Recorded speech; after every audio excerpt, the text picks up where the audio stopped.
Alrighty. I actually wait.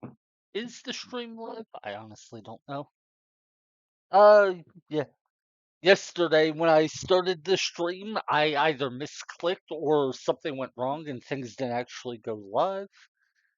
So for a couple minutes I talked to myself before I realized the mistake. So let's just double check that everything is working. Yeah. Okay, I think it is. OBS record or reports that the audio is working. Yeah. And Twitch shows that the stream is live. Cool. Alrighty. Hello, everybody. This is ZZ1000ZZ, and today I'm continuing and potentially even finishing my no gun run of Parasite Eve in the New Game Plus mode with the Chrysler building. Now, in yesterday's video, we actually had to back up to a previous save file. I was struggling too much with the boss, and I decided I would load a backup save file so that I could. Sorry, let me just adjust the audio for me. As soon as the game's music came on, it was so loud that it distracted me. Anyway, what I was gonna say is we ran into a boss that has a type of healing, and that healing got to be too great for me. I just didn't quite have enough damage to overcome it. If I played better, it would have been, I'm pretty sure it would have been possible to win, but it would have been a long, grueling battle. And I was struggling. To be honest, I was tilted because there was this one attack in the battle that was getting on my nerves. But yeah, I decided I'd load a backup save file and then.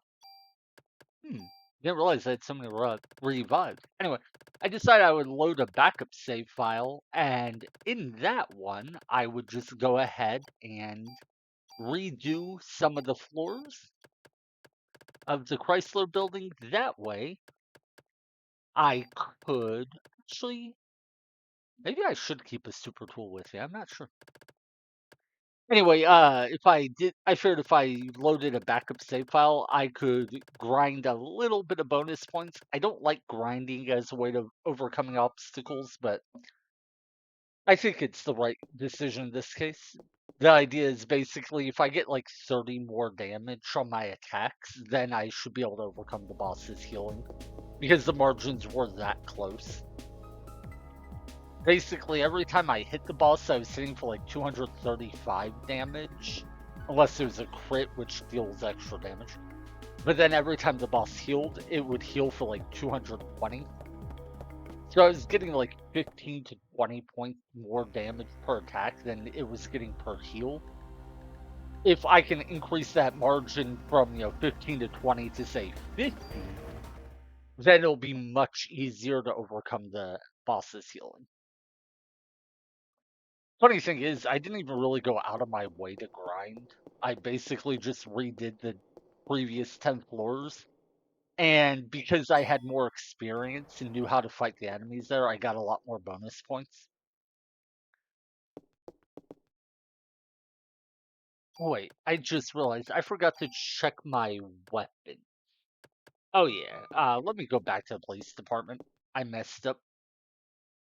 I only deposited my items, not my equipment, so. By the way, I am going to be more liberal in my usage of the speed up function in these videos than I have been recently. I don't like using emulator tools. In fact, I would rather play on the original hardware. I just literally don't own a television to play it on. I also don't have like the cables and capture card to be able to transfer the video feed from a TV to my laptop. But anyway, point is, I prefer to play games quote unquote naturally, but particularly because I am streaming and or recording, I don't want to have long stretches of doing nothing. If I was playing offline, I would actually be much more likely to. Wait, I have two armor? Two extra armor says? Uh, yeah, I don't know which one of those I want to keep with me real quick. Let me check.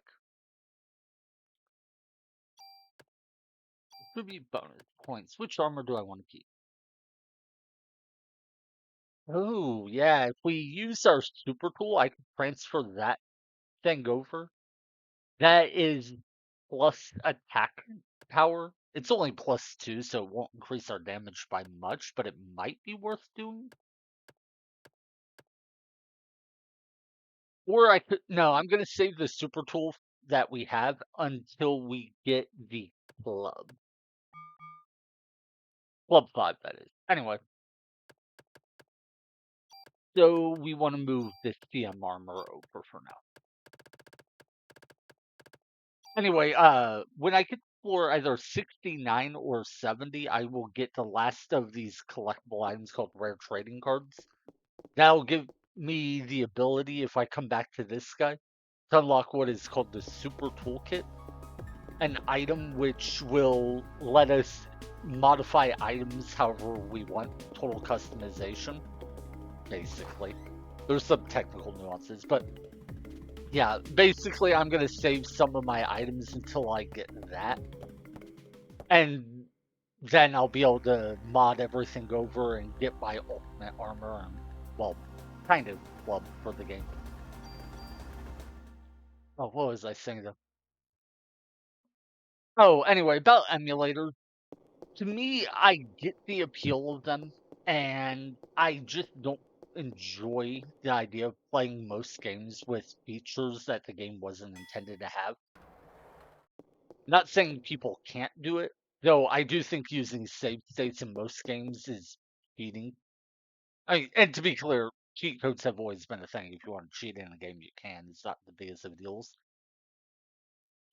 But I think a lot of people do tend to use like speed up tools or disable encounters, invincibility, whatever, to effectively ignore parts of games they don't feel like playing. And to me, that just feels weird. Because that's like saying, oh, I like parts of this game, but not other parts, so I'll just disable the parts I don't like. I don't know. In this game, the only reason I even use the speed up feature is that the game's walk cycle is really slow. If I had moved faster through these screens, you know, if I had the ability to move as fast as, well, this is what gets me. We have this, where is it, haste spell right here. In battle, it makes you move a lot faster. If you can move as fast as out of combat as you do in combat with that spell, I don't think I would ever use the speed up feature. That is genuinely all I want the speed up feature for, is to make me run that fast. And so, in that regard, I think, yeah, I get the appeal of using an emulator.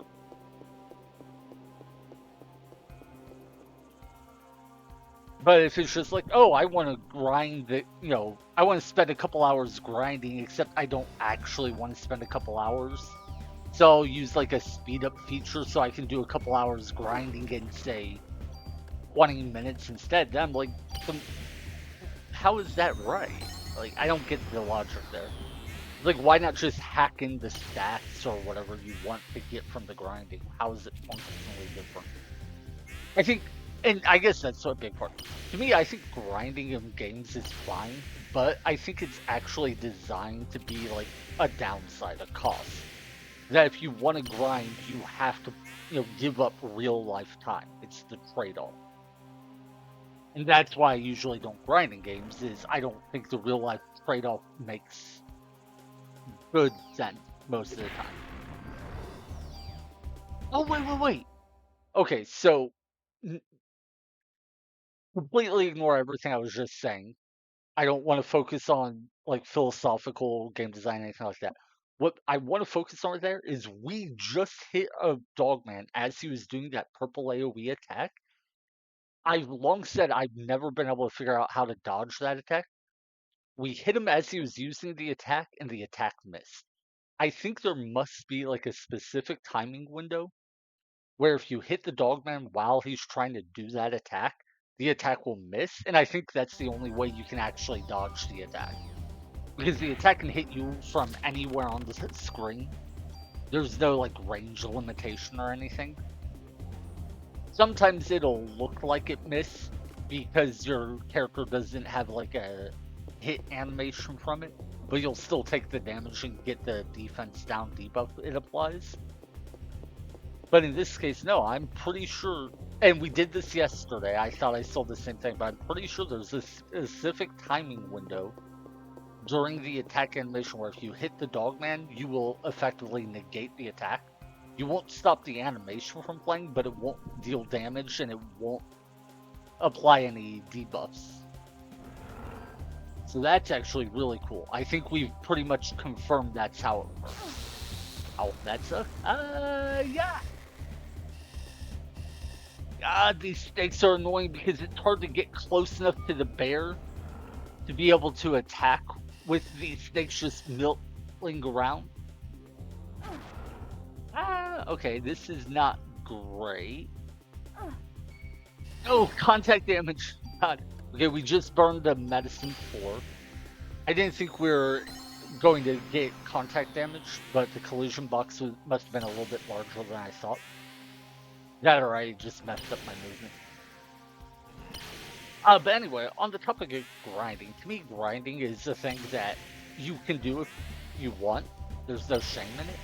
But I have always felt as though grinding was intended to come with a drawback, where the games offer not as like the primary means of winning. It's not something you quote unquote should do because it's the quote unquote right strategy, but it's an option where, hey, if you're struggling, rather than say spend an hour refighting a boss and potentially losing over and over, you could just grind for 30 minutes and then beat the boss.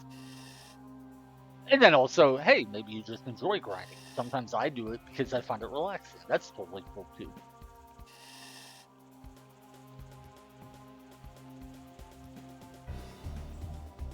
But to me, if you're using speed up features to grind, because you're like, oh, well, I don't want to waste the time grinding, but I want to get the value of grinding, then don't even bother grinding, just hack in whatever you want. It's the same exact thing. You're using an external tool to give you stuff without the investment it would have taken otherwise. Mind you, I don't have a problem if somebody wants to hack into whatever for a game. That's totally fine. I just don't get why people, do one and not the other. Like if someone's like, oh, I'm going to spend 2 hours grinding to get to level 40, why not just open up like Game Shark or something and set your level to 40? How is that any different? But everybody has their own ways to play, so. If it's not affecting anyone, I say do whatever you want.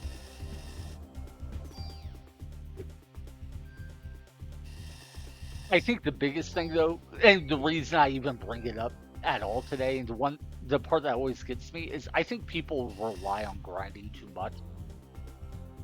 For instance, I totally think I can kill that Queen Bee boss without loading from a backup save file, without grinding or anything. And I think the only thing stopping me is skill issues. I think I'm genuinely reloading a save file, doing a bunch of stuff over, maybe grinding a bit, all because I'm just not as good as I could be.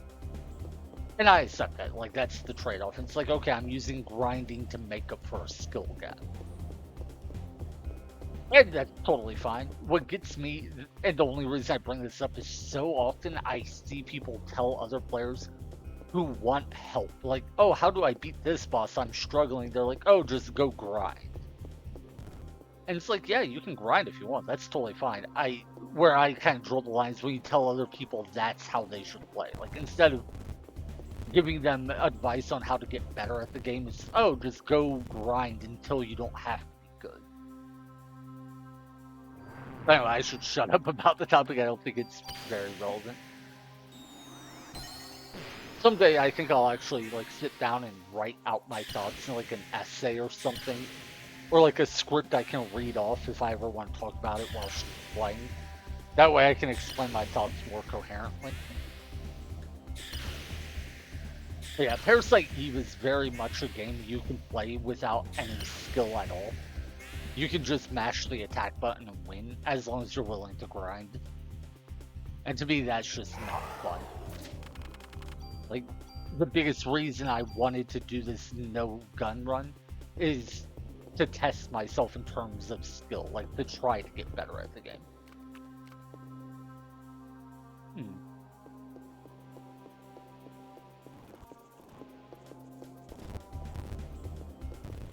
That said, I'm clearly failing at getting good at the game. I'm still struggling so much with things that I shouldn't. That reminds me, yesterday while I was playing online or playing on stream, I started talking about how I wasn't feeling well. Yeah, I actually was a little sick. After I closed the stream, I wound up getting a horrendous migraine. And I wound up taking medicine for it. Like, I get migraines from time to time, so I have medication for it. But yeah, I took medication for it and then spent pretty much all day today in bed. Now it has mostly passed, so I feel a lot better. But yeah, I was talking during yesterday's stream about how I was playing bad, and part of it I thought was because of not feeling well, and part of it's just me not being that good at the game. But yeah, I can definitely tell today I feel much better. Doesn't mean I'm gonna play good, but at least if I do mess up, it'll be less because of like feeling bad and more because of just being bad. Also, auto potion didn't kick in. I forget off the top of my head if it kicks in at 20% or 25% health. I think it's 20%. But the reason I didn't bother healing there was I thought that auto potion would kick in and just burn one of my medicine 4s, and I was fine with that. But apparently the damage these enemies did were just right, that they knocked me to low health without knocking me below the auto potion threshold, and then the follow-up attack was enough to kill me. So like the first hit probably knocked me to say 21%, and then the next one did 23% of my health, and that's how I died. Fortunately, I have a bunch of revives. I even found 2 in the previous fight, so it's not the biggest of deals, but it was a misplay. I thought I was trading a medicine 4 for the convenience of not like dodging or having to dodge attacks. Instead, I was trading a revive, which is a fair bit more valuable. Ah, no, contact damage. I swear this game would be so easy if contact damage wasn't a thing. Like, if you could ignore collision boxes, I think this game would be a complete breeze.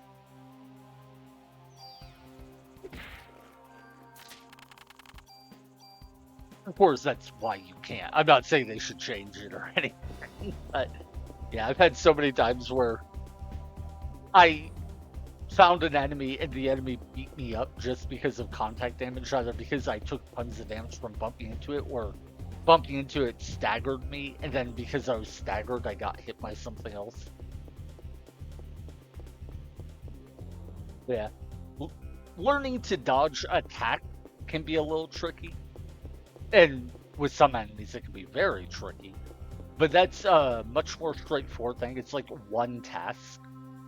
What makes the combat in this game genuinely fun for me and challenging is that in addition to having to dodge attacks, you also have to worry about where you stand, both so you can hit the enemy and so they don't bump into you.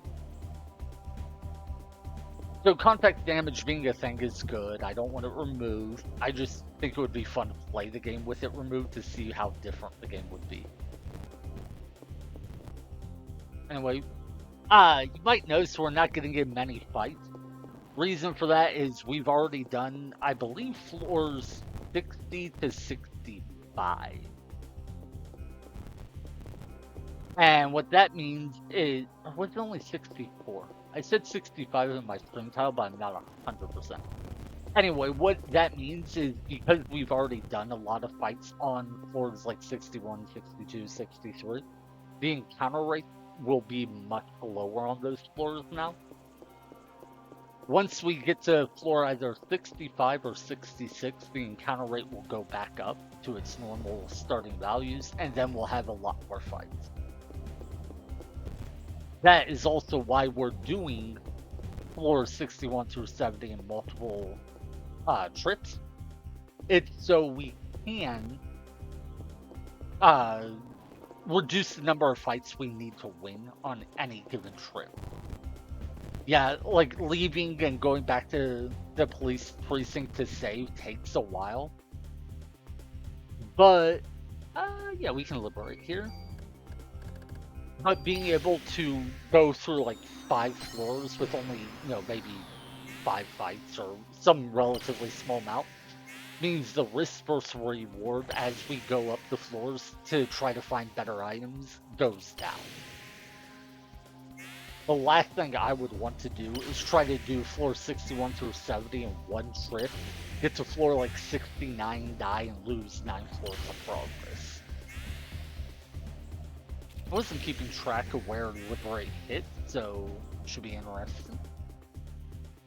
Also, at some point I would like to redo this challenge run and ban the use of Liberate. Because that's still, as you can see, very, very strong. And not gonna lie, I do let it carry me through a lot of situations. Interestingly, it's not all that useful for me against bosses. Bosses are pretty much the one time I don't use the Liberate for much. I have tried and just, against most bosses, Liberate doesn't actually do that much work. The one exception is going to be the final boss of this dungeon. I think I will be spamming Liberate. It's been quite a while since I fought the boss, so I can't be 100% sure on that, but I do think the strategy I'll use will involve using Liberate a lot.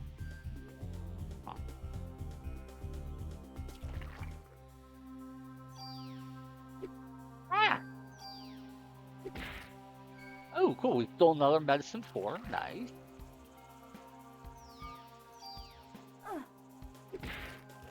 Oh, but yeah, I put 70 or 65 in the string title. It could have been 64. What I do remember is we left after we found the armor that gave us, what is it? The armor that gave us this. This is the most important upgrade in the entire game. It reduces the cost of all of our magic abilities so we can use them much more easily. As soon as I got that armor, I pretty much left the Chrysler building. It was like, okay, we're going to save to make sure we keep this upgrade, and then, I'm not risking losing that. In a way, it's kind of like a roguelike or other games where I wanted to make progress, but I wanted to make sure I didn't die and lose progress. So it's like, when do I want to go back and save? In terms of how much time do I want to spend going back and then, to save and then coming back through here? Basically, how much time do I want to spend doing another run versus how much do I want to risk giving up what I've found?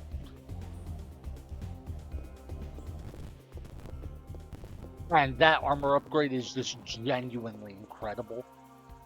The healing, like right here, that is how much it cost me to heal for 280 HP.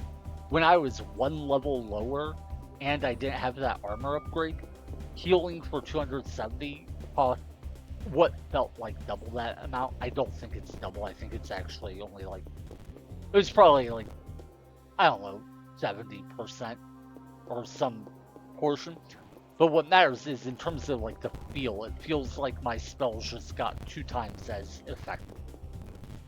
So, alright.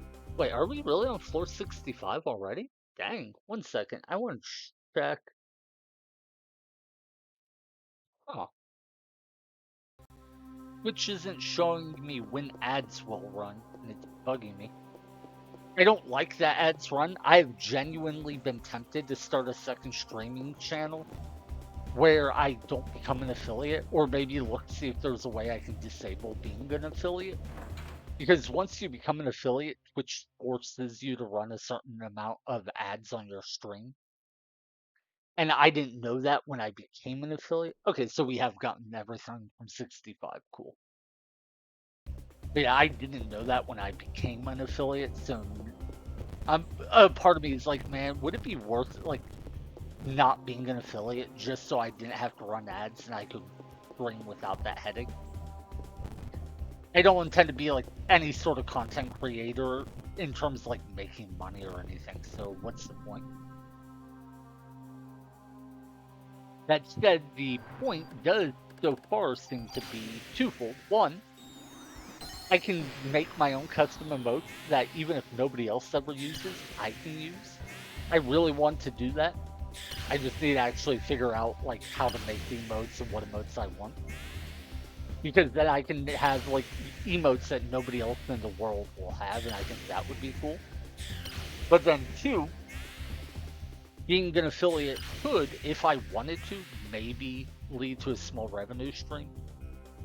I've been talking to a couple people who suggested that I should look at actually being a quote unquote streamer in the sense of getting an overlay, getting all the different scenes, setting up, a be right back, all this junk. And on the one hand, I get why, yeah, maybe I should. It would probably make the stream a better experience for my viewers. On the other hand, it just does not sound appealing. Oh my god. Yeah, I'm gonna run away.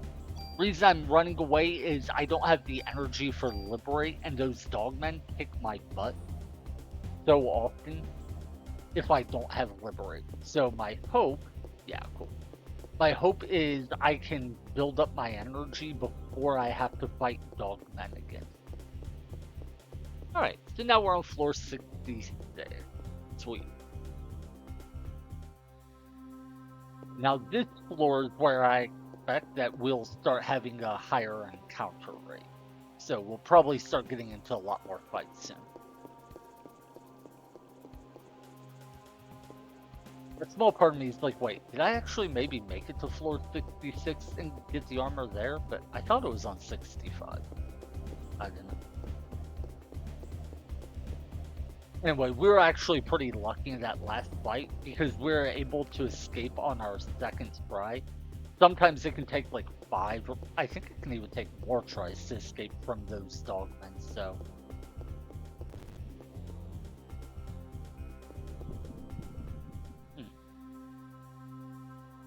Sweet. Okay, yeah, this is a much better fight to be in if we want to restore our energy. Okay. Yeah, I hate rats because they have that super fast melee attack. Oh my god. We'll full recover. That'll heal us to full and remove the poison effect. Oh, that... I should have dodged that fireball. That was so bad of me. Oh my god. How am I so bad? Oh my god, that's 2 medicine 4s. I am genuinely being awful. No! The collision damage! I thought I could walk past the rat, but I couldn't. Oh my god, I used 3 medicine 4s for that. That is embarrassing. And then I failed to... Oh my god, I'm being so bad right now. Oh well.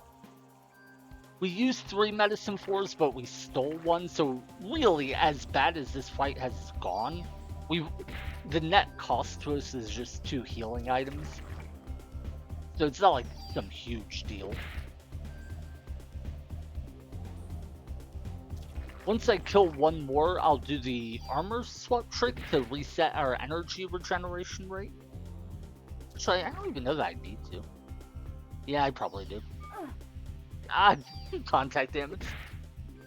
Okay. I just want to wait for the attack. Yeah.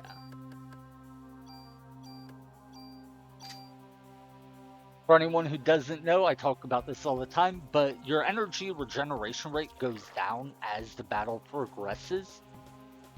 But anytime you change your armor, the energy regeneration rate resets. So swapping my armor like that let me reset my energy regeneration rate. That's why the bar started filling faster. And see, even after I use a healing spell, it's going to keep going up. That should let me end the battle at full health, full energy, unless I take collision damage. See, I even called it right before it happened. It's whatever, like 15 damage, not a big deal. And then talking about, you know, mechanics and such, we are following what is called the right-hand rule when it comes to navigating the Chrysler building. People talk about the Chrysler building being a maze, and it is, but it is not difficult to navigate as long as you approach it in a systematic manner.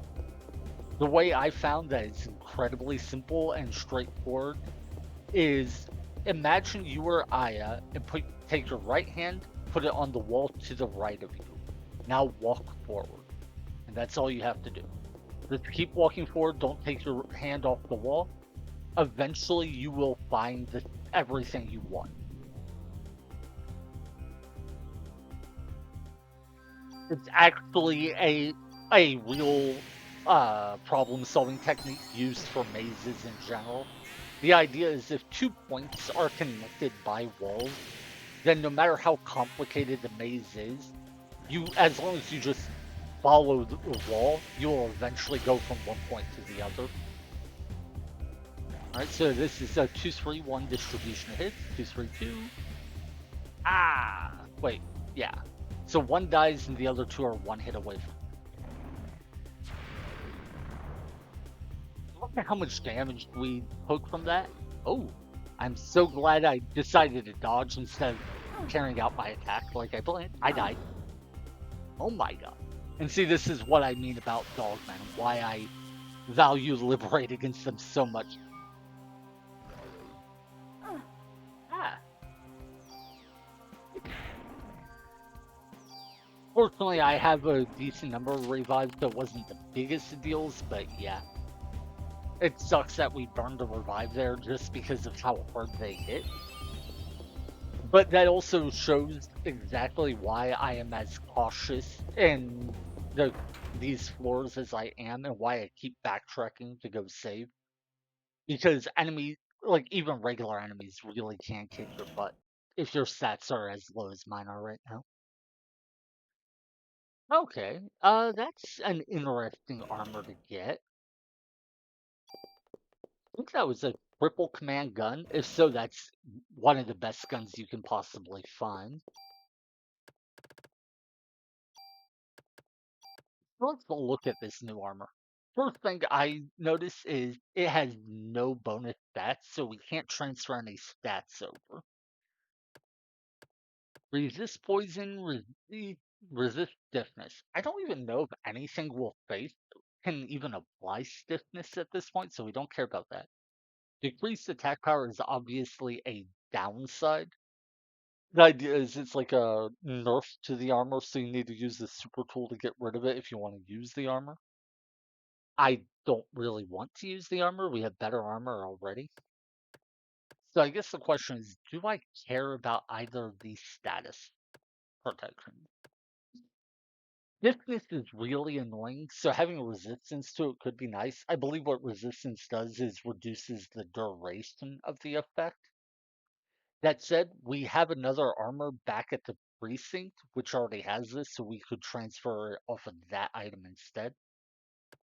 So I'm going to take resist poison, not because I care much about poison, but we do have snakes and bacteria that can apply it, so it has some small effect.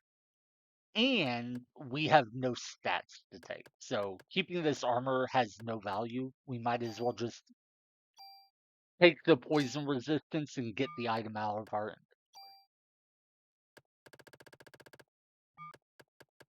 Let's actually arrange our items real quick.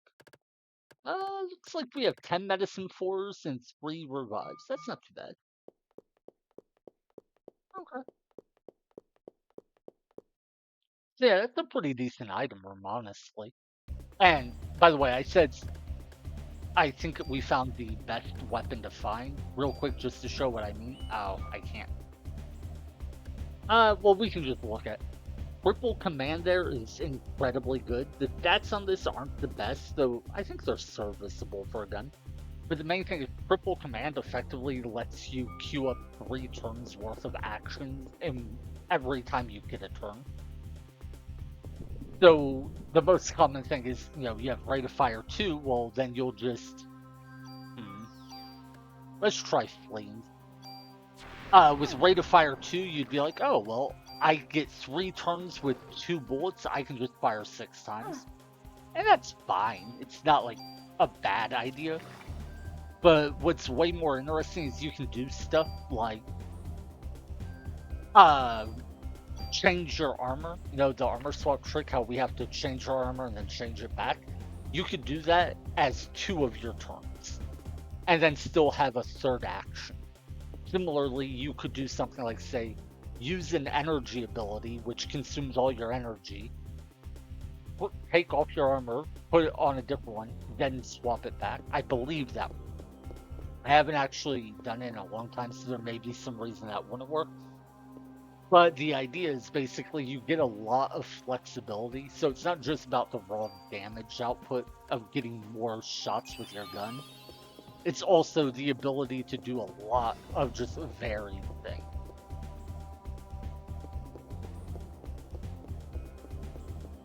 But anyway, about the right hand rule, there is also what's called the left hand rule. It's the same thing except you put your left hand on the left wall instead of the right hand on the right wall and follow that. I have tested both in the Chrysler building, and the right hand wall is way better. And you might wonder, like, shouldn't both rules work the same way? They do, absolutely. But when creating a maze, it's often not totally random. Mazes in Parasite Eve's Chrysler building, for instance, are generated via procedural code. So it's not like handcrafted, it's just a lot of computer generated. One second. Okay.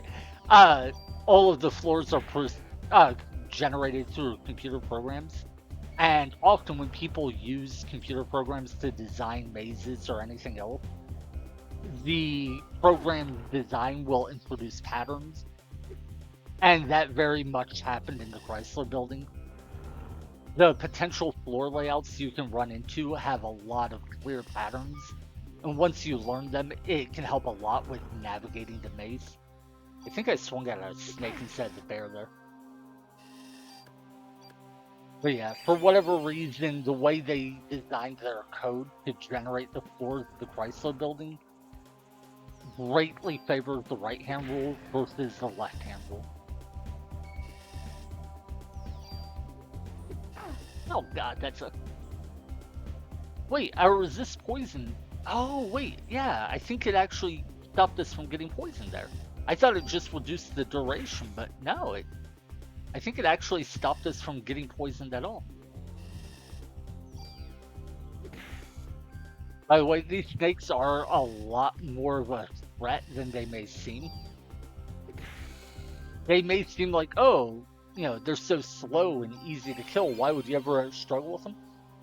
The fact they're so slow and just constantly moving near you means that on the one hand, they are very easy to avoid. On the other hand, their attacks are unpredictable enough because sometimes they seem to like to just walk around without attacking you and then suddenly attack you when you might not expect it.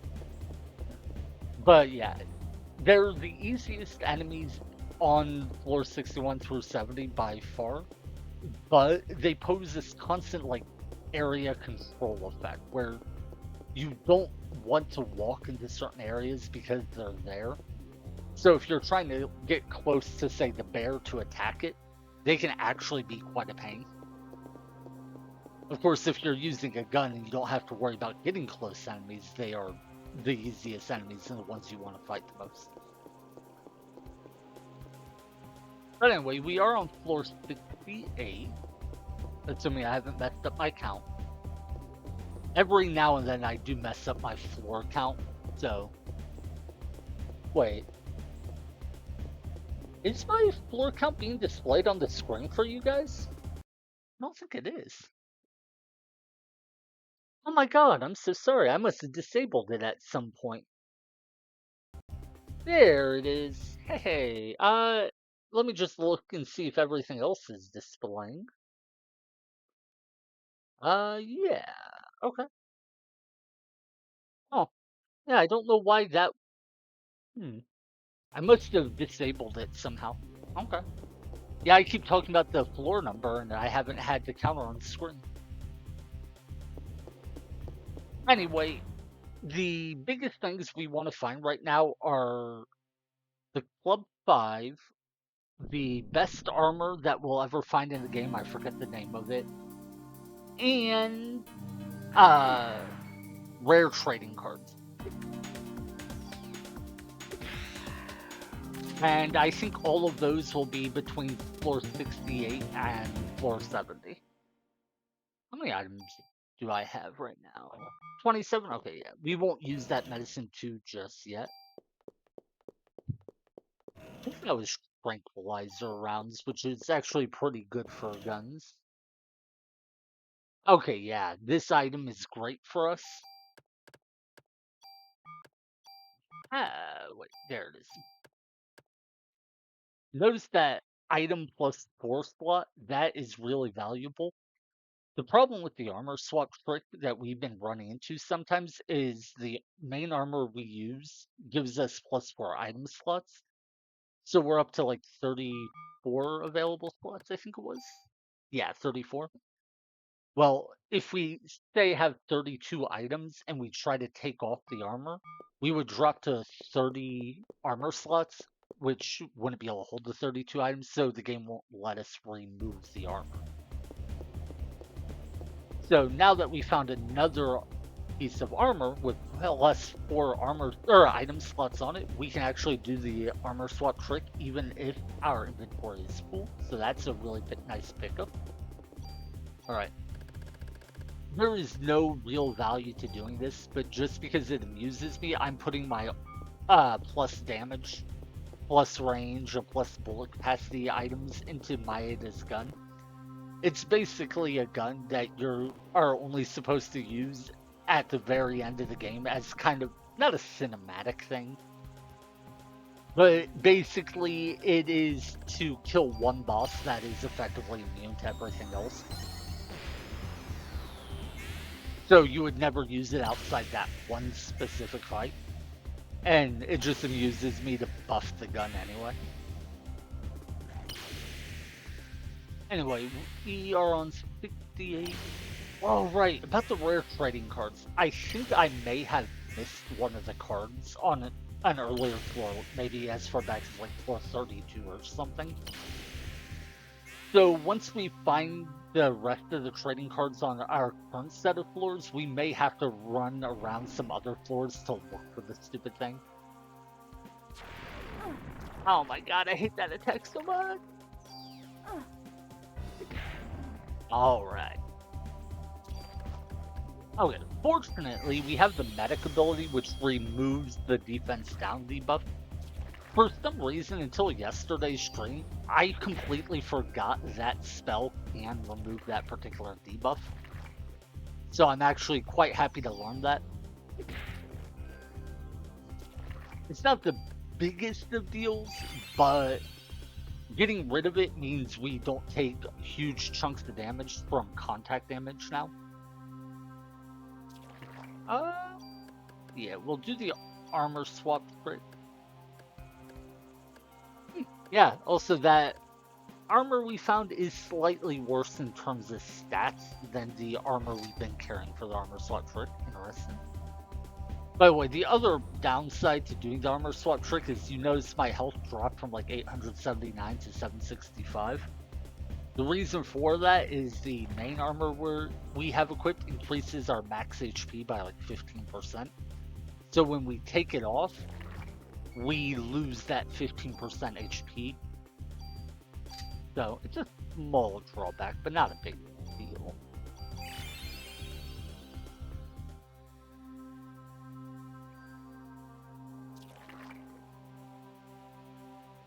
Ah.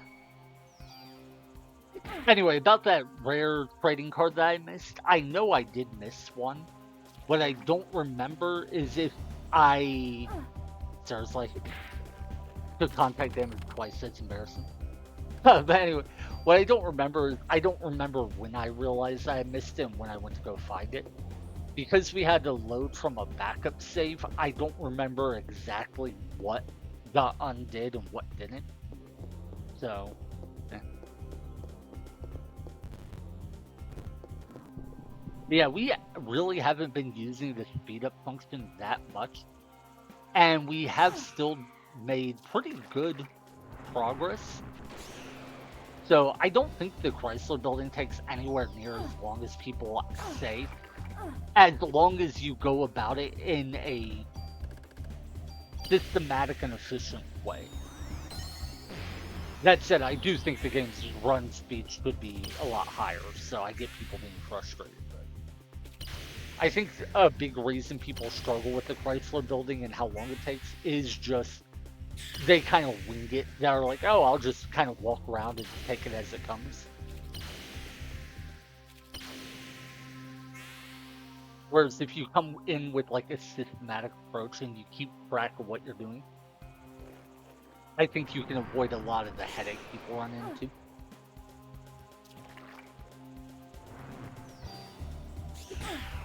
Okay, so we did kill the rat, thank God. The bacteria are much easier to avoid than the rat, that's why I said thank God.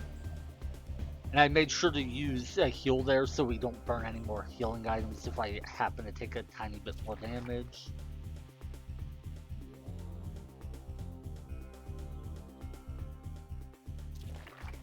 Yeah, this is a little bit tedious, not gonna lie. But having enough energy to open battles with Liberate makes a world of difference.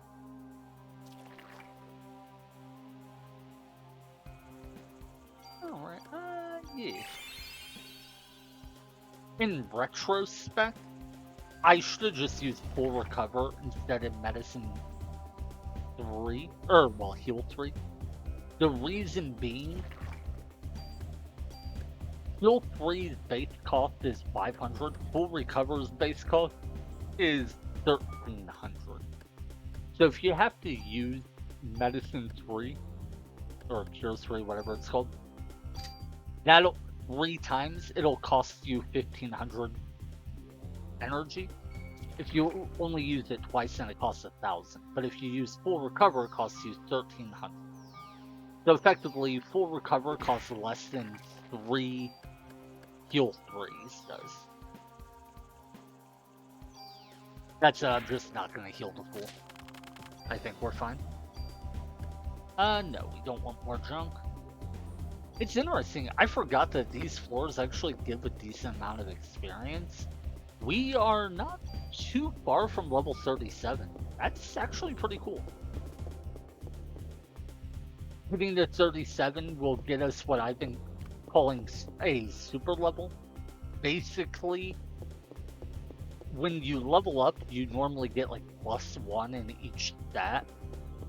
But I believe it's every 6 levels. It's like some levels are what I call super levels, and I think it's every 6 levels. So level 7, level 13, 19, 25, 31, and 37. And in those, instead of getting +1 to stats, you get like +5. So your damage and defense go up by as much as 5 levels worth on the 6th level. So basically, you get 5 level ups where you get +1, and then you get 1 level up that's +5. Mind you, like, I don't know that that's actually how it works. As far as I know, nobody knows exactly how stats in this game work. But that's the best approximation I've been able to come up with so far. So don't take it as gospel, but it is at least a decent, what do you call it? Not shortcut, guideline. What is it? Like where you have a rule that approximates the truth, but may not exactly be the truth. Okay. And I cannot think of words right now. Earlier today, I stopped at my old workplace. I used to work at a gas station. And I was talking to some of my old coworkers, I went to refer to one of them by name because said ever since I quit, I don't really, I run into one of my coworkers. No, I was the two of my coworkers were there, and I was gonna make a comment about how I don't run into one very often because of the days he works, but I often run into a guy named Zoe, one of my coworkers, and this other coworker who was there right in front of me, and I couldn't think of her name. I genuinely just stood there and she was standing right in front of me. I worked with her tons and tons of shifts and I couldn't think of her name. It was so crazy. Oh, no, no, I don't want to kill the snake. Oh, well. But yeah, I genuinely had to ask one of my coworkers her name, even though I used to see her all the time. Like just a few months ago, I would work shifts with her. And today I couldn't remember her name. Mind you, it's not like, oh, I haven't seen her in so long. The last time I worked a shift with her was just a few months ago. And even since then, I've seen her a number of times, and I just genuinely could not remember her name.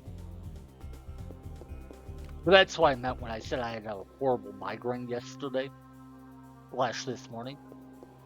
My head was so messed up from it, I was struggling with basic things like that. I do feel a lot better now, though, I should mention. So, right now, I mostly just feel tired. Because I work at a gas station, I still go there to get like sodas often. So that's why I had stopped in. I was hoping the caffeine would help. It did seem to do a little bit. Ooh, rare trading card number one. Ooh. Okay, yeah, yeah, yeah. That's huge for us. I had mentioned that we can use the armor swap trick on this item because of item capacity concerns. This armor works the same way in that because it has HP max, we won't lose health when we change armor. So that's really cool.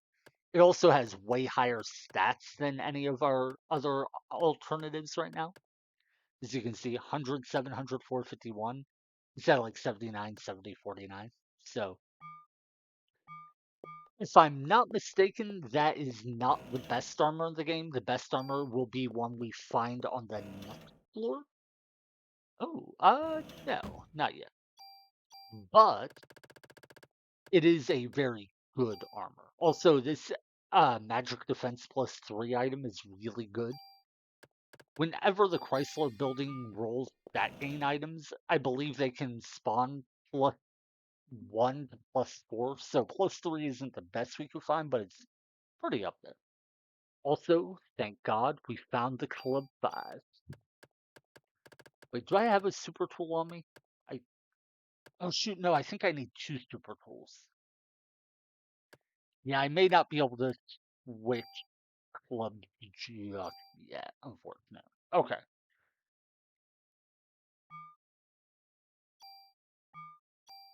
let's compare them real quick. Okay, the big thing right now is Club 5 does have 22 more base damage, and it has a +2. So, straight up, if we just move stats over to it, we would have +24 damage. That is very nice.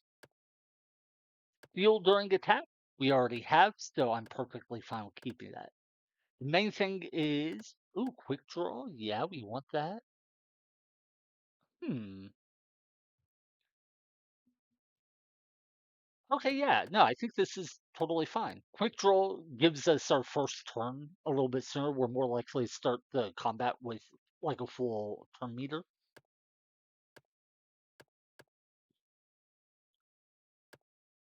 Yeah. So we can use the super tool to move the critical percentage increase over. Oh wait, do we have a slot? I don't think it actually has a slot to use that yet. Let me change. Okay, am I crazy? I genuinely can't tell. Okay, no. See here, you have the two extra modification slots right here. Let me use my mouse. These ones. On the Club 5, we don't have that. So if I switch to the Club 5, I won't be able to get the critical hit mod right now. That said, I think it's fine to switch.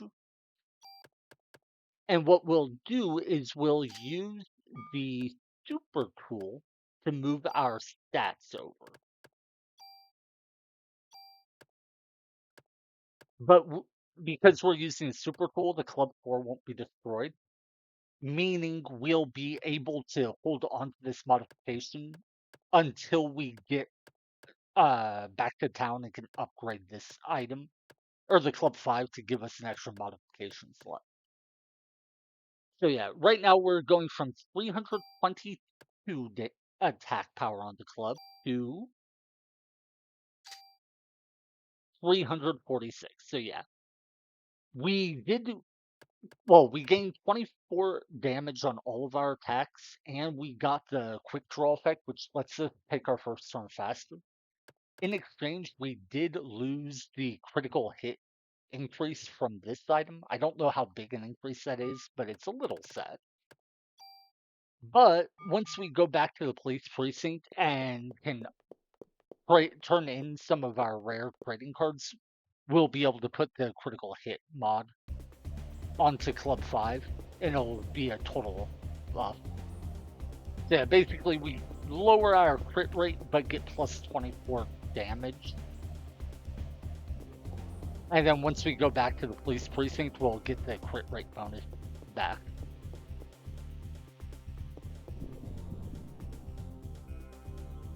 Mind you, I don't know that 24 damage really matters. By the way, see, we started combat with our turn ready. I only delayed because our energy wasn't full.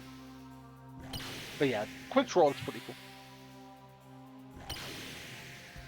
But yeah, I don't know how big an increase that critical hit modifier actually is. With guns, I know your chance of critting increases the closer to the enemy you get, but I don't think anyone knows just how the numbers are calculated.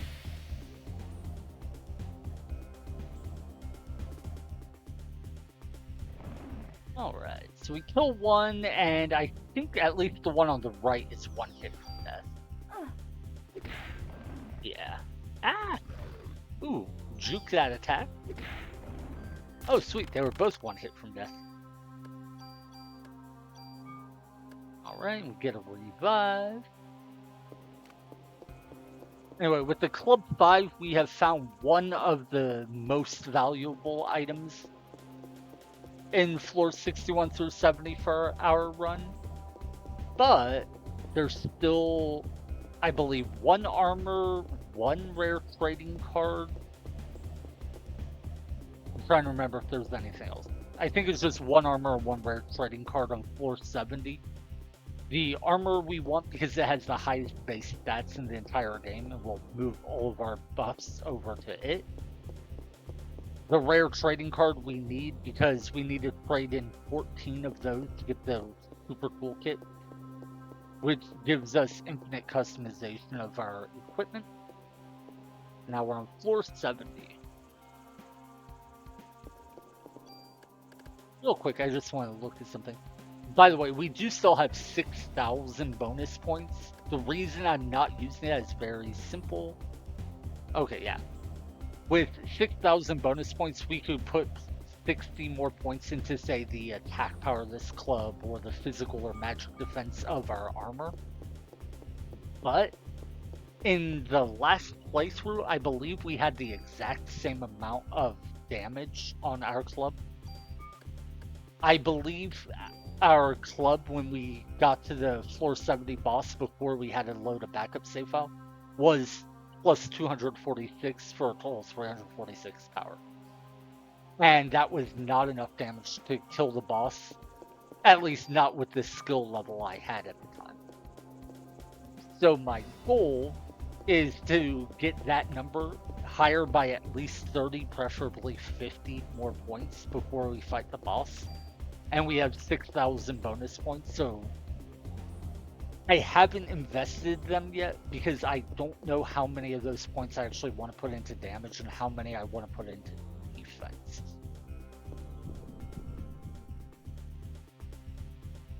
Oh wait, I just realized I'm on floor 70. This is a fixed map. While the oh my god. While the maps on in the Chrysler building are procedurally generated, that's embarrassing. While they are procedurally generated, that is only true for the regular floors. Boss floors are actually fixed so that they are the same in every place. At least I believe that's correct. Oh my god. And this is why I use the Liberate so much, because it is easy to burn through tons and tons of healing items with my defenses as low as they are. Oh my god. No. Okay.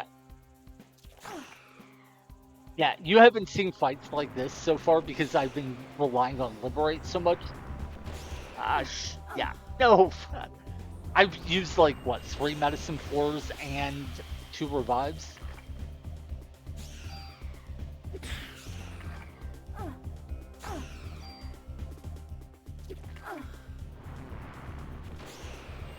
God, I hate this. It's just there's so many enemies and they hit so hard, it is difficult to ever get a foot or get a hold of the fight. And this is why in my previous playthrough I invested more in my defense and sacrificed some offense. Wait, you know what? I'm just running if I can.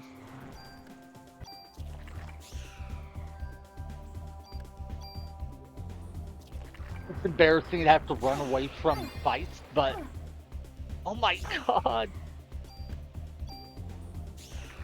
Failed to escape again, sheesh. But yeah, going up these floors may have seemed smooth, and you might wonder why I've been so cautious and nervous about these fights. Now you see. We just burned through all but 1 revive. Is that right? Dear God. Yeah. No, wait, I think I have 2. Let me arrange my items real quick. Alright, so we have 10 medicine fours and no, just 1 revive. That's so embarrassingly bad. But yeah, that is why I invested points into my defense in my previous attempt at these floors, was just so I wouldn't get wrecked by incidental hits. Of course, as you saw, it didn't quite work out. Or wait, no, it did work out. No, sure. But yeah, as you just saw, without those extra investments in my defense, these enemies can deal a crazy amount of damage very quickly. And it mostly comes down to just how difficult it is to get close enough to enemies when there's 4 enemies that have ranged attack. And the rats, especially with how fast they are. That's why I've been relying on Liberate so much, is it's difficult to get into melee range when you have so much going on. Well, it's not so much to get into melee range, but to get into melee range and then attack with how long the melee attack animation is. Okay, so we only killed 1. Oh, that's a. We only killed 1 enemy there, but the extra damage on the rest should help a lot.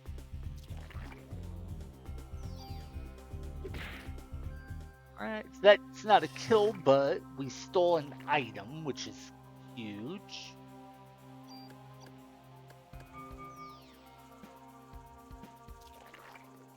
I want to go for full recover, that's why I didn't use heal.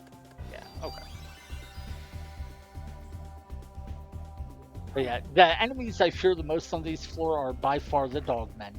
But the rats are actually pretty dangerous themselves, so... The snakes are the enemies I fear the... No, actually, I fear the bacterium less than the snakes, weirdly enough. And the reason for that is just I find the bacterium more predictable. The snakes, for whatever reason, I find harder to like intuitively grasp when they will attack and when they won't. Whereas with the bacterium, I find it very easy to know how they'll behave.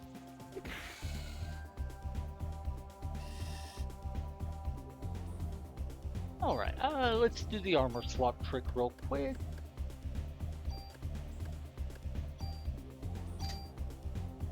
All right. The one good thing about losing those healing items is it lowered our item count enough that I could do the armor swap trick without it being an issue.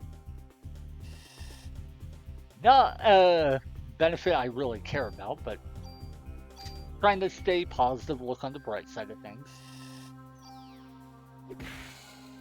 All right.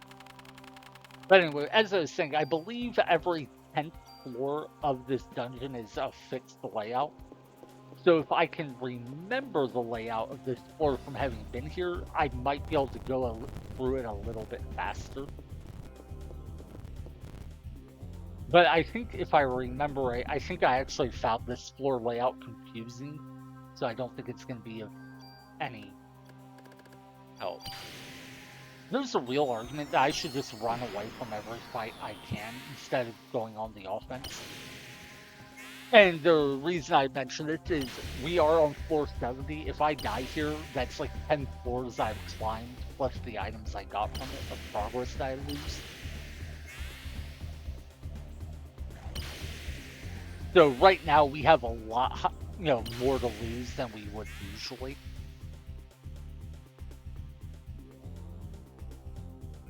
I think once I start going back down the floors to get back to the police precinct, I will definitely run.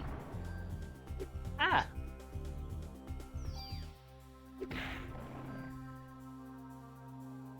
Yeah, that defense down debuff scares me. Because one good hit from this guy could probably hit me for like 400 or more damage. And then, of course, he just uses that AoE attack, which I can't dodge. Frustrating, but... Alright.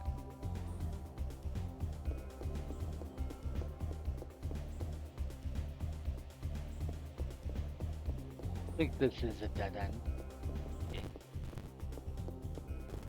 Yeah, if I remember right, I've always found the floor 70 layout confusing every time I've come up here to try to defeat the boss, so... Another dead end, I assume? Yeah. That's actually a pretty long dead end.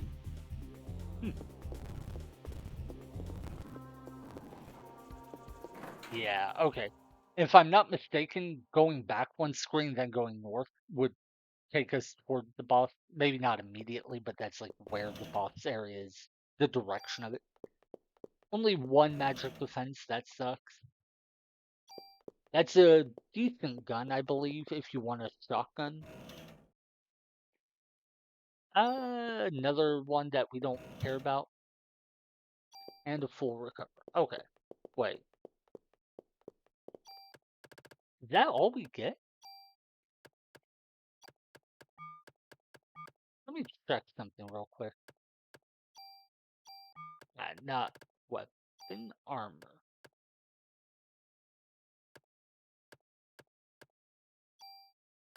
Oh my god, I didn't realize it. Yeah, this is the best armor in the game, the CR Armor 2. We picked this up on floor 69 and I didn't realize that what it was.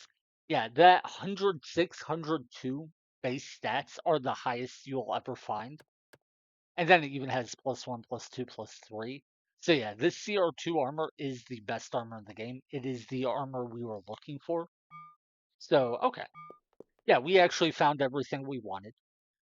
For some reason, I thought we hadn't found the best armor in the game, but no, we had. Sweet. And if I'm not mistaken, this is the direction of the boss. I just want to check. Yeah, there's the boss room.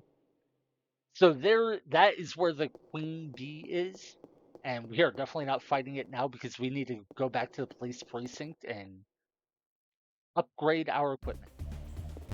And while I wish I could take that elevator so much. But anyway, while we're headed back to the police precinct to upgrade equipment, I do think we have to come back to the Chrysler building to find one rare trading card that I missed on an earlier floor. But I need to go to the police precinct to see if that, one, if that's true, and two, if so, which item or which card was it? Okay, now we're going to start aggressively running away. Partially because I have no energy, more or less. Oh my, I'm so glad we avoided those attacks. If we had got hit by the fireball, I think we would have then been staggered and got hit by the dog man. Alright. By the way, I still think it's fascinating that the music cuts out as soon as you find the boss, but once you then find a elevator or item room, the music comes back.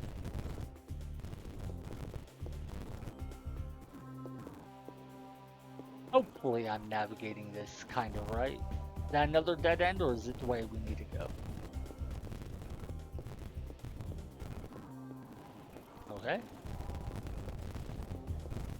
Now, on my way up, I wasn't really using the speed up feature much, but now that we're on our way back, I'm definitely going to be using it. Oh my god, this floor is so huge.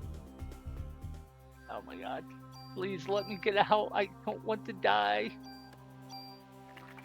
I am so worried that I'm going to game over and lose all of my progress. I mean, we do have one revive left, so I'm not super worried about a game over, but... Okay, so 3 snakes, 2 bacteria. I am going to use the liberate. Reason being, I want the fight to go faster, and I'll have plenty of time to regenerate my energy afterward. I just really do not want to take any risks right now.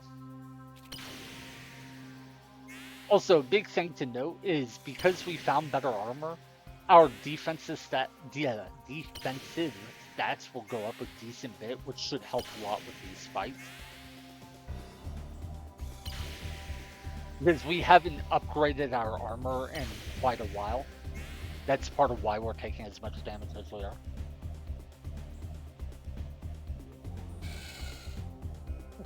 He snakes down.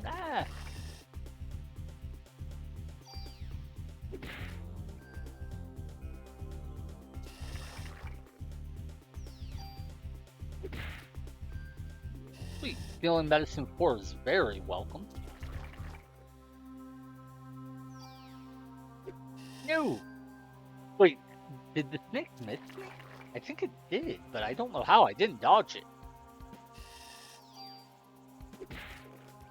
Alright.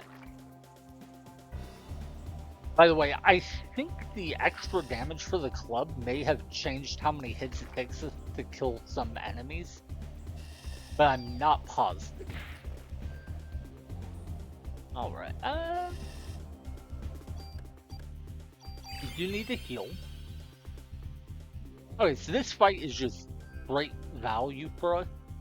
Our health is going to be higher at the start of the next fight, and our energy will be higher, plus we will have gotten an extra healing item. So this is a good fight for us to have gotten into. Okay, shoot. Wait, how many items do we have? 32 of 34? Okay. Oh, and we even have a full recover. I very much want to save this item. It's arguably the best healing item in the game. And it's very hard to hold on to when you're using auto potion, because when you're using auto potion, it will always use your strongest healing item first. So every time I get a full recover, I wind up taking damage in a fight, auto potion triggers, and it wastes a full recover.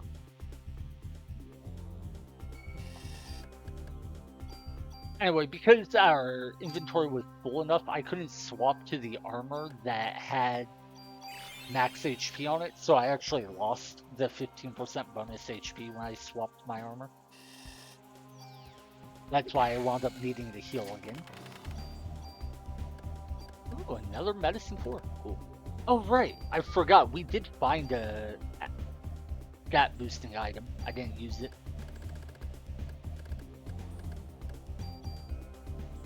Alright, that's +1 magic defense. That's decent.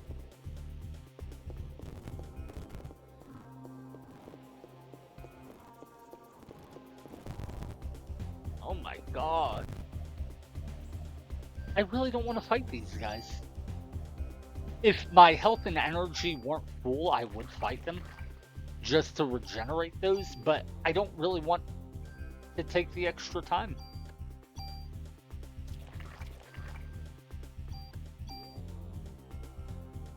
I mean, if we kill them, we might get another healing item or two, and we would probably get more experience. I don't know why I said probably. We would definitely get more experience, and it might be enough experience to help us make progress in terms of like leveling up. Because right now we are not that far away from leveling up, honestly.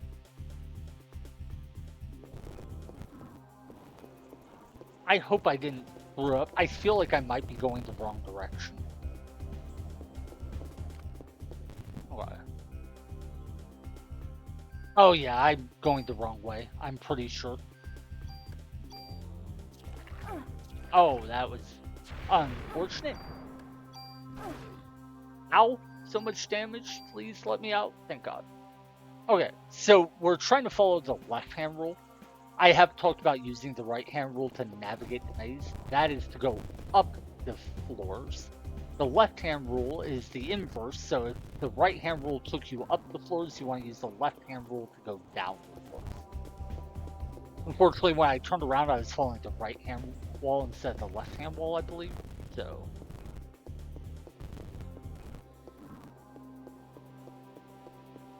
oh, wait.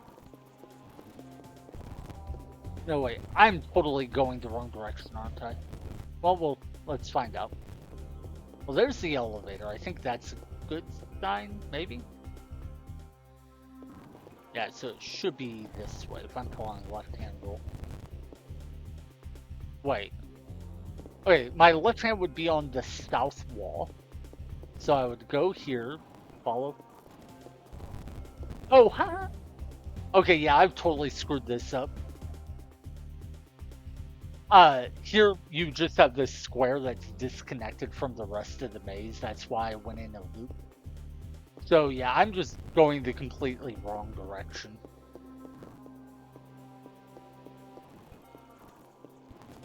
I have no idea where I'm going now. Another dead end. Yeah, I've completely lost track of things. And this is what I meant, where if you go into the Chrysler building with a systematic approach in mind and keep track of what you've done, I don't think it's very difficult to navigate. But because of battles and such, I do think it can be easy to lose track of things. And if that happens, you can wind up doing what I'm doing here and just kind of wandering around the wrong way constantly.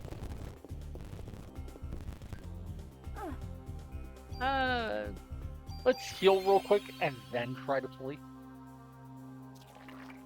Yeah, we've definitely been in this exact hallway because this is the same spot I tried to run away from before.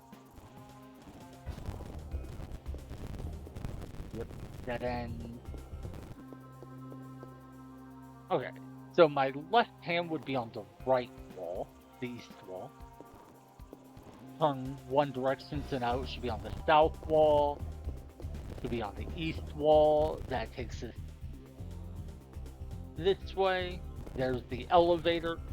Okay, I am so thoroughly lost. Wait.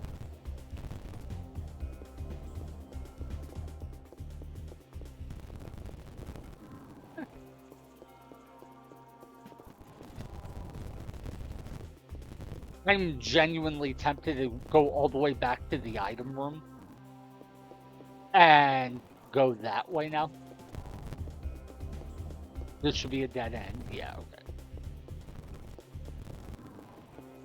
Because at least if I find the item room and then the boss room, which is right by it, at least then I'll know where I am at. This should be a dead end. Yeah. Oh my god, I can't believe I lost track of which direction I was headed. That's so bad. That's like the one thing you cannot afford to do in this dungeon. Nope, we've been here. Dead end, right? Yeah, dead end. Yeah, the one thing you can't afford to do in this dungeon is lose track of which direction you are going. And I did it, so that's on me. Oh, that took me way longer than it should have. That's embarrassing. Also, 1 second, looks like I have a stupid chatbot that somehow Twitch's automod didn't flag.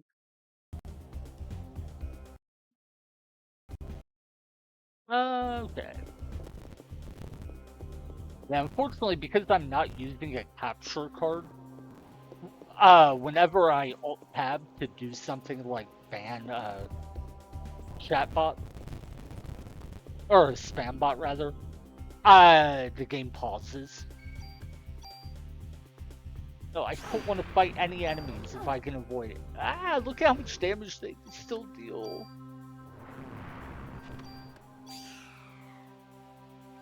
Well, at least that we dodged some attacks. That was good. If I'd got hit one more time there, it could have been a pain. I don't think we're at any real risk of dying, but we were low enough that things could have gone bad if I couldn't get out. I really don't want to burn through healing items right now because I don't have that many.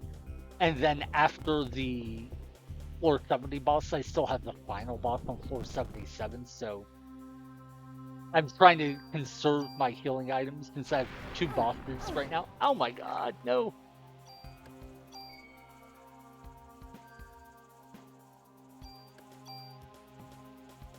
But yeah, no, so I took, what was that, 400 damage very quickly. Since I'm running away from fights, I'm not going to worry too much about keeping my energy full. I think we've fought enough fights so far that we've lowered the encounter rate as low as it's going to go. So I don't think there's any reason to fight other than if we want the rewards from the fight itself. Alright, but now we're on floor 68. Oh, cool. We got to escape on our first try. That's very handy. One interesting thing is when you run away from fights, it doesn't always put you on the side of the screen that you entered from. So I think sometimes, depending on which direction you enter the room from, running away from a fight can make it so you wind up on the side of the screen you wanted to be on, and thus you avoid any potential chance of a refight.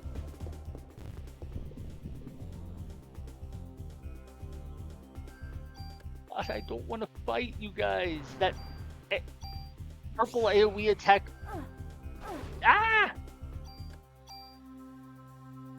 The purple AoE attack scares me so much because yes, their energy attacks already hit pretty hard, but you saw how much damage their physical attack does without my defense being debuffed. With the debuff, it gets really bad. Wait a second. Did I mess up? I think I did. Maybe not though.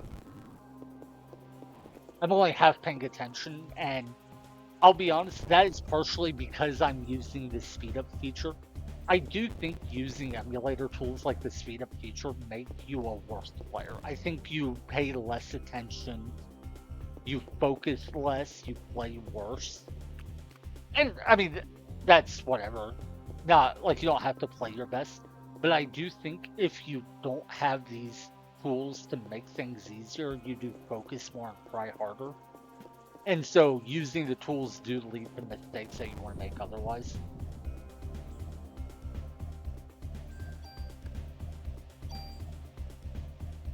Yeah, I'm just running away from fights because I do. Yeah, see, we entered from the right side of that one, and then after running away, we showed up on the bottom. But yeah, anyway, running away from all these fights means I'm not getting the experience from them. So I'm not going to be level 37 when I get to the next boss. I don't know if that's going to matter or not. But because we won't be level 37, I will have the option of trying to farm bonus points and then get to level 37 and get those bonus points. Granted, I don't know where I would find enough bonus points for that to be relevant, but it is going to be an option.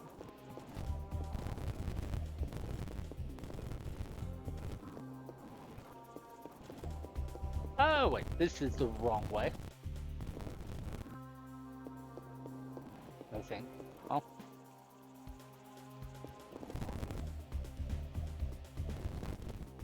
Yep. As soon as I said this is the wrong way, I think I should have turned around. If I hadn't used, or if I wasn't using the speed up feature, I would have turned around. But since I was using it, I figured I'd check if I was right about going the wrong way. I didn't expect to get in the fight again. Let me out. Let me out. I don't want to fight you guys. Oh, thank God I got out.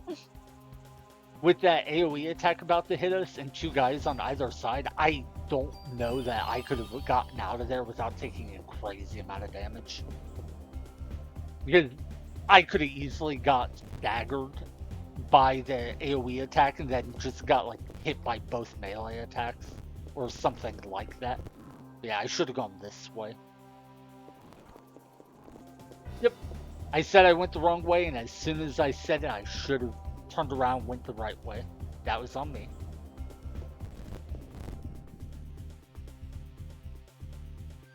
Alright. Cool. First attempt.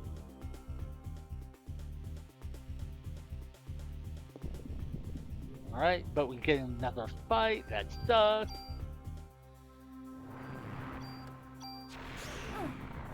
Oh my god. No, no, this is our last revive. This is awful. This is awful. Oh my god, this is so bad. We don't have any more revives, if I remember right. So if we die, we game over. Yeah. See, no revives. Okay. So we really cannot afford fights right now. God, no. Why is it again?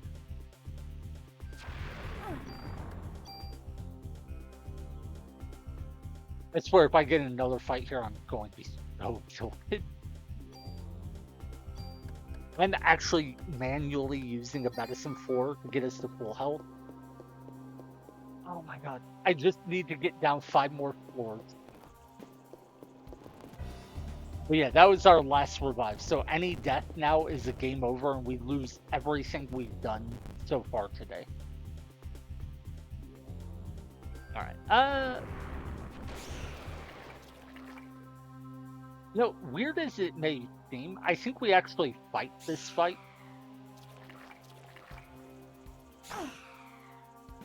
Ah!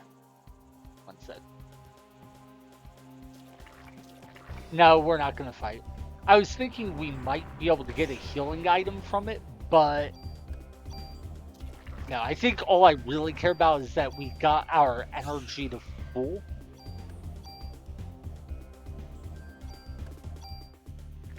Okay. Yeah, right now I don't want to fight any fights.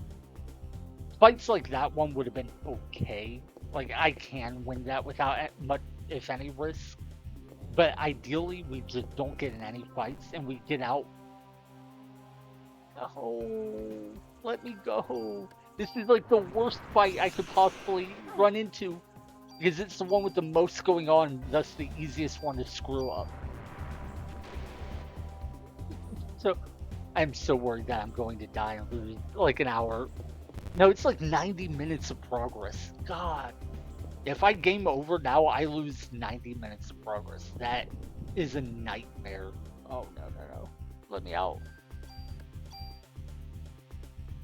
It's funny. I feel like we are now getting in more fights than on our way up these floors. Which is probably just, because now the fights matter so much, so they are more emotionally impactful.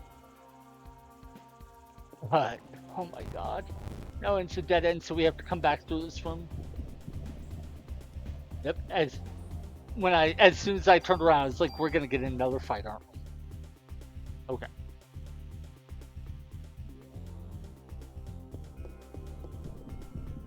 Oh, what is with the encounter rate, man?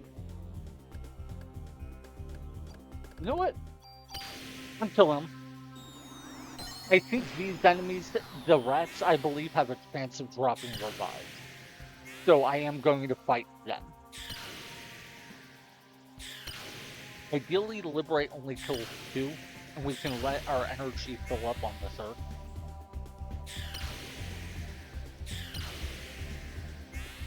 Sweet, yeah, it didn't even hit the one on the left, so it should be full health. Okay.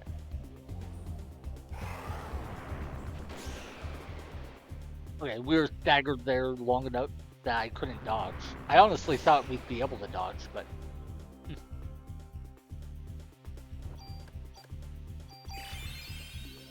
Oh.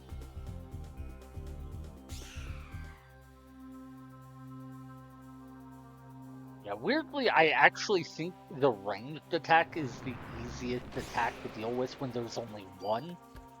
But when there's multiples and of these rats, I find it the hardest one.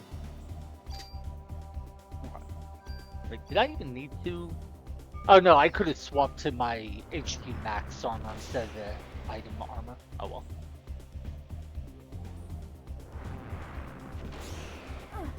Yeah, see, that's where this enemy gets to be a huge pain.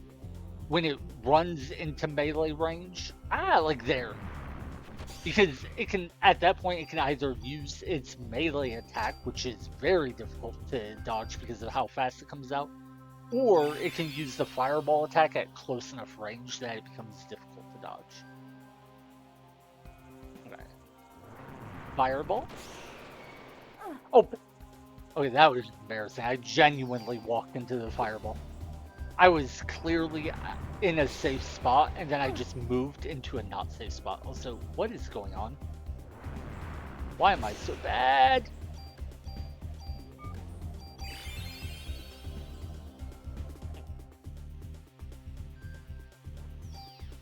And yeah, cool. I did get the hit in.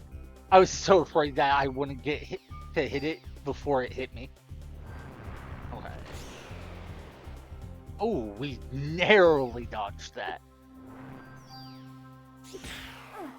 Oh no! I knew one more hit would kill it, so I thought I could kill it before the attack went off. I was mistaken. Oh.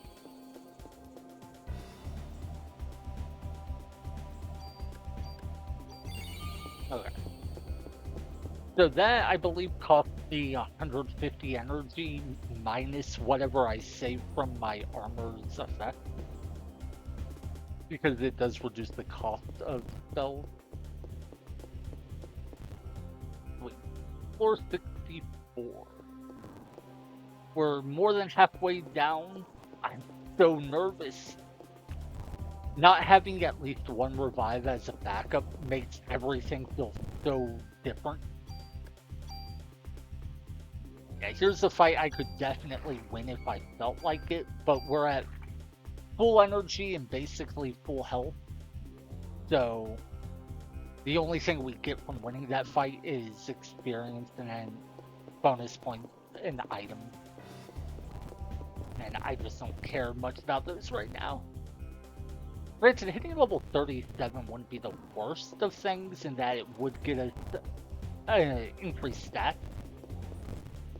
But okay. Floor 63. Get me out. I don't want to fight these guys. I cannot wait until I get my upgraded armor because it's going to be... How much are we going to get once we upgrade our armor? Let me check real quick. Tune up weapons armor. Yeah.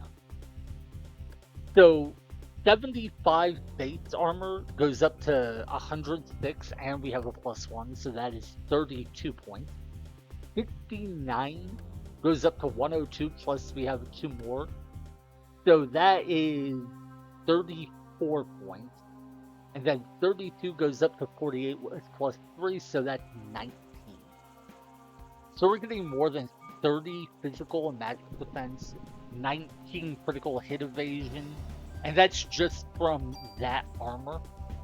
We'll, I don't know, no, no. We will also be able to transfer some stats from a couple more armors, so we'll get even more defense than that. So, yeah. I don't want to invest any of our bonus points into defense if I can avoid it, and I think we can avoid it. God, no. I don't fight you guys.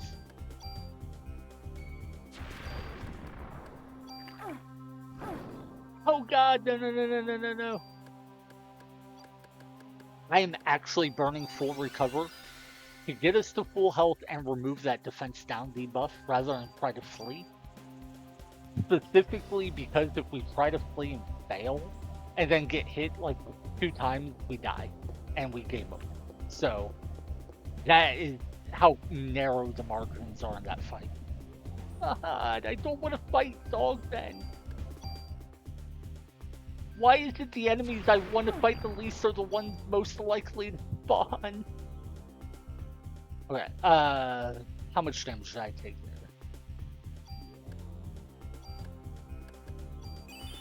Okay. Yeah, normally when I play games, I don't like to run away from fights. It's just that, like, primal instinct of, it's an enemy, I should kill the enemy. But right now, I am too nervous to fight anything. I am so afraid I'm going to game over and lose over an hour and a half worth of progress. So, yeah. By the way, quick draw apparently doesn't guarantee you get to act right at the start of the fight. No, auto potion burned our full restore to heal us there. Better than dying, of course, but I wish it would have used a medicine floor instead. I hate you so much right now, game. Notice how the encounter rate in these corner rooms where the dogmen can spawn seems to be so much higher than in the horizontal or vertical rooms where they can't spawn? I had the same experience on the previous 10 floors, where instead of the dogmen spawning, it was the squirrels that would spawn. I don't know what it is, but I think the corner rooms actually have a slightly different encounter rate formula than the horizontal and vertical rooms do. Could be wrong though, but that's my impression so far. Okay. No! I mean, it's not the biggest of deals to fight you guys, but I don't want to fight anyone. Oh my god. Just let me out.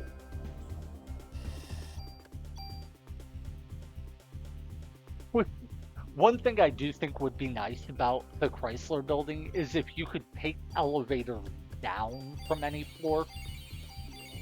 The idea of the Chrysler building is you have to find keys to be able to use the elevator, and the keys you find only unlock the elevator for floors whose boss you've beaten.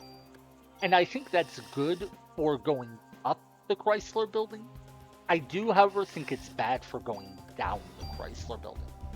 If I were designing it, I think what I would do is make it so you can hop on any elevator from any floor and go down back to, like, you know, any floor you have the key for, including the bottom floor. You just couldn't go back up. Wait, you know, I don't think I've actually checked. It would be crazy if you can do that and I just didn't realize it. I don't think you can, though.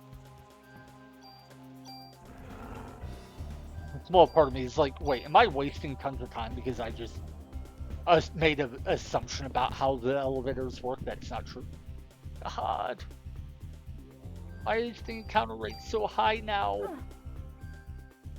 Seriously, that is crazy. A high encounter rate compared to when we were coming up the floors. I wonder if maybe the more you run away, the more likely encounters are to spawn? That seems unlikely, but... I want to kill them, but I am so nervous. We're on floor 63, so I just need to go down a few more floors and I'm out.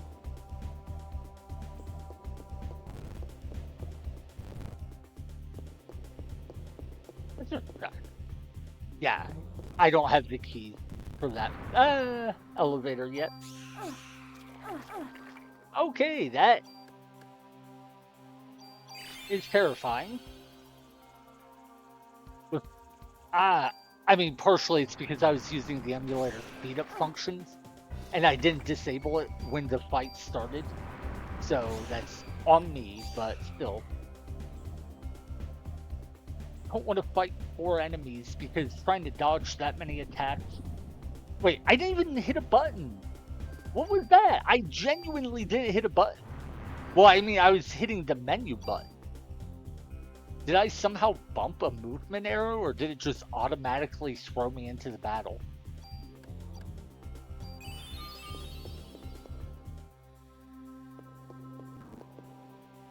Alright, floor 62.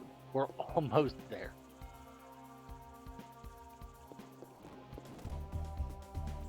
This is so weirdly nerve-wracking. Actually, this reminds me of times where I played games like, say, Final Fantasy, the very first one, and I got to the end of a dungeon, found whatever item I needed, and then was petrified that I would die and game over on my way out of the dungeon, which did happen to me a number of times, including in the Marsh Cave. I remember the first time I ever cleared the Marsh Cave, man, I struggled so much with that dungeon. I got to the end, there was an ambush where I had to fight, like, I think 4 or 5 wizard enemies. At the final chest, killed them, got the chest, and then was leaving the place and died on my way out. And I was heartbroken because it took me like 7 tries just to get to that final chest the first time. And I died to the wizard ambush right before right at the end. And so the next time I got there, I was so excited. I killed the wizards. I was like, yes, finally. I did all this work. I finally got through the dungeon. I'm happy. On my way out, I die, and I was just like, I want to cry. I want to cry so bad.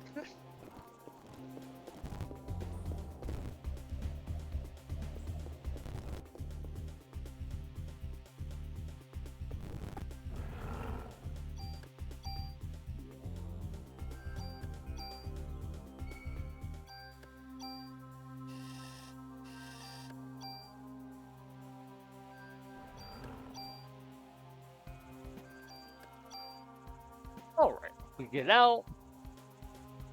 Yeah, I swear I won't be running away from battles forever. It is really just until I get out.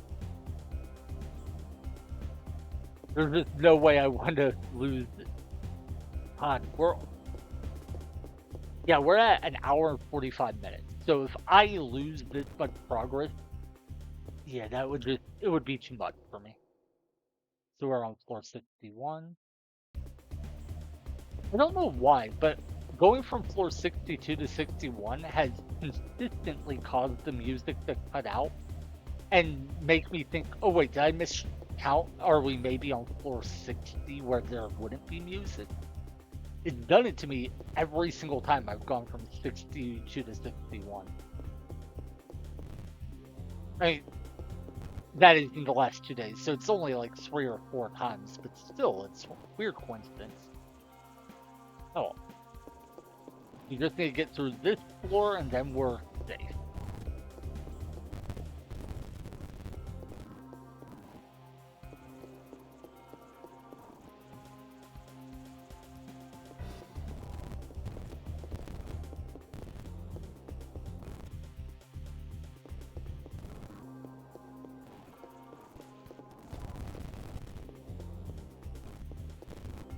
Alright, dead end. Ah, nope, wrong way.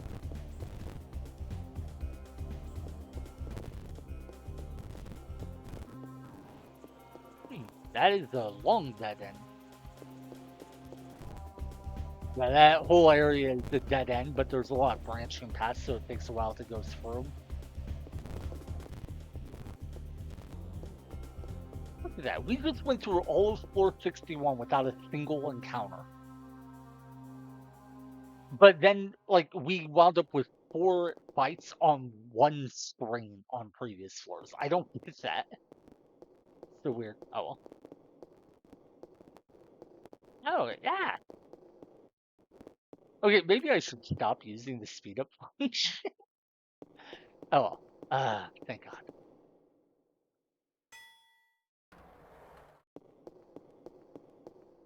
All right. So we've gotten everything from floor 61 through 70. I think we are missing one item on one of the previous floors that we missed, and we'll need to go back and get that.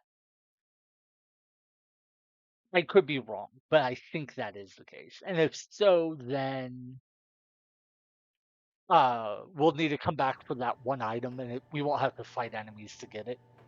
But then we will be completely kitted out and ready to try the Queen Bee boss again.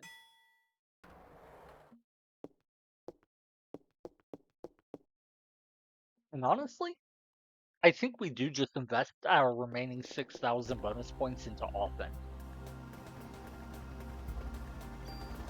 Because I think we're going to get like 40-ish points worth of defensive stats once we upgrade our armor. And I think that should be enough defense that we don't really die easily. And that's all I really care about. Because for the most part, my thought when it comes to defense is I need enough defense I don't die to small mistakes. And then for the most part, I just rely on avoiding attacks. Okay. Yeah. Tune up weapon. Rare G card. Yeah. And G card, of course, means trading card. Yeah, let's upgrade our club. We'll add an extra slot to it. And he'll let us add 2 slots because the card was rare. Okay, so Club 5 can't actually take more slots. Sure.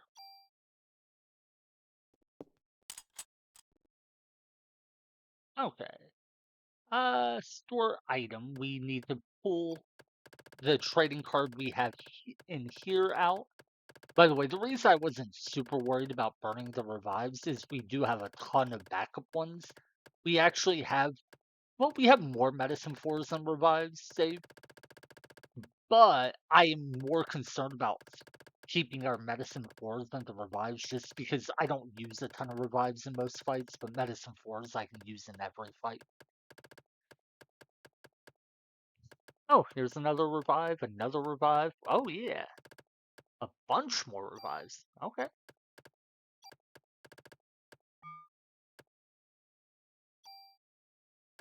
So wait, how many medicine fours and revives do we have?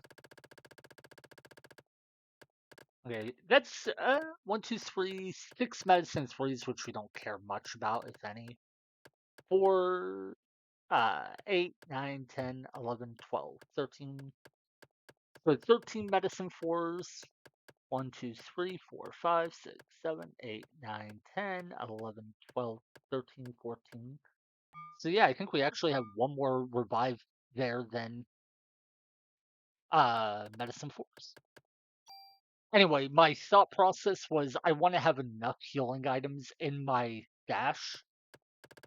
Yeah, it doesn't actually matter which ones I upgrade because the only ones I care about are already full slots, right? Oh no, this can still take more slots. Okay. But anyway, I want to have enough items in my storage for the final boss. So that was part of why I went back to a previous save file, was so I could save up more healing items. Uh, and it take another slot? Yeah. Okay. Uh, basically, the healing items in my inventory will be for the floor 70 boss. The healing items in my storage will be for the floor 77. Was kind of my thought process. All right, and now we'll check his rare trading card collection. 1, 2, 3, 4, 5, 6, 7, 8, 9, 10, 11, 12.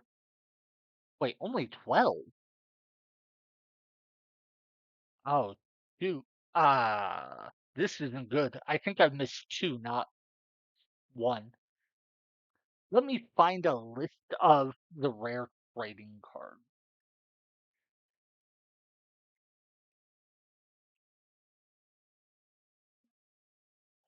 Uh, do- Pulling up a guide on GameFAQs.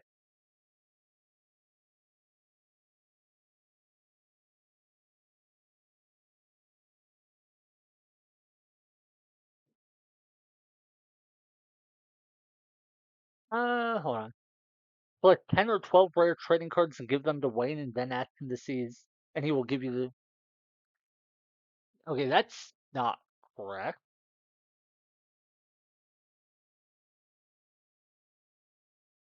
Yeah, some guides have incorrect information, so. Hmm. Wait, why can't I find.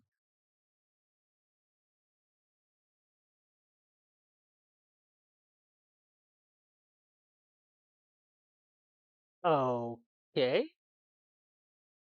I just looked at two guides and neither of them had a list of all of the rare trading cards by name and where you find them. Fine, I'm just gonna look up Brady Guide's game or Brady Games Guide because I know that it will have it. 202 Secrets 29. So I think 135 is where I need to go.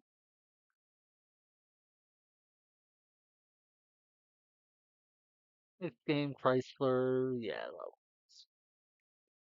using the map. Yeah, here's the list of which cards can be found on which floors. So there's that. What what I want is just a list of cards and the floors that you can find them on. Why is that so hard to find? Yeah, I really wish the guides for this game were better than they are, but okay, here's a list of all the cards at least. So P38, I'm actually making a notepad file with a list of the cards and then I'm going to cut them off. So yeah, P38 we have, D-Hawk we have, Kazul we have, PPKS we have, M1, MK5, huh? MP44, Bar, MG42, M29, M73, Type 38, Type. Oh, okay, Type 38, Eagle T. Wait, that can't be right.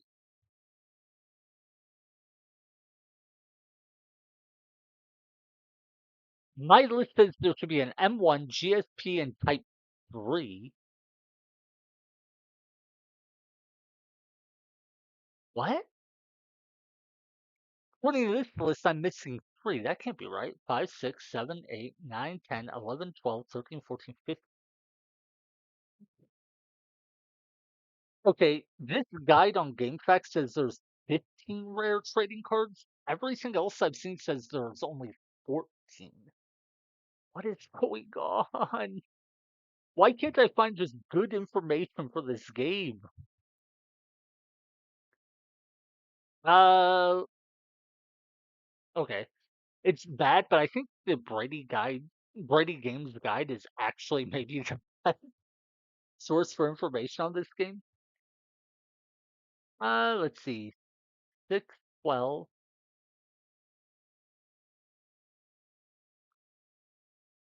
Wait, what? No. Wait, this is crazy. Brady Games. Right? It says the following is the list of all 14 rare trading cards, and then it lists 12 cards, not 14. What? Oh my god, this is so frustrating. Okay. I'm just gonna look at a list of what items can spawn on what floors of the Chrysler building and look for the three. It's so stupid. There should be like good information for this game. Why do all the guides suck so much? Anyway, hey, yeah, I love this game. Sorry, you caught me at a point where I'm trying to figure out which items I'm missing, so I'm not kind of really playing. I'm looking up information. But yeah, this game is great. I love it. There are I have a list of 15 rare trading cards that are supposedly in this game, and I think only 14 of them are real cards. And I've only found 12 of them. So I'm trying to figure out which cards I have missed, and it's surprisingly difficult. GSP, M1, and Type 3 are the only ones that I need to. Eagle T, I've already gotten.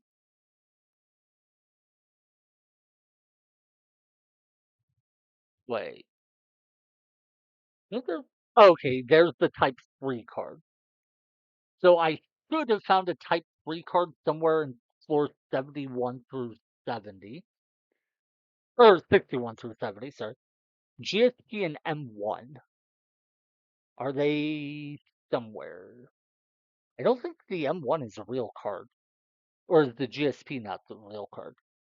MS3, meh, meh, meh, meh, meh.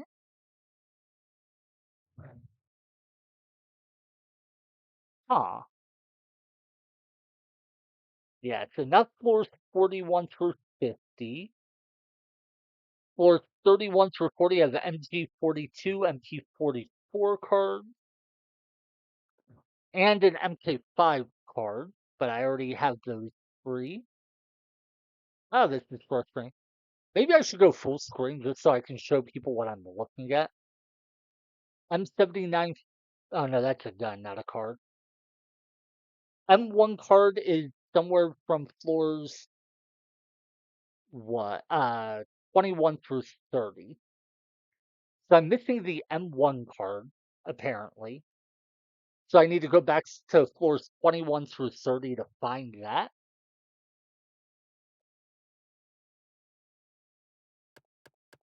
And then I might have missed one card on floor 61 through 70, but I thought I checked all the item rooms.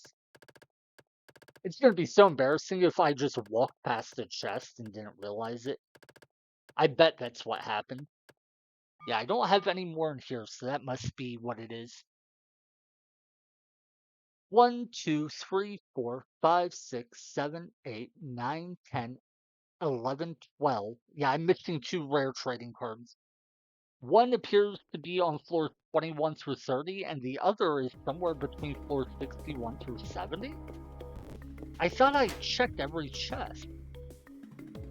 God, this is gonna suck. I have to go back through those floors to look for it. Going to floors 21 through 30 to look for a rare trading card isn't the biggest of deals because there are no enemies on them. But I was really banking on not having to go back through floors 61 through 70 until I was ready to kill the boss. But yeah, the list I have lists a card called the GSP Rare Trading Card, and I'm not sure that's a real thing. I think this guy, one guide says I only need to find 12 rare trading cards. I know that's wrong because I need 14. Brady Games guide says there are 14 trading cards, but then lists 12. And then another guide lists 15 rare trading cards. Why is the information for this game so difficult to find? I'm almost tempted to make a guide of my own now just because of how much frustration I've had during this playthrough trying to find information that's not out there.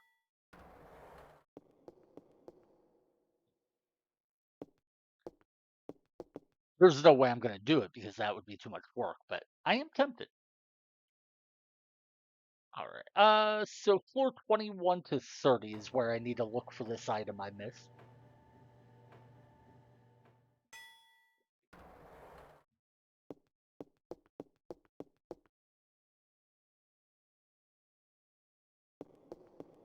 Um, well, let's just check this room first.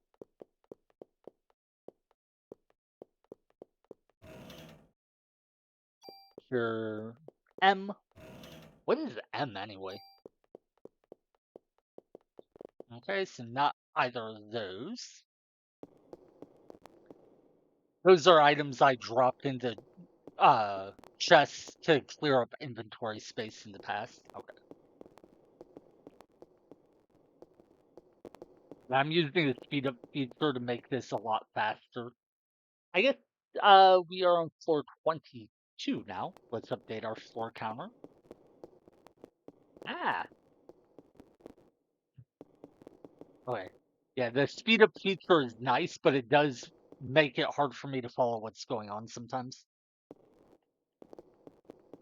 If I was doing this on original hardware, it would suck, but yeah, that's stairs up. So we need to check the item room. Hopefully it's right over here.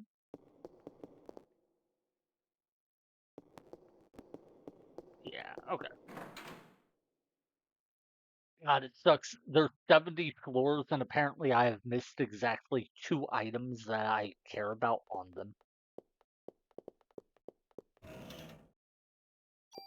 Medicine 2, I really don't need. They're poison. But yeah, if there were better guides for this game, I would at least know exactly what I'm looking for and where I'm looking for it. But oh well. Anyway, sorry. Yeah, what was it? The genie stopped in. Hi, hope you're doing well. Sorry, you came in at a more boring moment. Earlier in the run, I was super worried about getting a game over and losing like 90 minutes of progress. So we are now at a much less stressful point of the run, thank God. But we're also at a kind of frustrating point. Wait, no, I did not want to drop an item.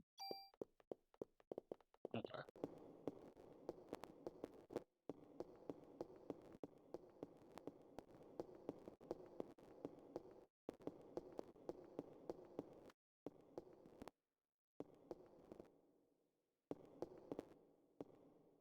All right. Floor 24 it is now.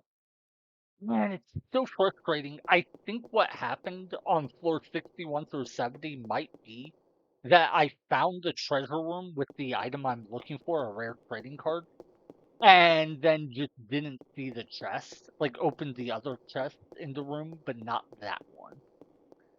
And if so, that's going to be such a frustrating mistake to make. I have pretty bad vision, so I am always worried I'll just not see something that other people would think is really obvious.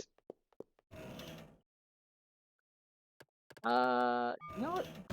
Let's not replace items because then it'll be hard to tell which chest we've actually checked. Let's dump these items I don't want, just discard them instead of putting them in chests. Okay, another medicine too, not anything I care about. Okay, so that was floor 24.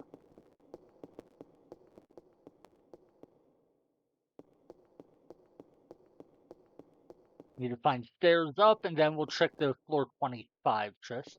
Now, I could hop into the elevator and take that to floor 25. The reason I'm not doing that is then I would appear on kind of a random spot on the floor, and it would be harder for me to know which direction to go to look for the item room.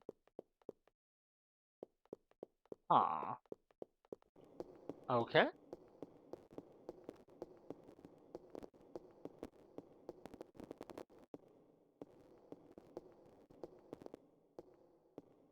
Yeah, I swear these earlier floors in the Chrysler building are much easier to navigate than some of the later floors.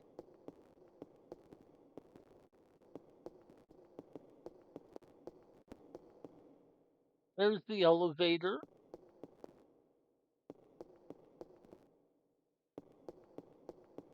Stairs up. Yeah, okay.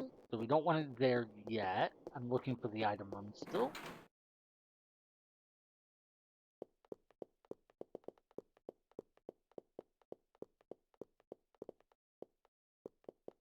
Wait, really? Okay, so yeah, there was only two chests in here and they're both empty. Oh. And I am so worried that one of the rooms I've already checked has the item I'm looking for and I just didn't see the chest. That would be so like me.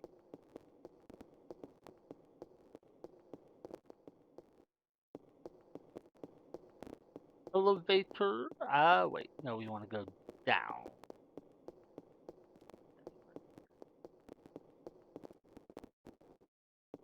Yeah, here's the item room. Man, I wish the game at least had some sort of soothing music playing because it is really boring going through these floors with no sound. Alright, so there's two chests here I can open. There's the card I was looking for. Sweet. Okay, I don't need to cure poison. Alright, so that is one item down. If I'm not mistaken, that means all we need left is is it the Type 3 card or the GSP card? I don't think GSP card is an actual item in the game, but this guide on GameFAQs says it is, so I'm confused. But yeah, Type 3 card. Is that an item we can get in floor 61 through 70? Yeah, okay. Alright, so yeah, there is one item on that. God, that sucks. I'm gonna have to go back to the area that has actual enemies and fight them. I don't want to do that. I mean, I want to go back there, but I don't want to have to like run through 10 floors looking for one item. I think the elevator was right over here, right? Okay. What really worries me is I think I must have gone into the item room where this last part I'm looking for is, and I must have just somehow not picked up the item. Oh well. First things first, we go back, we drop off this trading card and save. That way I don't have to come back to these early floors and check them for items again.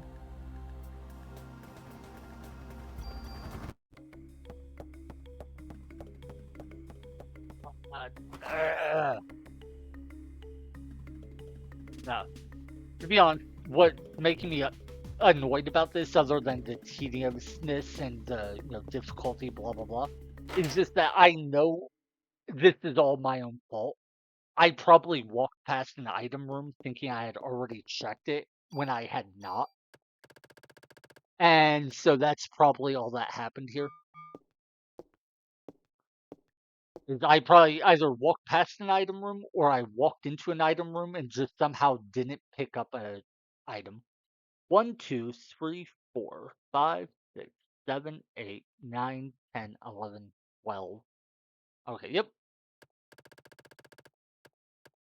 Yeah, give you one more rare trading card. That is number 13. Uh, yeah, it doesn't matter what I actually upgrade because I don't want to keep any of these items in the long run anyway. I already added enough slots to all the items I care about. Look, you can get infinite trading cards. Not rare ones, but regular ones. No. Just in case. It's possible I had another trading card in here. I don't think I did, but nope, I have a plain trading card, but not a rare trading card. God, this sucks so much. I'm gonna have to go through 10 floors filled with enemies looking for exactly one item when I thought I was done with those floors other than killing the boss of the floors. That that makes me sad. Oh well. Let's bring over a revive or two. Reason I'm moving revives over is we used all of our revives, so That sucks. I cannot believe I missed an item. And I even remember walking past several treasure rooms saying, oh, yeah, we've already checked this. And a small part of me is sitting here thinking, maybe I didn't check those after all. Oh well.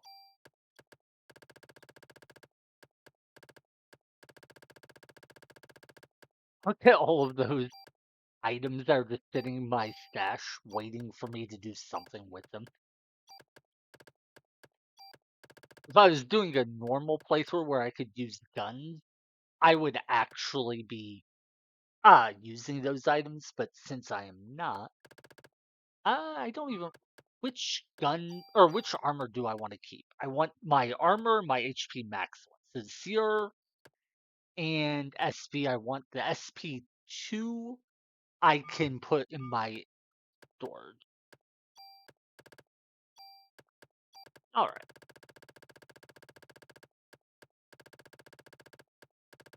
Well, the good news is now that I'm going to have saved, when I go back to the Chrysler building, I can at least fight enemies again. When I was going back from floor 70 down to floor 60 to leave the building, I was so terrified of fighting any enemies that I was running away from every battle. We don't have to do that now. Now we can actually fight guys. So that should make things a little bit better. Still, God, I wish I. What item room did I miss? Because there are 10 item rooms, 10 floors. Meaning there's one item room per floor. And I could have sworn I checked all of them. Real quick, let me just look up a list of rooms we could get. Yeah, I definitely got the. There were two rooms that have just treasure box or mimic. One room that had a mimic and a defense up item. Definitely did that. Got the Club 5 item room. Yeah, okay. I'm looking at all of these. Apparently, I missed one room, and it is the exact room I needed to find. So, that sucks. I just hope it's on like floor 63 or 64, not like floor 68 or 70. Well, if I had to bet, I would bet it is floor 65. That is the floor that I had reached on yesterday's stream, or at least the floor I thought I had reached. Speaking of stream titles, let me update my title just so it's clear why I'm taking longer than I care to. Uh, blah blah blah. Hunting for rare trading or hunting for trading cards. Yeah. That way, if anyone decides to hop into the stream, they'll understand that I'm not actively trying to kill bosses or anything. I'm obviously happy to have people stop by or whatever, but the last thing I would want is somebody to pop in and be like, "Oh, you're doing a challenge run. I want to see what you're doing. See how you're fighting enemies." Then be like, "Oh, you're just running around doing nothing, like looking for a dress. That's boring."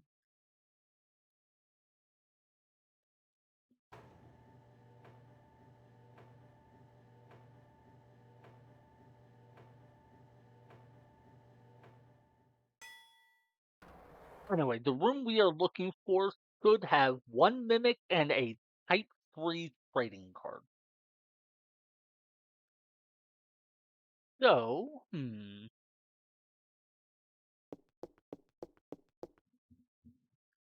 that means there can only be two treasure chests in the room. I know from experience I need to go left, not right. Ah! Alright, let's update the floor counter. We are on floor 60. There we are. And having the floor counter on my screen makes me think I really should go through the effort of setting up an overlay. Like, like, I don't see myself as ever being a streamer in terms of like trying to make it a job or anything or even making money off it. But if I am going to stream regularly, like I want to, maybe it would be good to spruce up my stream a little. To be honest, the biggest thing for me is just I don't know what I would want my overlay to look like. And most of the overlays I've seen online, like, yeah, there's a bunch of ones you can buy, and to be honest, I think most of them look bad. They're also just not very interesting, like, whether they're good or bad. A big thing to me is I feel like people don't do much with their overlays. They just kind of, like, they do artistic stuff, sure, but there's so many things we can do with computer programming. For instance, I would love to have a digital pet on my screen. I even started writing the code for a digital pet. I made it in what is it called? Tkinter. It's a GUI display for Python animations. And I was all excited to show it off on stream, only to find out that OBS, the recording software I use, can't record any animations in Tkinter for some reason. So I have a digital pet that I wanted to put in my stream that I can't show on stream because of computer issues. Because quite frankly, OBS, I don't want to say it sucks because I actually really like the program, but it has some weird limitations that I don't understand. Some things I get why it struggles to capture, but other things I'm just like, that. How do you struggle to capture that? What it comes down to is Tkinter basically has a command console that it uses as its primary window, and then it puts animations in a child window. And if you try to capture it with OBS, OBS only captures the parent window, so it can maybe capture the command console, but not the animation window. And I don't know if that's OBS's fault or maybe it's something about how Python Tkinter works, but it's just such a weird limitation. But yeah, right now I have this little duck hopping around my screen during some of my streams that my viewers can't see, and it makes me sad.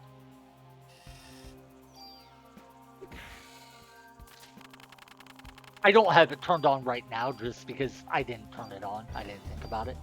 But just talking about it makes me want to. Alright, we get some more medicine 4s. And we are getting, you know what? Screw it. My armor is strong enough that I am fine with... Oh wait, not tune-up bonus points. I am fine with my defensive stats as they are. So I'm just going to invest all of these points in my offense. So now we are dealing 60 more damage per swing than we were before. When we level up, I think we'll get like +5 more damage.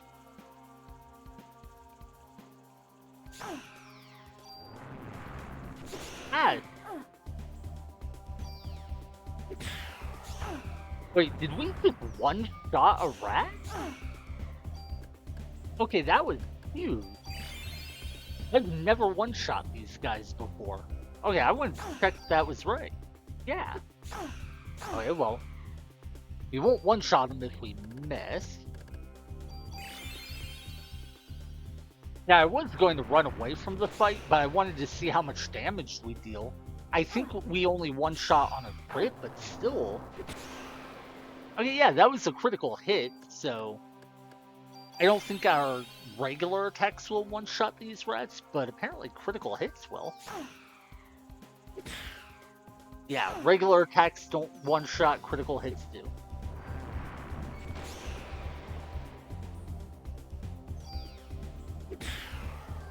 Okay, and we stole some more medicine 4s? Nice. Okay, those rats are so much easier now if I have even just the potential to one-shot them. Makes them so much more appealing as enemies. And yeah, we're 32,000 experience away from leveling. Well, 33, depending on how you round. I didn't want to level up to 37, but I think we'll just have to accept that we will. That's it. I am still going to run away from a lot of fights, I think.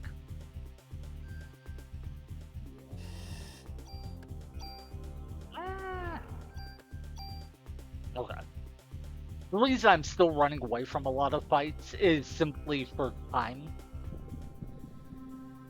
Then again, maybe I'll have to fight them anyway. Okay, fine.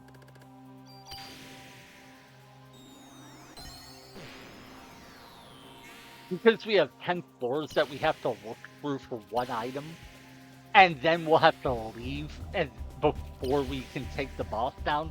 I don't want to spend too much time fighting enemies. Like killing enemies every now and then. Wait, Liberate just hit one bacteria like 4 or 5 times. 4 times, okay. Yeah, that bacteria that dies here got focused by more than half of the attacks. That's funny. Apparently, I really hated that one specific enemy. Ah. This bacteria won't die in one hit. Ah.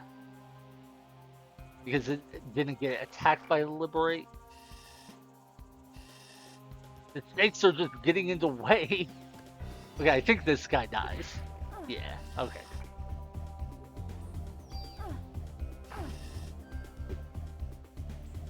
It's weird how these snakes, despite being so slow, are actually genuinely difficult to deal with.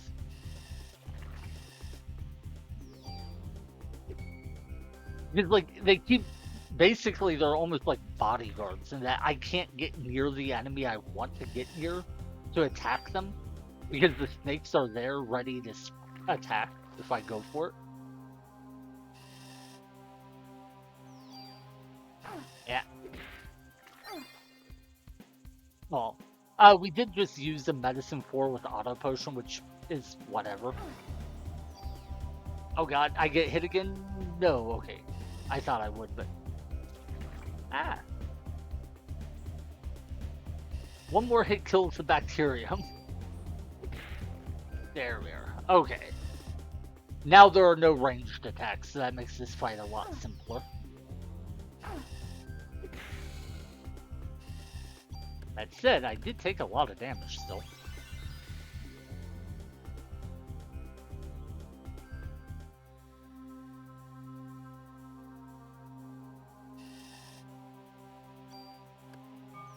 Yeah, let's just kill it. I was going to try to let my energy fill up, but whatever. If we fight dogmen, not having full energy will suck because I won't be able to open the battle with Liberate. But if we run to dogmen, I think we just run away.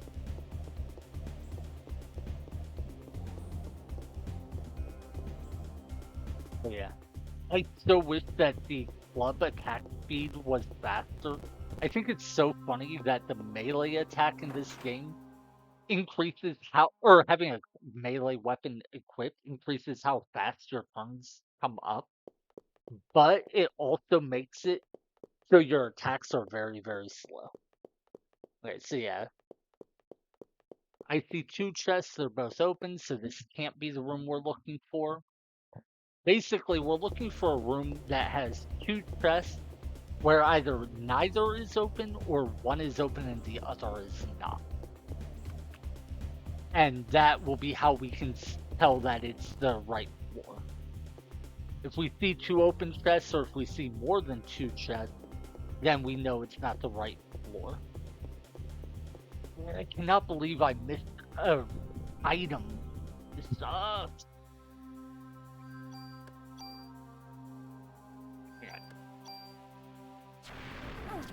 That purple attack. Oh my god. That is why I want to run from these enemies. the debuff down, or the defense down debuff, made it so we were able to die in 3 hits.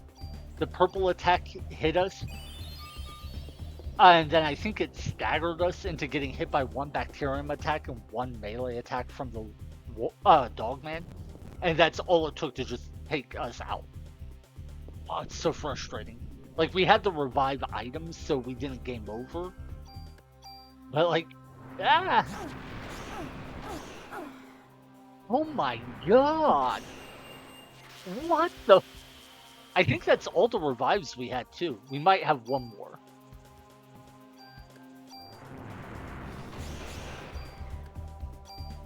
Thank God we get out. But yeah, that defense down debuff makes it so those dogmen hit us for like 400 damage with a melee attack. And that's why we can die super easily. Do we have another revive? Let's arrange our items. It's so difficult to find anything in that mess.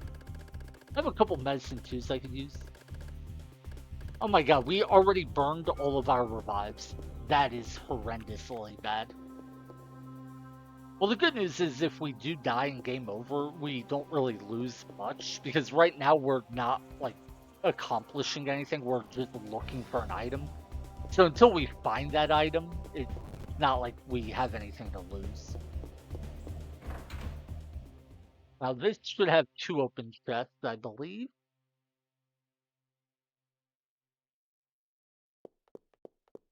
Yeah. One in the back is open, one in the front is open. Okay. I cannot believe we died twice in 2 fights. That's so crazy. It's also why I was tempted to save some of those bonus points for my defense. Because if I had boosted my defense, maybe I wouldn't die so easily. Conversely, if I would have just found the stupid item I'm looking for, I would have been able to upgrade my armor and get like 40 more defense. And thus not die as easily as well, so, yeah. I don't have energy for this fight. Oh, but it's only rats, okay.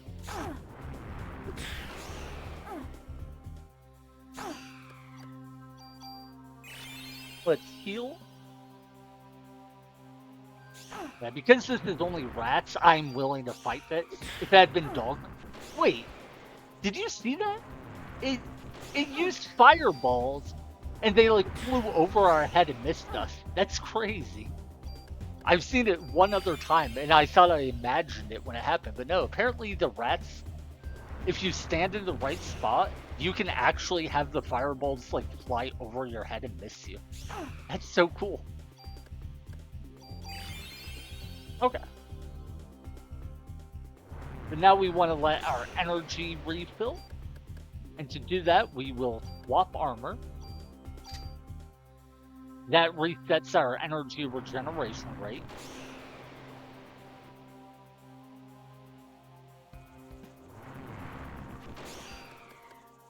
Let's swap back now just in case I do get hit. I got hit. I think I actually only got hit there because I swapped armors, though. I think there was a small delay from swapping armor, and that made it so I didn't move out of the way of the attack, but not sure. Ow. Contact damage. Alright, we didn't crit, so we didn't one-shot, but we do kill with 1 hit now. Oh, but it missed.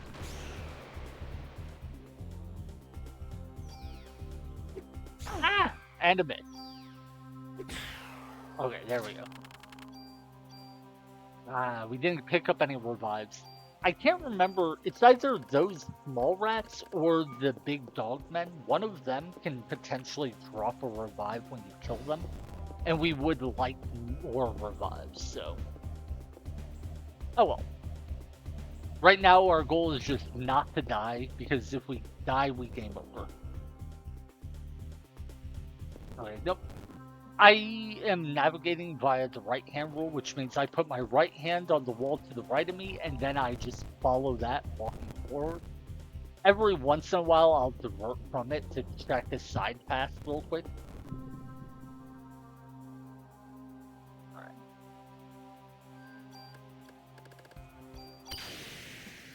Okay, liberate. Because I have energy, I am going to try killing these guys. Okay, so each one has been hit one. 3 hits will kill them. Okay, so that one is dead. This one's been hit twice. Okay, so one is dead, the other 2 are 1 hit away from death.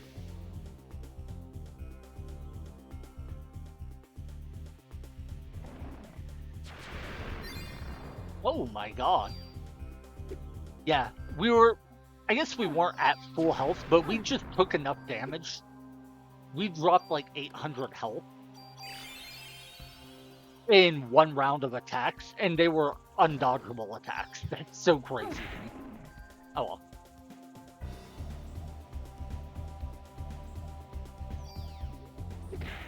At least we stole 2 medicine 4, so that'll make up for the item we've got to revive. Yes, yes, yes. That's amazing. That's awesome. Yeah, yeah, yeah.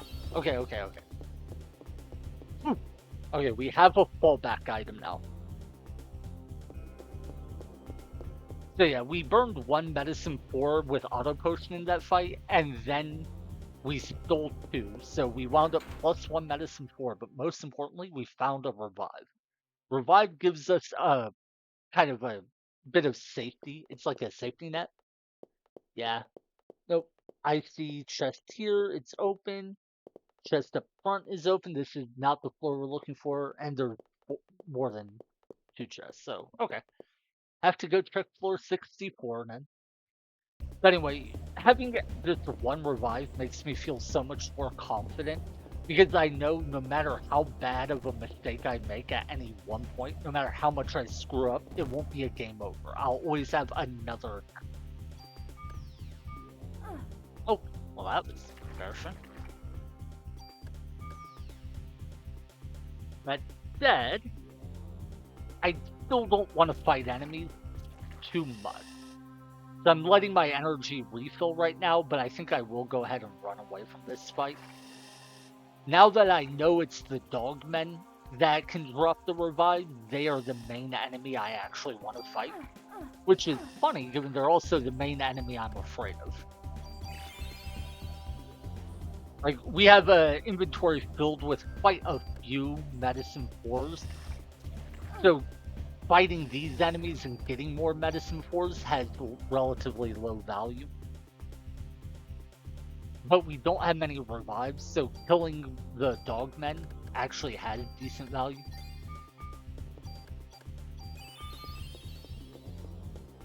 Then again, the dogmen are also the hardest enemy, so maybe I don't want to fight them. It's a weird thing to struggle with. The hardest enemy is also the enemy I get the best reward from, at least potentially.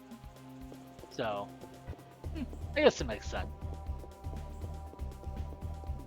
Anyway, the biggest thing right now is just to find all the item rooms.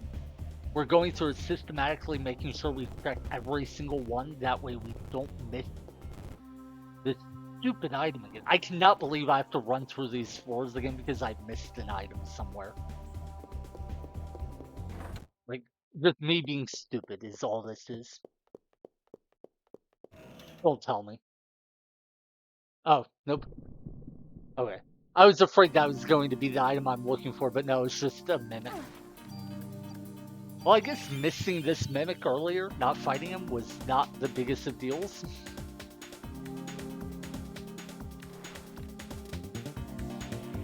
I still think it's funny that when I first started doing the Chrysler building, this was by far the most dangerous enemy I would come across.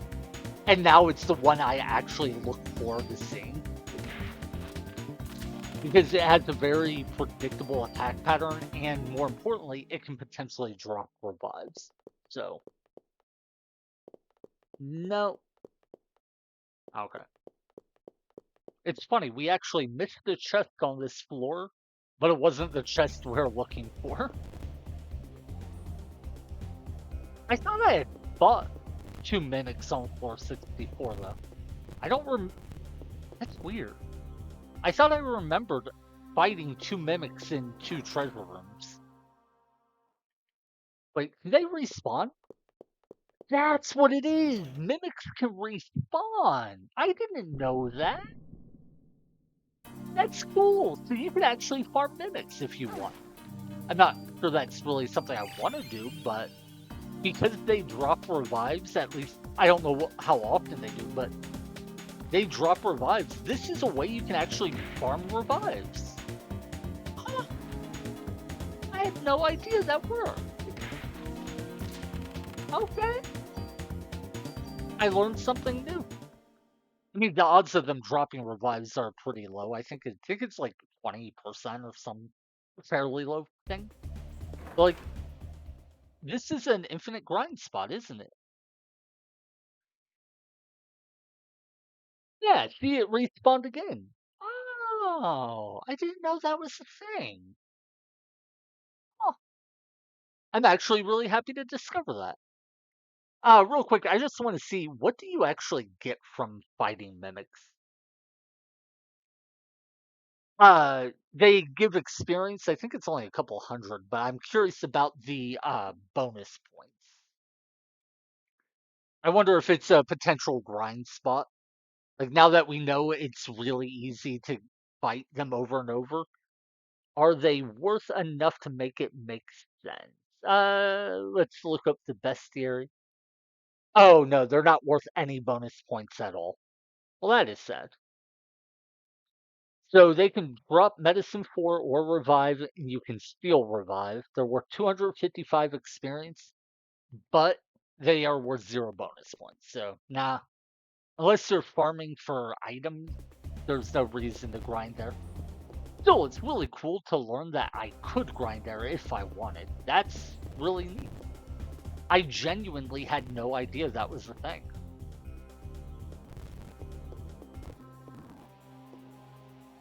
It's weird. That little bit of information just made having to redo these floors looking for one item so much more bearable. Like it genuinely improved my mood a ton to make a discovery like that.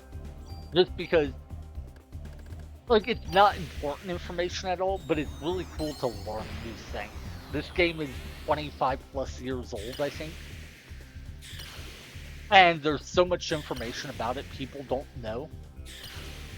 And even if it's been documented somewhere, you as an individual may not have seen it. Okay, I just want to point out, Liberate hit one rat 4 times in a row, then hit a bacteria 3 times in a row. It must have really had an issue with those enemies. But I should go for the rat first, not the bacteria.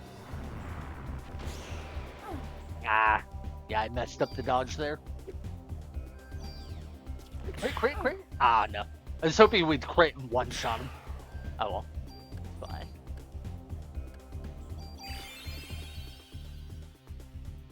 Yeah. I love learning new things, so that makes me happy. Plus, the fact you can grind revives is actually really cool. Because I think that's the only spot in the game you can realistically grind revives. Other than maybe like enemies on these floors. Okay. Yeah, like the dogmen on these floors can potentially be a grind spot for revives, but the thing about the treasure boxes is, oh wait, they might not respawn if you kill the boss. I was about to say, because they are enemies that are in a chest, you could fight them anytime. But I don't know if that's true. Maybe on other floors, the mimics won't respawn. Now that I think about it, yeah, when we went through floors 21 through 27 looking for a trading card, I don't think we saw any mimics. So yeah, I guess the mimics probably don't respawn once you kill the boss they are associated with. Okay. Oh well, still cool to learn. I really don't want to fight you guys. On the other hand, I don't want to run or spend a bunch of time trying to run away, because if I keep trying to run away, we've already died to this exact formation before, so I think there's a decent probability I fail to run away and then just die. At least if we open with Liberate, we'll kill a couple enemies.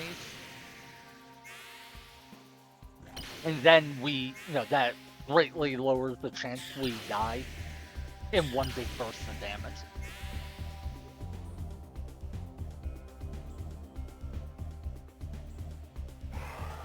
Okay. Yeah, it sucks that we got hit there, but oh god, no, I just realized this could go bad. We need to heal.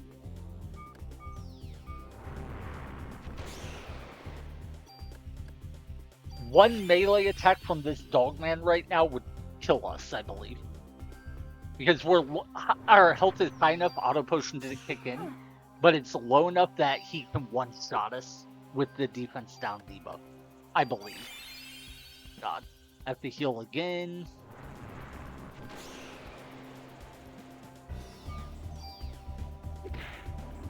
Thank God he's dead. Okay. Oof. I was so nervous there. Yeah, let's swap our armor. Not our weapon. Yeah, I guess they didn't need that Club 4 in our inventory since we can't do anything with it until we get the rare trading card to go back to the police precinct. So we could have freed up an item slot. Not a big deal, but just... Oh my god.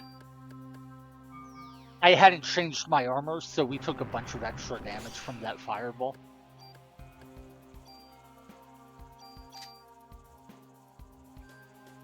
So there is a small delay when you change your equipment. I never really paid attention to it before, but yeah, I definitely felt that like there was a small delay before I could move to try to dodge the fireball because Aya was changing her equipment. So yeah, if the enemy is already attacking it, you definitely need to be careful about changing equipment.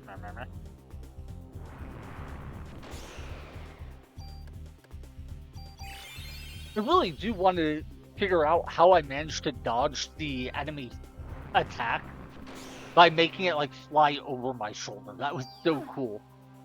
Now I've only seen it a couple times, so I don't know how exactly it worked. Oh. It was fun to actually fight that battle instead of running away. I am still going to run away from a good number of battles, but fighting every now and then is not the worst of ideas. Alright. So, yeah, we haven't checked this firm yet. This is floor 65.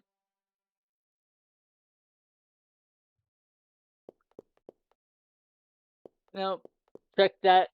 Check that, yeah. Okay. So, floor 65 is a bus.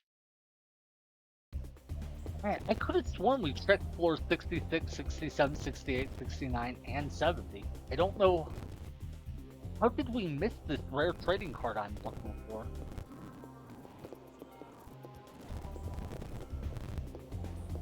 Okay,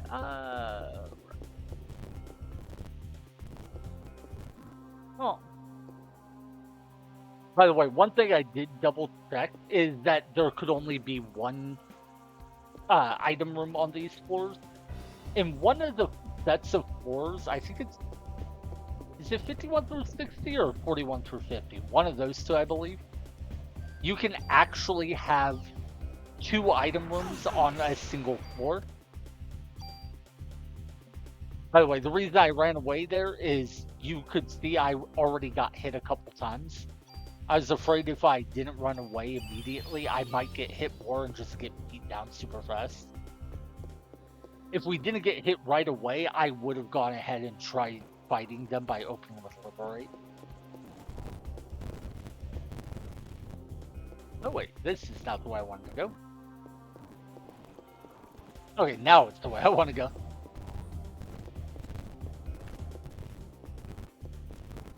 Dead end.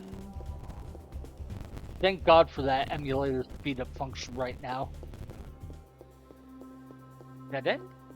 Yeah. Yeah, if only that haste spell worked out of combat. I would, if it did, I wouldn't need the emulator speed up function at all. Anyway, we did find the stairs up, so now we just need to find the item room. That's the elevator.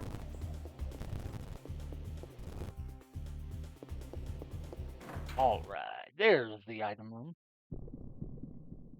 Okay, we fight an enemy in here, but this can't be the right item room because we already have 2 open chests.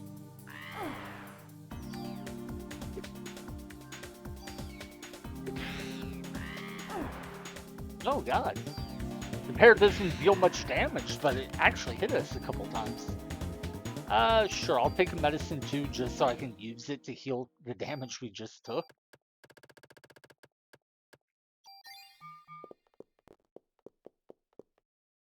Yeah, we've already opened that item, or that box.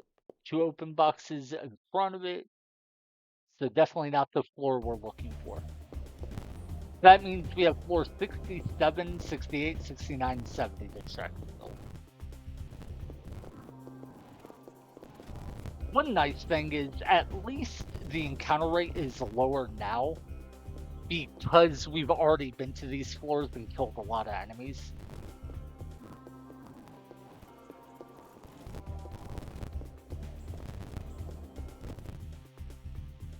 But yeah, I think it would be so cool if this game made it so once you unlock the haste spell, you actually get increased movement speed throughout the game. That or there was some other thing that unlocked it. Actually, maybe that, I know what it should have been. It should have been when you get the New Game Plus mode, you automatically get, like, your run speed increases. So if you want to go slower, you can just walk. But if you want to move faster, you can run. That would be so cool. It would make the game so much better to play, I think. Right, so we killed one snake, one bacterium, I think it was.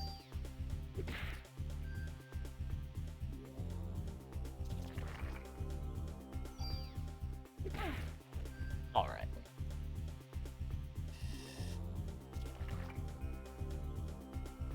And yeah, fighting these guys isn't for any particular reason. I just didn't feel like running away from more battles, so.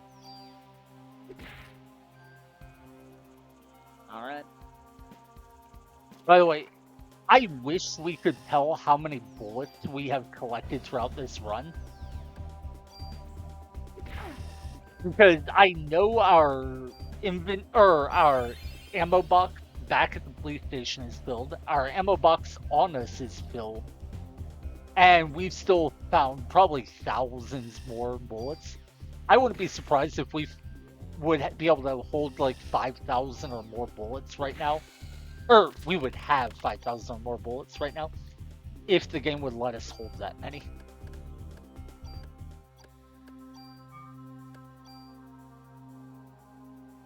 It would be kind of a fun thing to do in a melee run, just as a way of tracking, like, how much value am I getting out of using a club instead of a gun?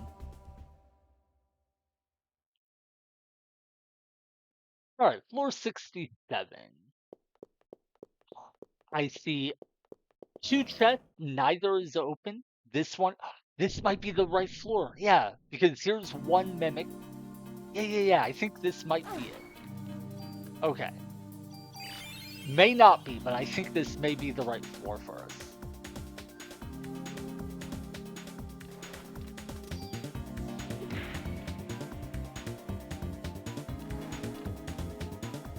Yeah, this mimic cat is fun because there's only 2 enemies. Or 2 enemies. 2 attacks it can use. The one that does the like spinning around attack is the more dangerous of the 2 in terms of raw damage.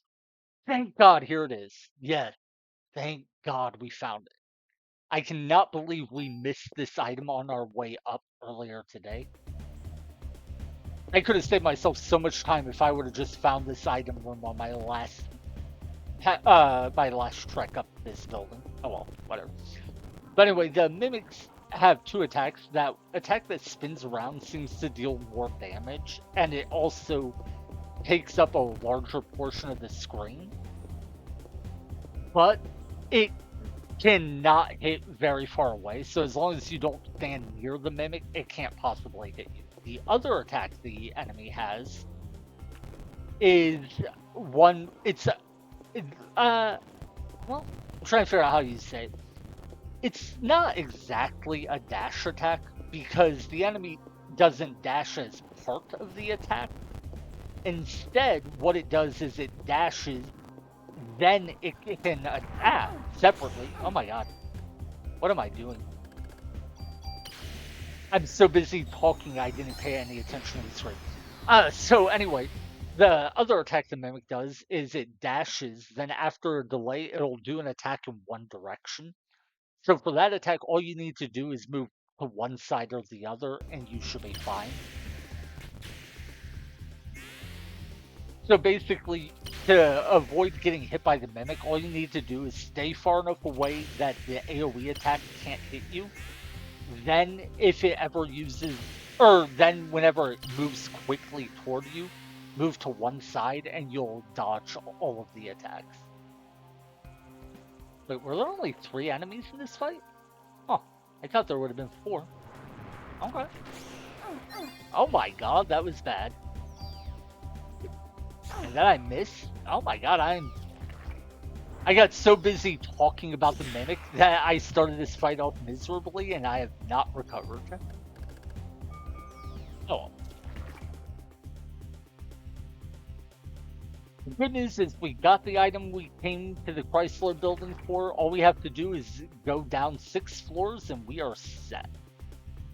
And honestly, I don't even know if I care about doing the armor swap trick. Now I kind of do.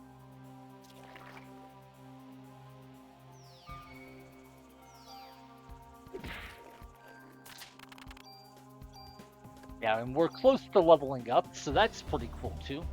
I think we do want to make sure we fight enough battles to hit level 37. Just because it'll give us like +5 damage and -5 damage from enemy attacks.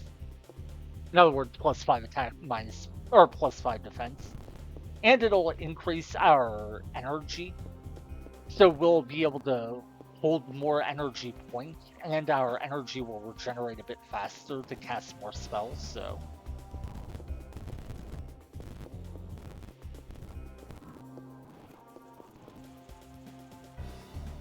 Yeah, I think 37 is the last level we will get in this playthrough because I don't want to get to level 38.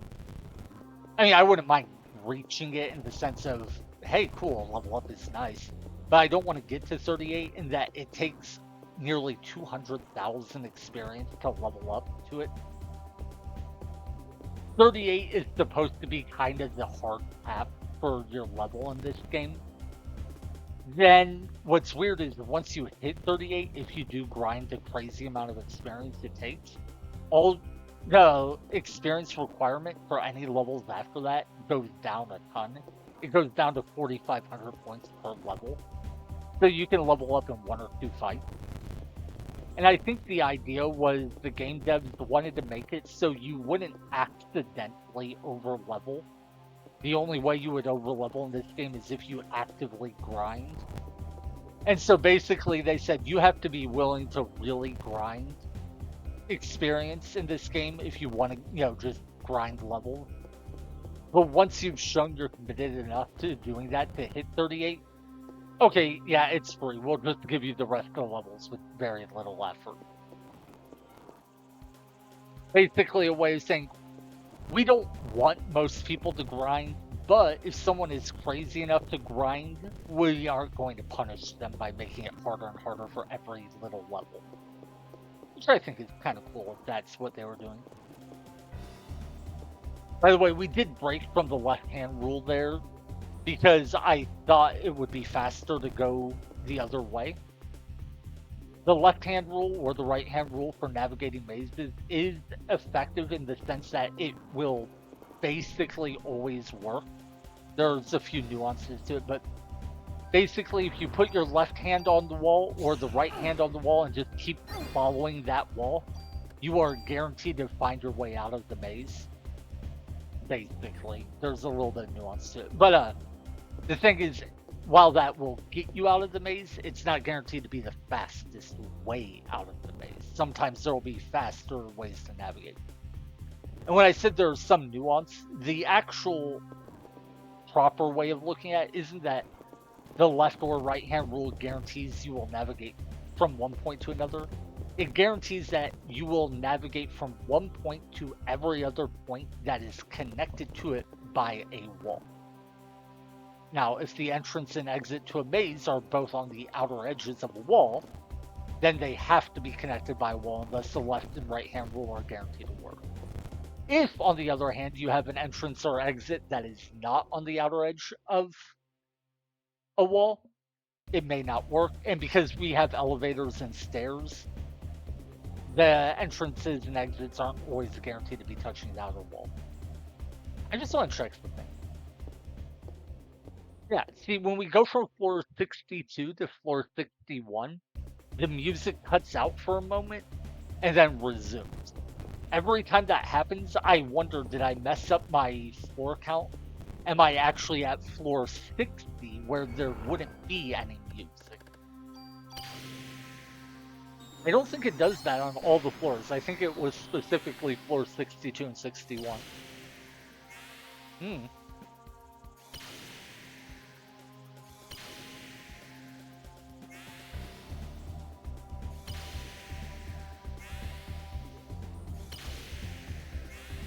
Wait, is Liberate going to one-shot all of the snakes and then not hit the bear a single time? That'd be kind of funny if so. Yeah, I think it did. I think it killed all of the snakes that are off screen and then didn't touch the bear a single time. Oh no, wait, one of the snakes survived. Okay.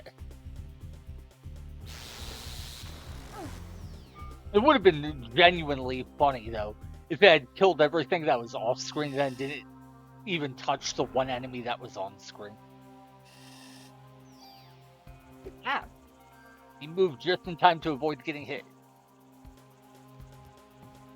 When he snapped around really quick, I thought he was going for an attack, but no. Ah, contact damage. Oh, you know what's funny is I'm almost at the point where I could use the Liberate. It would be funny if I used the Liberate a second time and it still didn't hit the bear. Very unlikely, but it would just be such a funny coincidence. Alright. Sweet. So earlier we invested 6,000 bonus points into increasing our attack power. Well, specifically our damage by 60. And we just saw here that that let us kill the bear in 3 hits. It used to be that we killed the bear in 4 hits, so we got a little bit of value out of it.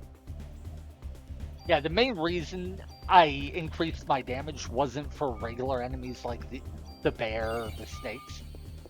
It wasn't even for the rats, so it is cool that now we can one-shot rats if we get a critical hit.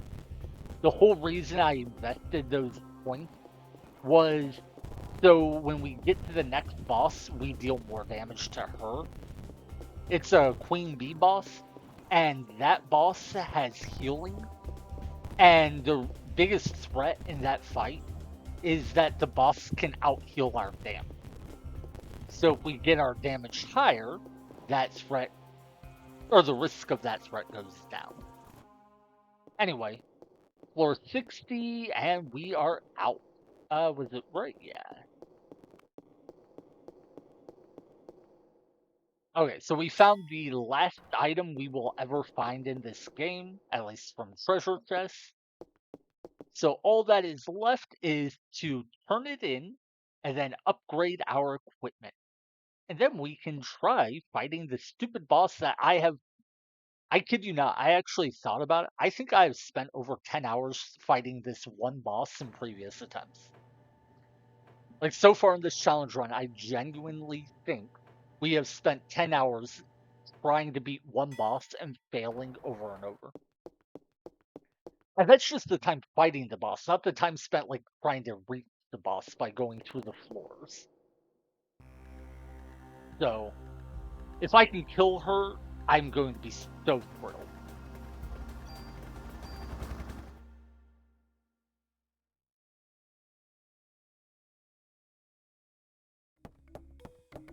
All right.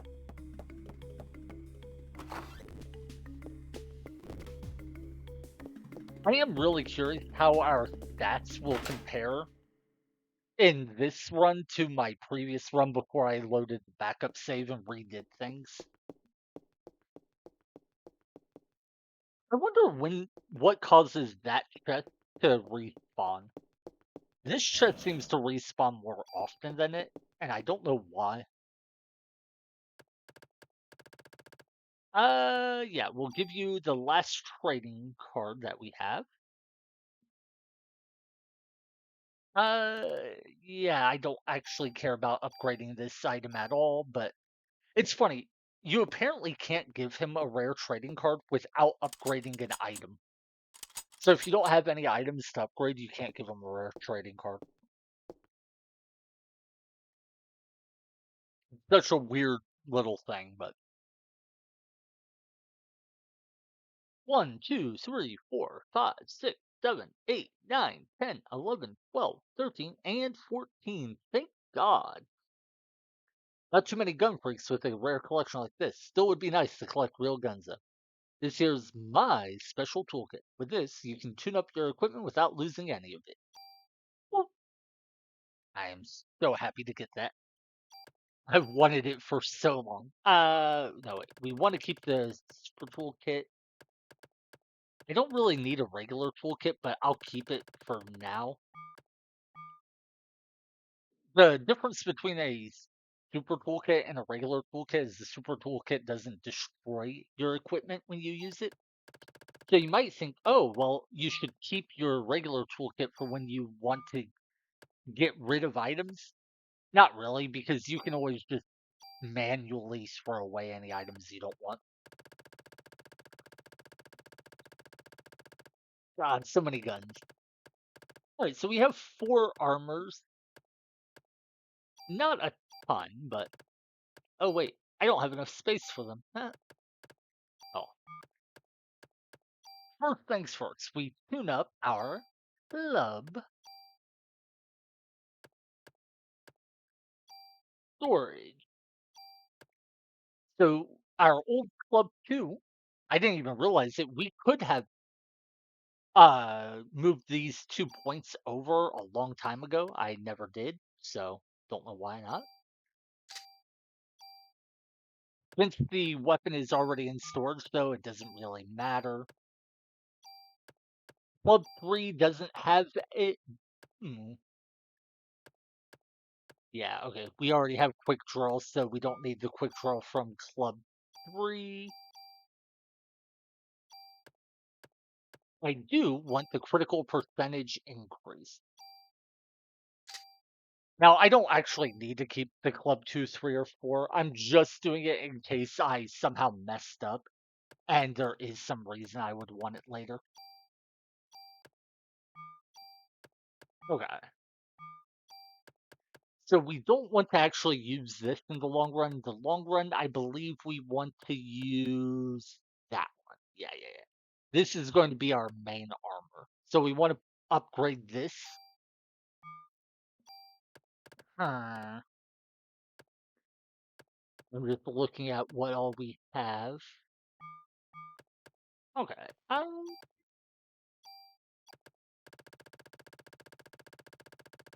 would love to move all of or break down all of those guns to see how much we could buff one gun, but I'm not going to do that on stream right now just because it would take a long time. Reason I'm doing what I'm doing now is I want to swap over to the new armor we want. Yeah, this one. Okay. Oh wait, I don't have enough item space right now. Store items. I guess I do have a bunch of medicine floors I don't really need, so let's move them over. And I forgot we don't have enough item capacity right now because one of our armors is giving us 4 of the item slots we're using. So, yeah. Anyway, the important thing is right now we are at 156, 123, 97.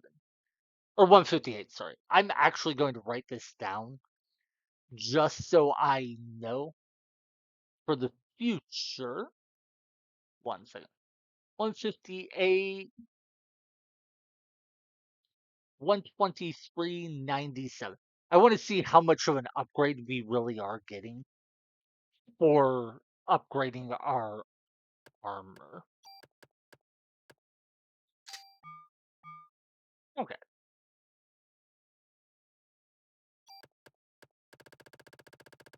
And then we had what? One more armor, I believe? Yeah, the beast. Okay. I guess I didn't actually need to move those over because we can upgrade things that are in stores as well. Oh well. Okay. So the first thing is we want to grab all of the stat gains from all of our other armors. So before I worry about anything else, let's do that.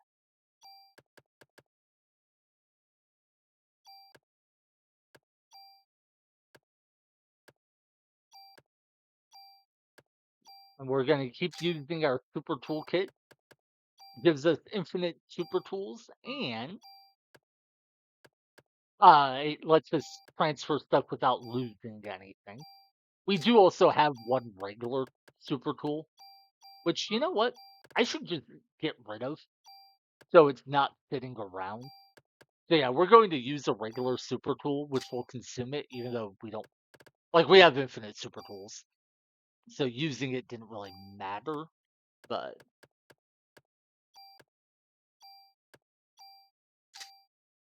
it'll simplify things a little.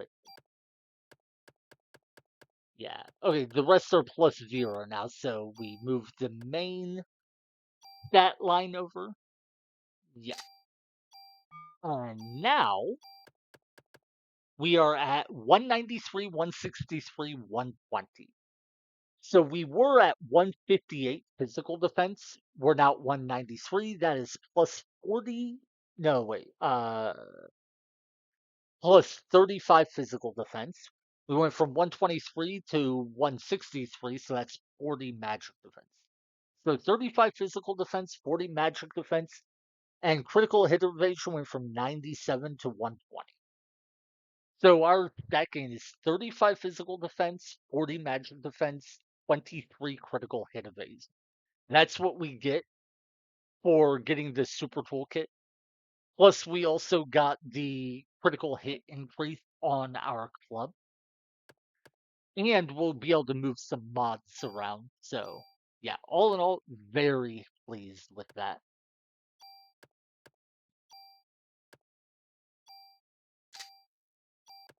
Yeah. I don't really care about this, but sure, I have it. And I'm using a regular tool instead of the super tool just because we know the item is no longer useful, so I can dispose of it. Same with that. Wait, no, that was wrong. I just, well, huh. What is our highest base stat item other than, yeah, okay. I just realized I need to get rid of one of our remaining mods. Yeah, this thing that reduces how quickly your turn comes up needs to be moved off of this item. The reason is I think we want to use this as our base item for our armor we swap to. The idea being it has higher base stats than the one we currently have everything on. So when we do the armor swap trick, our defenses won't drop quite as much if we swap to this one.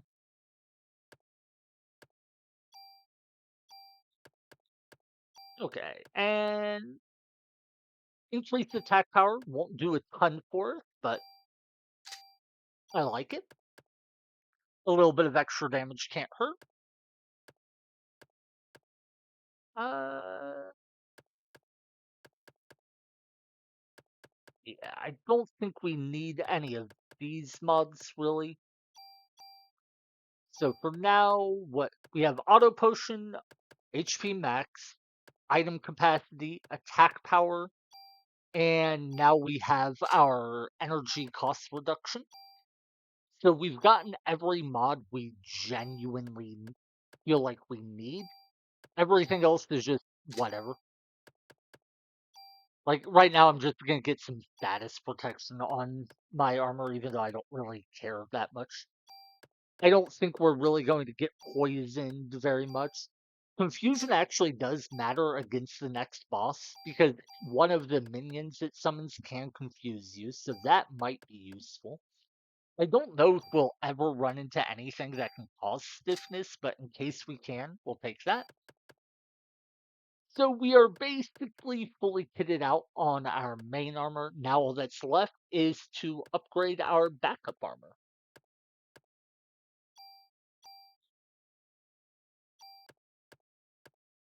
All right. Oh yeah, we already have that. Uh, yeah, you're the backup. Yeah, the main thing is with HP max and capacity increase on our backup armor.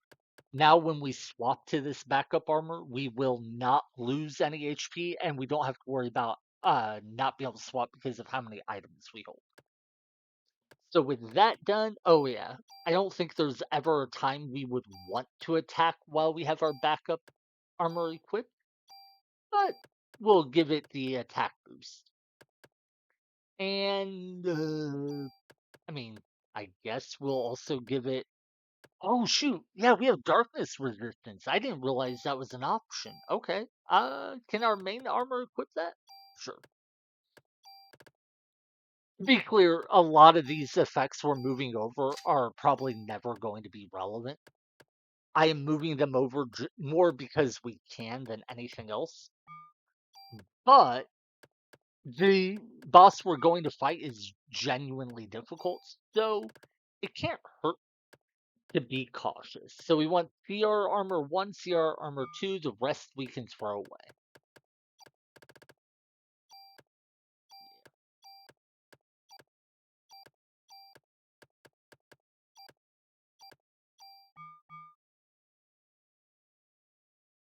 Oh, he's gonna let us upgrade or not upgrade, but name our armor something. What do we want to name our armor? By the way, the reason he does this is when you beat the game, you can rename an armor, but also if you get the stats on an armor, then you can rename it as well. I am very boring. So what I'm going to do is just name it armor.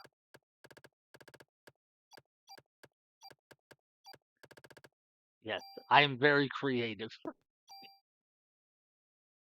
Right. So we have one revive on us, a toolkit, a super toolkit. We don't need the regular toolkit. Yeah, okay. Hmm. Yeah, let's grab like two revives. Actually, wait, we have a lot of revives, right? Yeah, good number. Let's grab like four revives.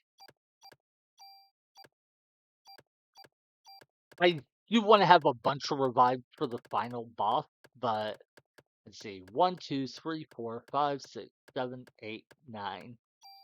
Okay, nope, I'm grabbing another one.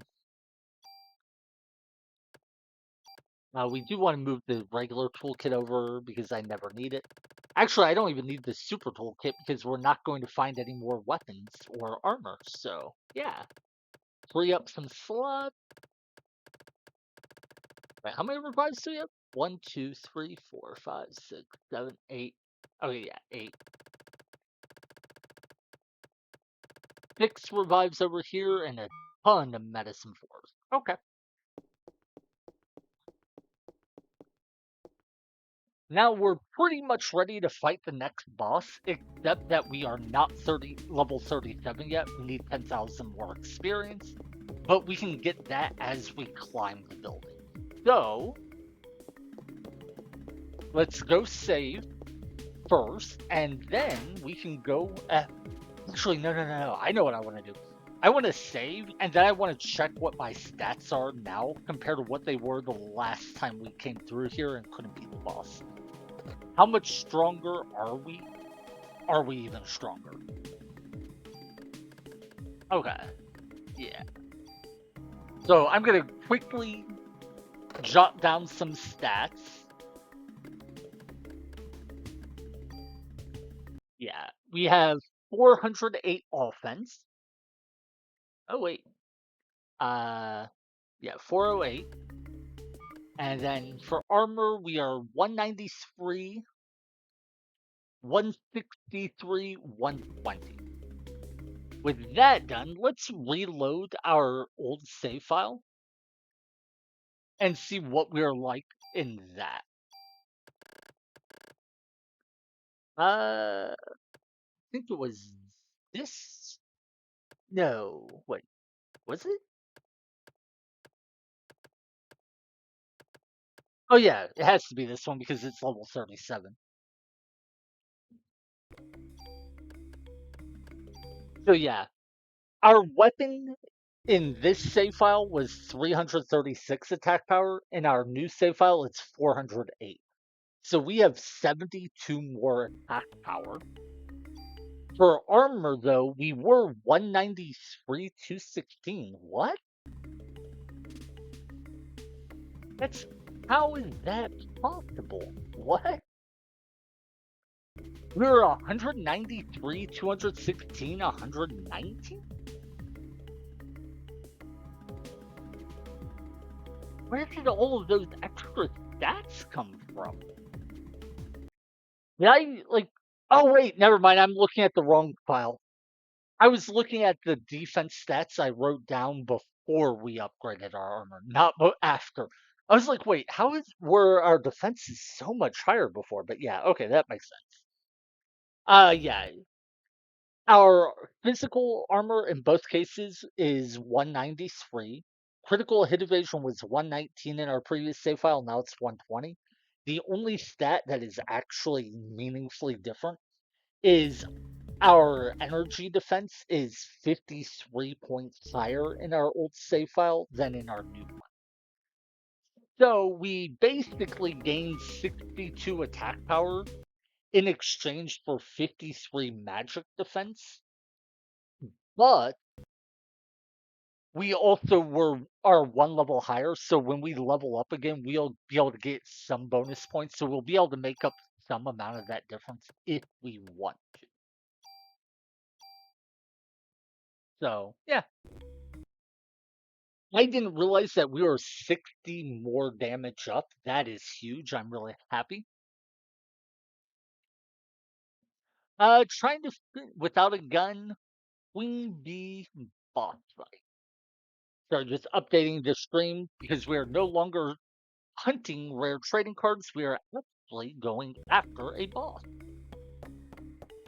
And I gotta say, with 60 more attack power, I'm pretty confident in our ability to kill it. That said, with realizing we do have 50 less magic defense, roughly, makes me nervous. So there is that. Okay. Yeah, I'm just thinking back to the previous fight. Yeah, man. The last time I fought this fight, we were hitting for like 235 damage a swing. So that's going to go up to almost 300 damage a swing. Meanwhile, the boss was healing for 220, 225, somewhere in that range health each time it heals. So 235 to 220 meant we were hitting for like 15, maybe 20 damage more per swing than it was healing per heal. So to out damage its healing, we had to hit it a lot more times than it healed. Now we're going to be dealing nearly 300 damage. I mean, we're going to hit for like 75, 80 more damage per swing than it heals. So, now we only need to hit it like 4 times for every 3 times it heals, and that should help a ton.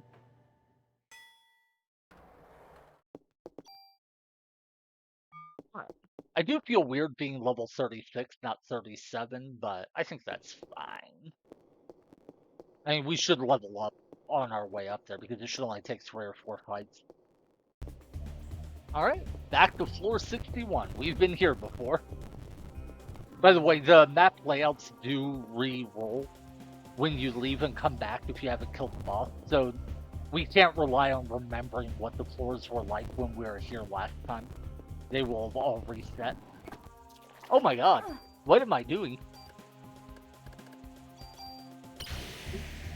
Yeah, I had the emulator speed up running so long that I got hit multiple times in the fight because it was still sped up. I can't keep playing that sloppy the whole time, but hey, our increased defenses helped a little, I think.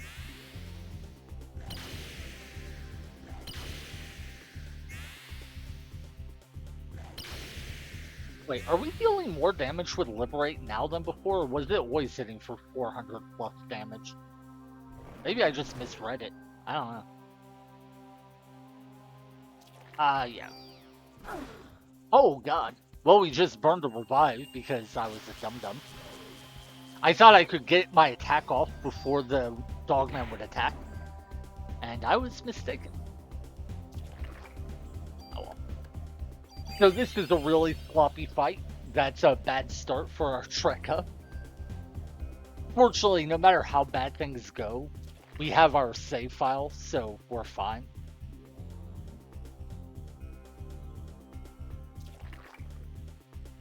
Yeah, we can still definitely take a lot of damage from enemies, even with our increased stats. So I have to be mindful of that. Still, I have to imagine this fight would have gone a lot worse with how bad I was playing if our stats weren't as high as they are.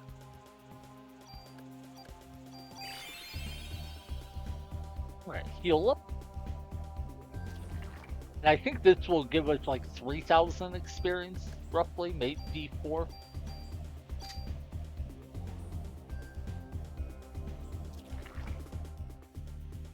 So yeah, I think we only need 2 more fights after this to hit 37.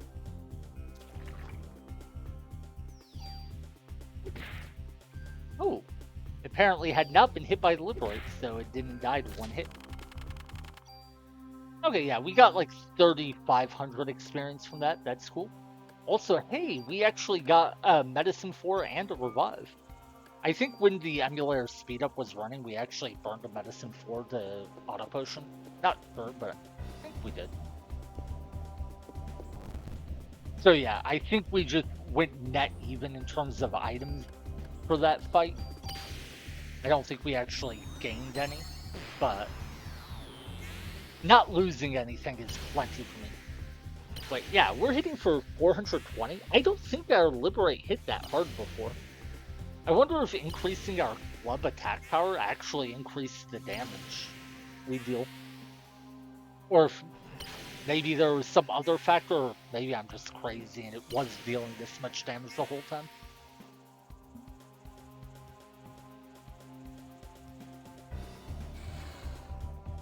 That's something where if I won, I could go back and look at my VOD and find out. So that's one reason I like to stream, is it makes it very easy to record my gameplay. So I can always go back and check if I have questions like this. Anyway, we just want to let our energy refill.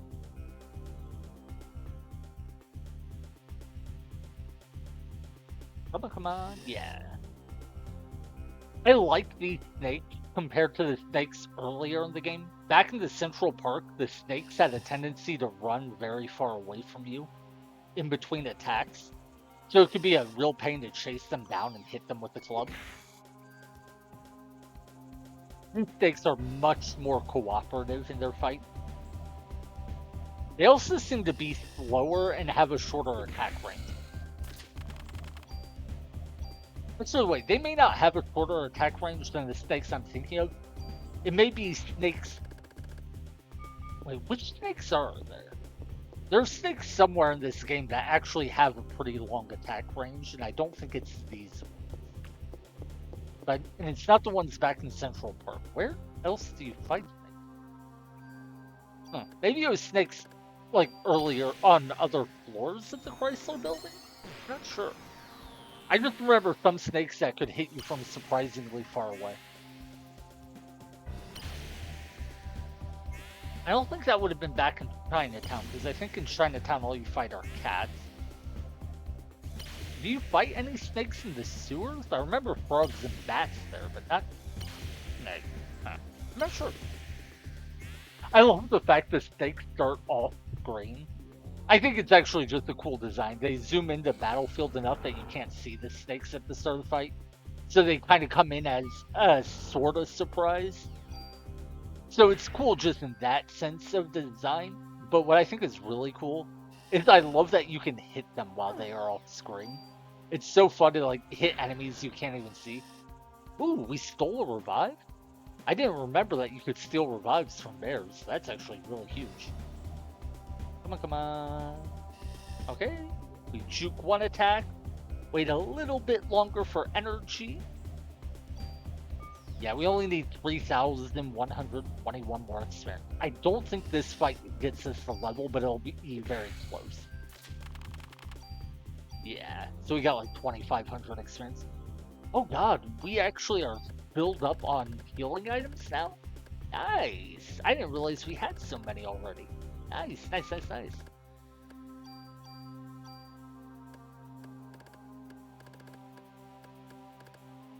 Yep, and we don't even have item slots wasted with the toolkit, super toolkit, or any extraneous equipment. The only extra equipment we have is Maeda's gun, which we can't remove, and our armor for swapping. We do have the Narita, which is an item from Maeda we can't remove. Ammo crate and rocket ammo crate, which we can't remove. I still hate that even if you never want to use the rocket, you will have the rocket crate in your inventory, taking up an item slot for the rest of the game. I actually made a point of not going to the warehouse in this playthrough, specifically so I wouldn't earn the rocket launcher and thus get the rocket crate put into my inventory. But then I found rocket ammunition in one of the treasure rooms, so I didn't have a choice. The game forced it upon me.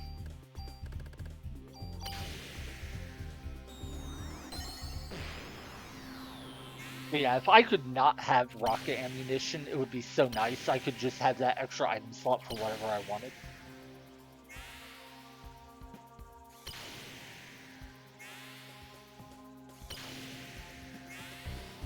Right, so this will level us up. I think we only get like 2 HP from it, but our attack damage and defense will go up by like 5 points. So,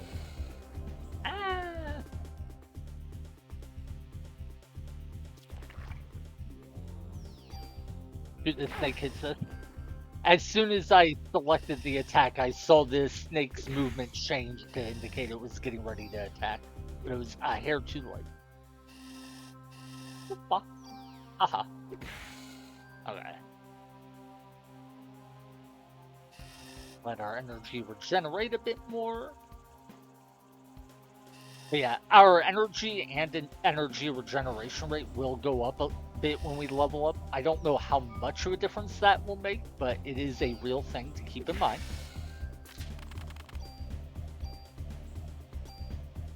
Oh yeah, 5,200 more bonus points. So if we want, oh, and we got an extra item slot? Nice. Nice. I didn't realize that, but yeah.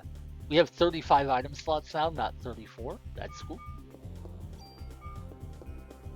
But yeah. How much HP do we have now? 882 instead of 879, so that's 3 points. I think it would have been 2, except we have HP max increase. So I think that is making it 3. But okay.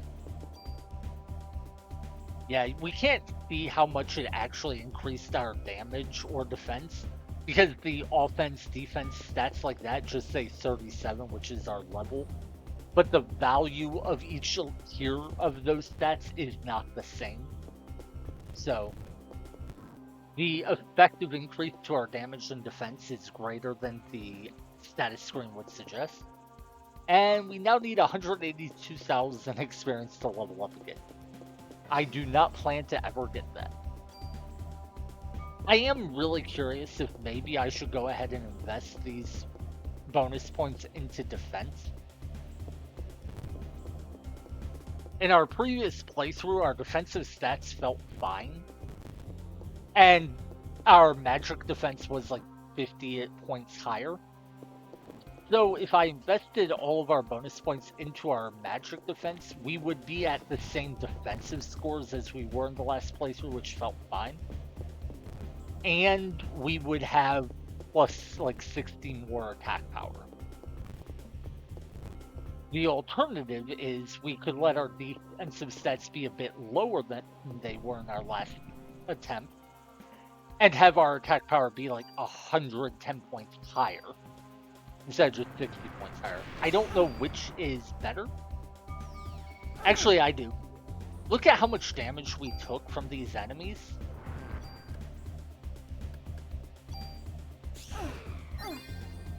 I think I do want to increase our defensive scores.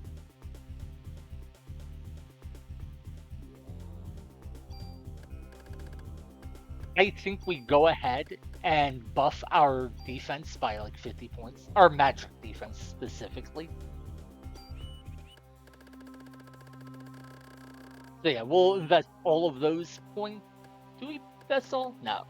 Just because I like round numbers, I'm going to make it 200 magic defense. I'm tempted to buff this to 200 for the same reason. And you know what? Yeah. I like round numbers. Okay. So 200, 200, 120. That is nice and round. And then we'll put the remaining 8 points into our attack power.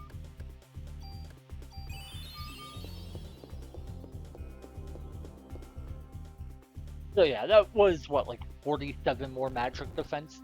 That should help reduce how much damage we take from the purple AoE attack and the rat fireball attack.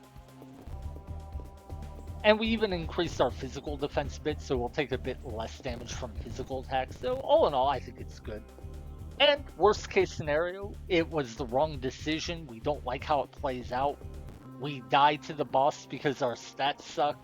And then because we get a game over, we reload and we can redistribute those points anyway. Oh, ah! Sure. Let's fight this battle. Why not?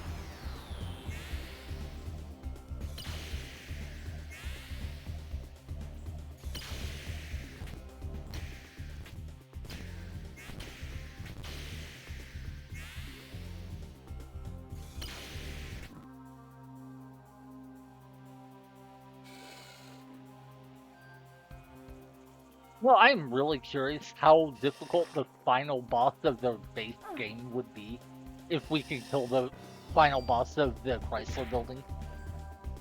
It would be kind of funny to go beat the, secret boss and then afterwards go beat the regular final boss and just be like, relatively speaking, how do they compare?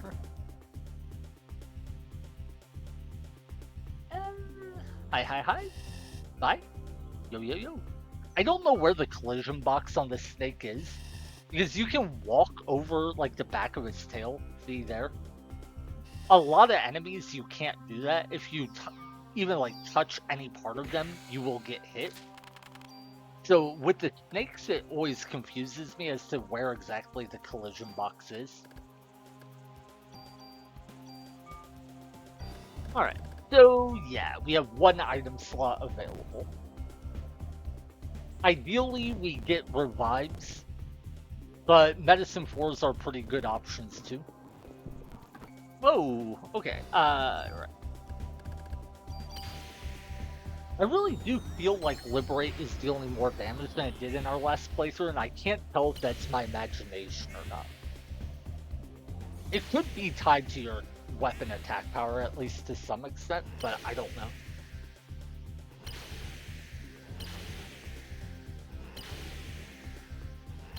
Alright, so the bear is definitely dead. Which is a little unfortunate because that means we can't try to steal a revive, but I'm fine with that. Hi, Snake. Hi, hi, hi, hi. God, we're hitting so much harder than we used to, and I love it. I wonder what it is. There's some like primal visceral thing I feel seeing numbers go up, even if it doesn't matter. Like if the enemy has 100 health and I kill it with one attack that deals 150 damage, that feels nice. If I kill it with one attack that deals 1,500 damage, it feels even better. It's like in both cases, the enemy died in one hit. Did it really matter that I did more damage? No. Do I feel excited and some like primal thrill seeing the number be bigger? Yes. Alright.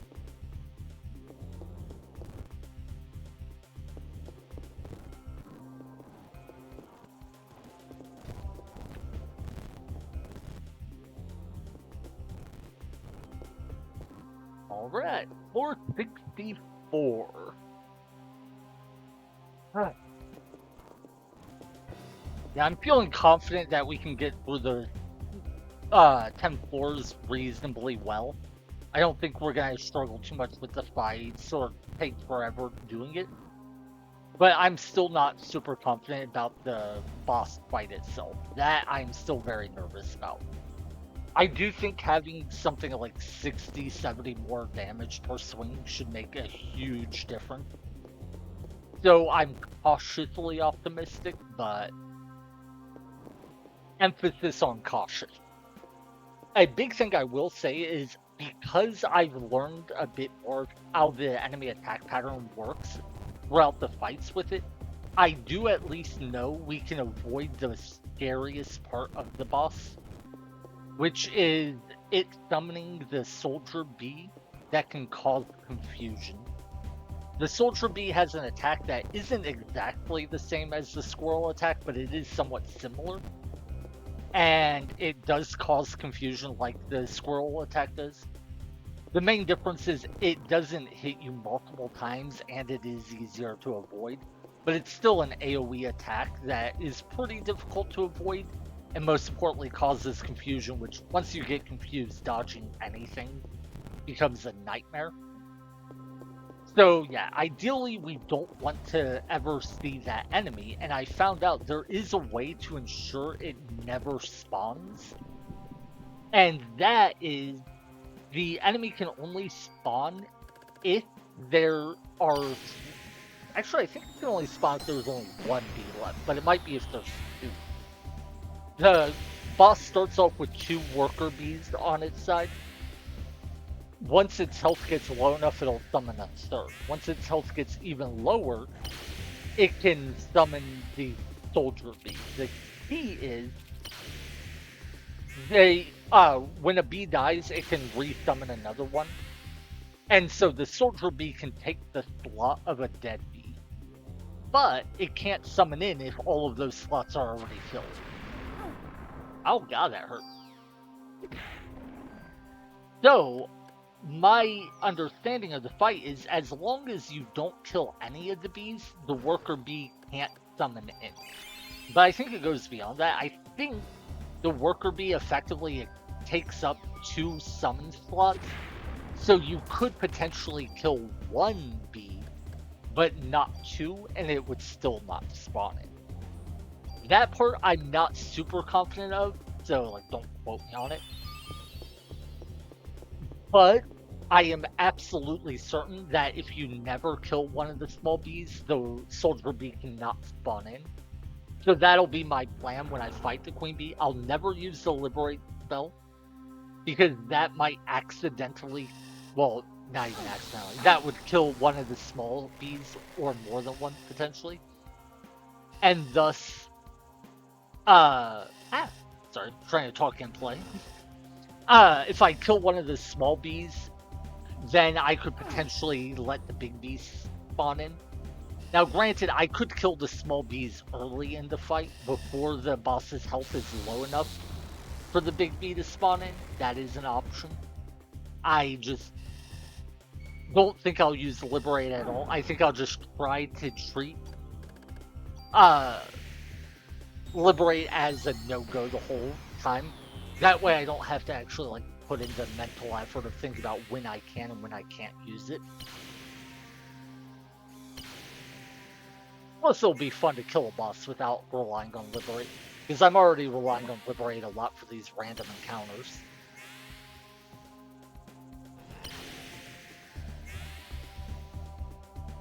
So I think 2 snakes die, or did all 3 die? I didn't quite keep track of how many times they're getting hit.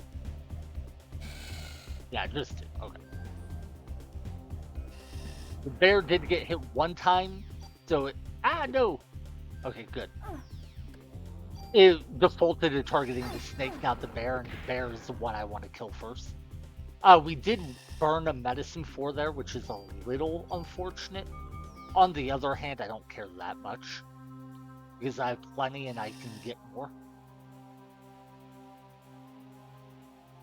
Alright, because we already had to let our energy refill to use the Liberate, our regeneration rate is down a ton. So I'm swapping armors to reset our regen rate.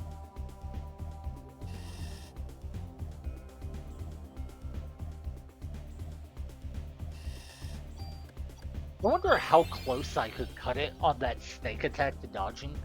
It seems easy enough to dodge that I think I could cut it pretty close. Like, see there? There's no real reason to do it, just out of curiosity. At some point, I do want to try a no damage run or a no hit run of this game. But I tried practicing it 1 time and I got hit like 8 times before the first save point of the game. It was embarrassing. So, if I ever do try it, I will clearly need a ton of practice.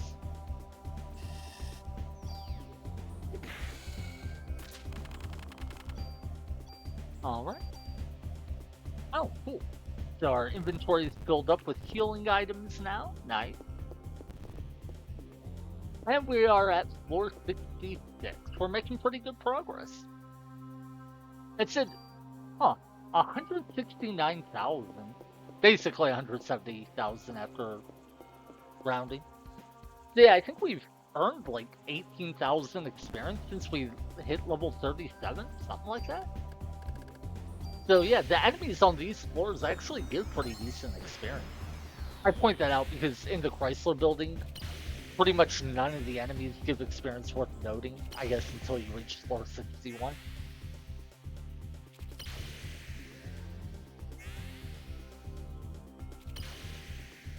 So yeah, normally if you want to grind levels, your only realistic option is to grind in the museum back in the base game. That said, I guess you could farm in or 61 to 70 if you want to get experience. I imagine the museum is still faster, but hey, killed all 3 bacteria. Nice.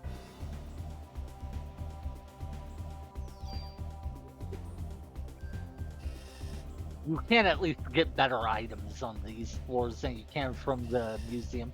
The enemies in the museum, I think, only drop up to like medicine trees. I don't think any of them can drop medicine floors or revives. Oh god, I actually took a hit. That was silly. Yeah, it's genuinely surprising how little time needs to pass between the turns for these snakes to attack, given how much time they tend to spend just walking around not attacking. Anyway.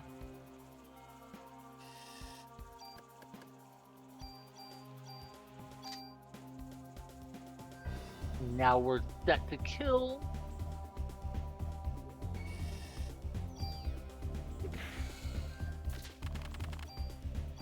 Cool. Oh my god, look at that. 4 medicine 4s and we have no room for any of them. I remember at the start of today's stream, or not today's, at the start of yesterday's stream, I think it was. No, even at the start of today's, we were pretty low on healing items, at least in our inventory. Now we are pretty full up. So we've definitely made progress. Yeah. Yesterday, having to make that decision to load a backup save file and redo some things really sucked because I felt like I was losing a ton of progress. But I will say, at least now we have way more healing items than we did. And we have effectively the same defensive stats while also having an additional, like, what, 60 attack power? So we are in a much better spot, even though we did have to redo a number of things which sucked. So, alright, yeah. I feel lame using Liberate this much, and I really do want to do this challenge run again someday without using Liberate, but if I'm going to do that, I think I need to beat the base game a couple extra times to farm bonus points to get my stats up. Because with my current stats, trying to beat this game without Liberate would be a nightmare.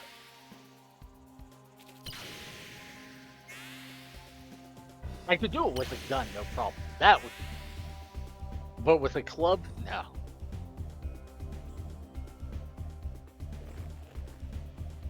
With a club, I feel like my options are either use Liberate a lot or grind a bunch. I don't think you can do it without one or the other.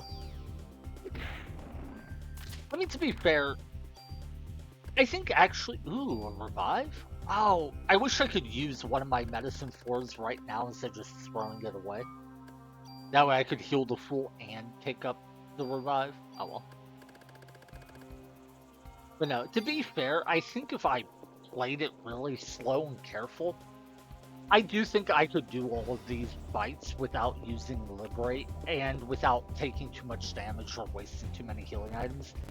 It would just require I be very methodical, very focused, and be willing to take a lot of time. Like, I wouldn't be able to do fights quickly or with, like, low effort. I would have to be locked in a lot of the fights. Really focus on dodging when I attack, healing status debuffs, and God knows what else. So yeah, I think I could do this challenge run without grinding and without Liberate, if I was willing to force myself to play a lot better than I currently am playing. Like, right now, I'm clearly not even trying. I'm just accepting these hits.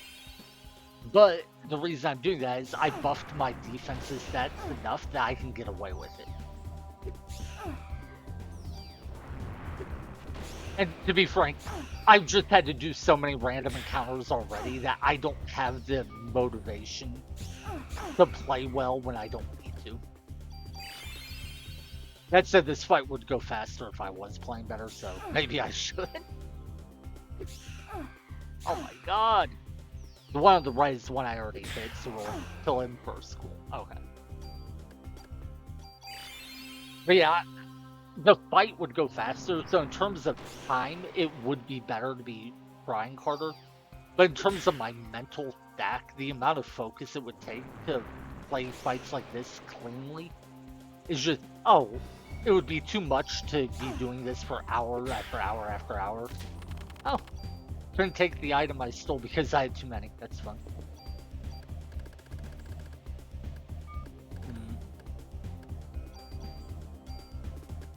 How many medicines do we have? 12, 14, 16, 18, 19 medicine 4s, 8 revives. Okay, I don't think I need 19 medicine 4s, so I'll use one to free up an item slot. But anyway, for this challenge run, I am definitely trying to make a lot of my fights simple. It's not even that I want to make them easy with Liberate, but I want to make them simple so I don't have to think a lot and focus a lot. Because, this is hours and hours of fights. And I know I'm going to have to focus a lot in specific fights, most notably the Queen Bee fight that's coming up soon. So I'm trying not to like exhaust myself in all the random encounters. Is basically what I'm saying. Hey, I actually know this map layout. Yeah, that path to the left took us to like multiple branching paths with a total of like 10 screens, and it was one long dead end. I talked about this exact layout the last time, or earlier in this today's stream, and about how long of a dead end that one was. So we rolled the same map twice. That's fun. Okay. I mean, you could definitely fight these guys. It's just, is there any reason to? Not really. Well, now there's a reason just to heal up. Alright, so yeah, we crit the rat so it dies in one shot. Kill the amoeba. Or bacteria. Yeah, these are the official name. My understanding is that these are bacteria. And what I call mimics aren't actually mimics, they're called treasure box enemies. But I think these just look like amoebas, so I like calling them amoebas. And I like calling the treasure box enemies mimics because, you know, it's a treasure chest that becomes an enemy. That's classic mimic.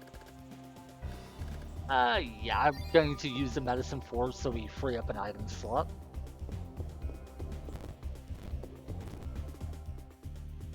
Yeah, I think that was the treasure room we had to come back here to farm earlier. Yeah, let's kill these guys. Yeah, it's so nice to be able to just walk up and punch enemies over and over and not worry about how much damage I'm taking. At least not worry much about it. It's like such a low effort way to play.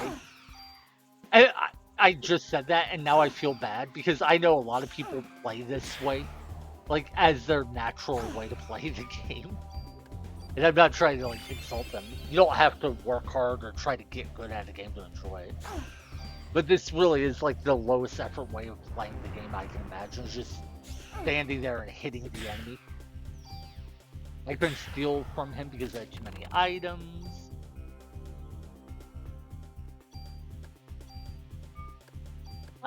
Yeah, we stole another medicine for, so let's use it again. But yeah, you could see how much of a difference buffing my defenses made. If I hadn't, well, one, if I hadn't put bonus points into it, and two, if I hadn't increased my armor with the super toolkit, I would have been taking so much damage in those fights against the rats. But because I did both, the rats deal negligible damage. I was able to take like 10 hits and not care at all.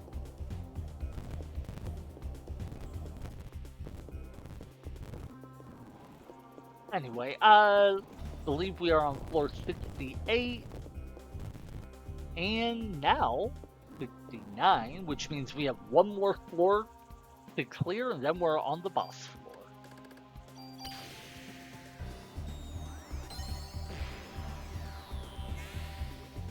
Alright, so how many times does Liberate hit a snake that's off screen?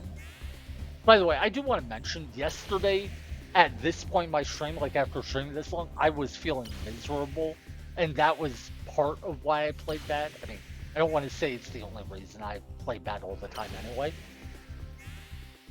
but I feel so much better today. I don't know how much that comes through in like the tone of my voice or anything, but yeah, I'm in just a much better mood today. I'm feeling better. Oh wow, the Liberate one-shot the snake and put the bear one hit away from death. That's cool. It's a little unfortunate because we didn't get a chance to refill our energy, but it's fine, I hope. I said I hope because I could foresee a world where I get into like a multiple dogman fight. Or like a Dogman 3 rat fight, and then just get bullied super hard because I can't open with Liberate. But But yeah, I feel like I'm actually capable of thinking way more clearly. I can definitely tell the difference in terms of navigating the floors. Yeah, I got completely lost on one floor today and went around in circles a bunch of times, and that was bad. But yesterday, I was genuinely struggling just to remember which direction I was coming from at a couple points. I wouldn't be surprised if that played a role in why I missed the rare trading card on floor 67. I wouldn't be surprised if I just genuinely thought I went into it, even though I hadn't, or something along those lines. That, or maybe I didn't come across the room and found the stairs first and didn't realize I had missed the room, something like that. I don't know. Point is, I feel way better today, so hopefully things go better today. That said, I should mention I started yesterday's stream with the Queen Bee boss fight and gave up on it. I do think I was at that point in yesterday's stream, I was feeling the best, so I was probably playing the best. So I don't think the reason I lost to the Queen Bee was because of feeling bad. I do think I got super tilted in the fight, and the like psychological stress of playing bad made me struggle against the boss. But can I stop hitting the speed up function so much? That's one big problem with using emulator tools. I think they teach you bad habits. Okay, so I'm gonna walk back one screen so I can take a quick break. Yeah, okay. We do need to get in one more fight if just so I can reset my energy levels. Yeah, the reason for this fight isn't that I need experience or need to grind or anything like that. I really am just trying to get my energy up before the boss fight. And of course I will need to heal again. I was at full health before, I think. Oh, wait, we don't two-shot the bacteria even with our upgraded club? Interesting.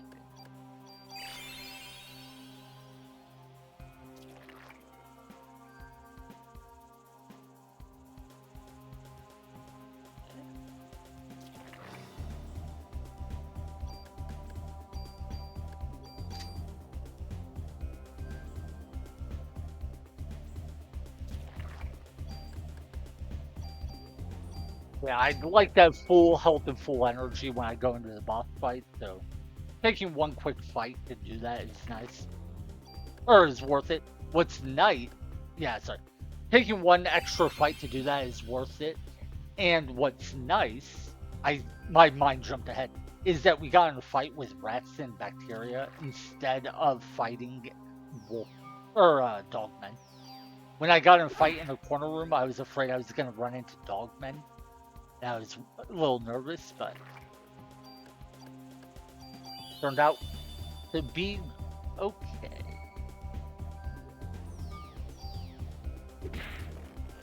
Alright. Ooh, a revive.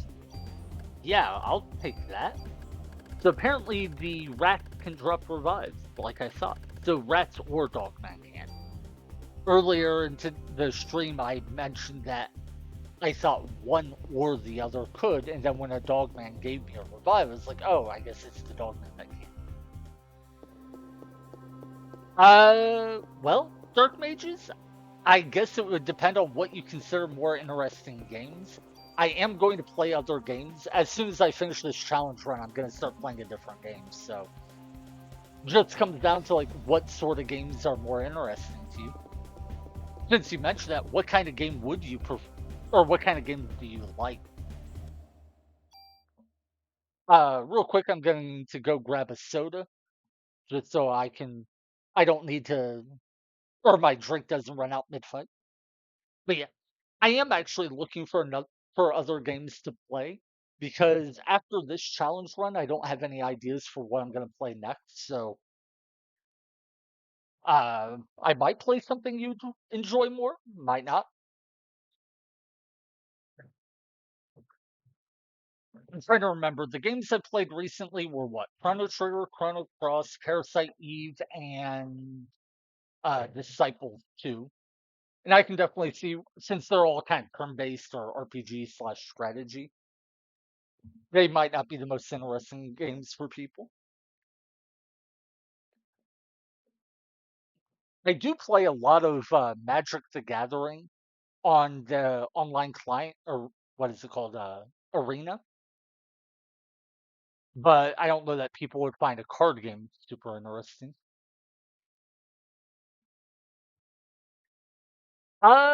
Traditional turn-based RPG games. Well, I mean, traditional turn-based? Hmm. I mean, I played Chrono Trigger, which isn't strictly turn-based, but I would consider that a pretty traditional RPG, and it's one of the classics of all time. I would be tempted to play like Final Fantasy VI. I did play Final Fantasy VII on stream a few times, and that's definitely a traditional RPG. Though I also hate it, so I don't know that I want to keep playing it. I don't know why people think Final Fantasy VII is an amazing game. Genuinely, when I play it, it feels just bad. But I that's the sign of a nerd is a little bit of an odd thing to say on like Twitch. It's like it's a video game streaming platform. I think most people on here are kind of nerds. I mean, I think pretty much by definition, if you stream, you are some level of nerdy. I mean, I guess maybe if you play, I don't know, what games could you play on Twitch and not be classified as some kind of nerd?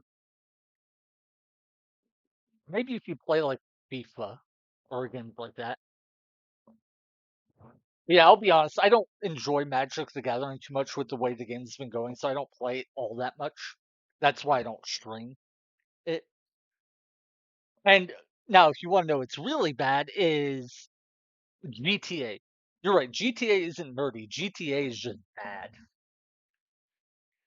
I'm sorry, but ever since they put GTA online and started adding tons of microtransactions, I don't understand how people can think it's a good game. But to be fair, everyone enjoys different types of games, so maybe it's just not the right game for me. But like, I loved GTA 1 and 2, totally different genre. GTA 3 came out, I played it as soon as it released, enjoyed it. What was 4? Was 4 San Andreas or Vice City? Whichever. I liked San Andreas, I liked Vice City, and then after that, I was like, okay, GTA is kind of going downhill, and that's where I bounced. That said, I would argue GTA is actually nerdy. People are like, oh, it's not nerdy, it's so violent and action packed. And it's like, yeah, it's like nerd fantasy of imagine you're a shut in nerd and you're like, oh, I wish I could go out in the world and do whatever I wanted. Wouldn't your nerdy fantasy be basically GTA? I'm just saying, GTA feels to me like the nerd fantasy of what real life ought to be. Four is four. Yeah, I can never remember the names of the different games and franchises. Same with movies, like Fast and Furious. I could never tell you which Fast and Furious is like two, three, four, five. Two, I think, was Tokyo Drift. Wait, is that right? Or was three Tokyo Drift? Yeah, I think two is Too Fast, Too Furious. I don't know. Anyway, I'm definitely looking for other games to play, so if anyone has suggestions, I would love to hear them, especially if they are RPG or turn-based strategy, anything like that. That's right up my wheelhouse. So happy to take any suggestions. I definitely won't be playing like GTA on stream or Fortnite. Games like that aren't for me. But I'm gonna try hopping into this fight, I think. Fast and Furious more like playing the game, feels fat like passing. Xenosaga, I really want to try Xenosaga. I've heard good things, and I have never actually played them. It's one of the franchises that I think at one point I was going to play them, and I asked somebody, and they told me it would take like 150 hours to play through Xenosaga once for free. And I was just like, oh, well, I really want to play all of the games, and like, because apparently it's a continuous story or interconnected, whatever. They said that I should really play all of the games together. And it's like, oh, that sounds really cool. And then I was like, oh, but I don't want to spend like 150 hours on this, so I never got around to. But I'd love to give it a shot. But yeah, Xenosaga is definitely a game I would be interested in giving a shot. Uh, anyway, I think I will go ahead and hop into this boss fight, so I'm not just sitting on a pause screen for too long. But if you guys have any other suggestions, feel free to throw them in chat. I'll definitely read chat. I don't know how much I'll be able to read chat while I'm fighting this boss because the boss is quite difficult. But if I don't read your messages while I'm fighting the boss, I'll definitely read them when I'm done. Oh god. I didn't think the boss would attack that soon. Okay. Well, I'm...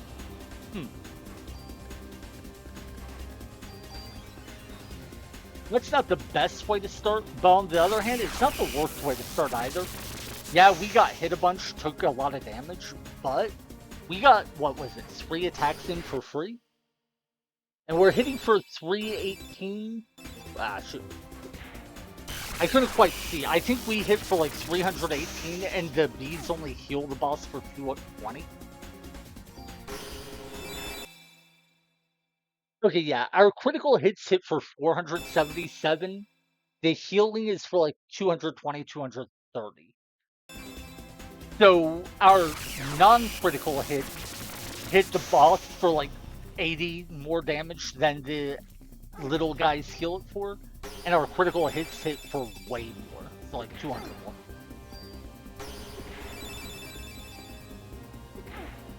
Alright. And notice there, I did let the boss get a physical attack in on me. I could have moved away to avoid that. I didn't want to, though, because I wanted to just maximize how much damage I could get in early.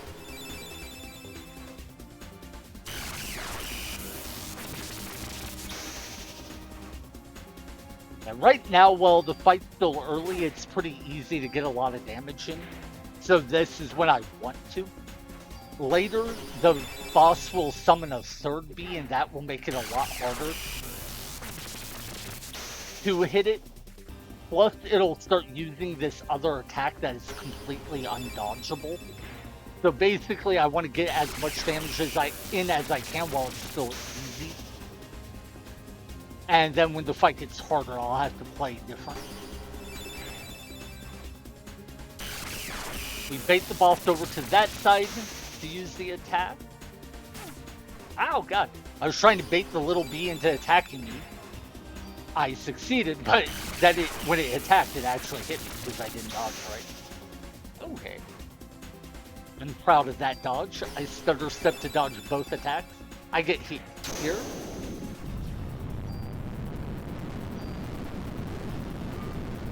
Oh my god! Wait, hold on, I need to check something. Oh my god! I didn't realize that would work! There, you might notice there's this weird animation and a bunch of sound, but nothing seemed to happen.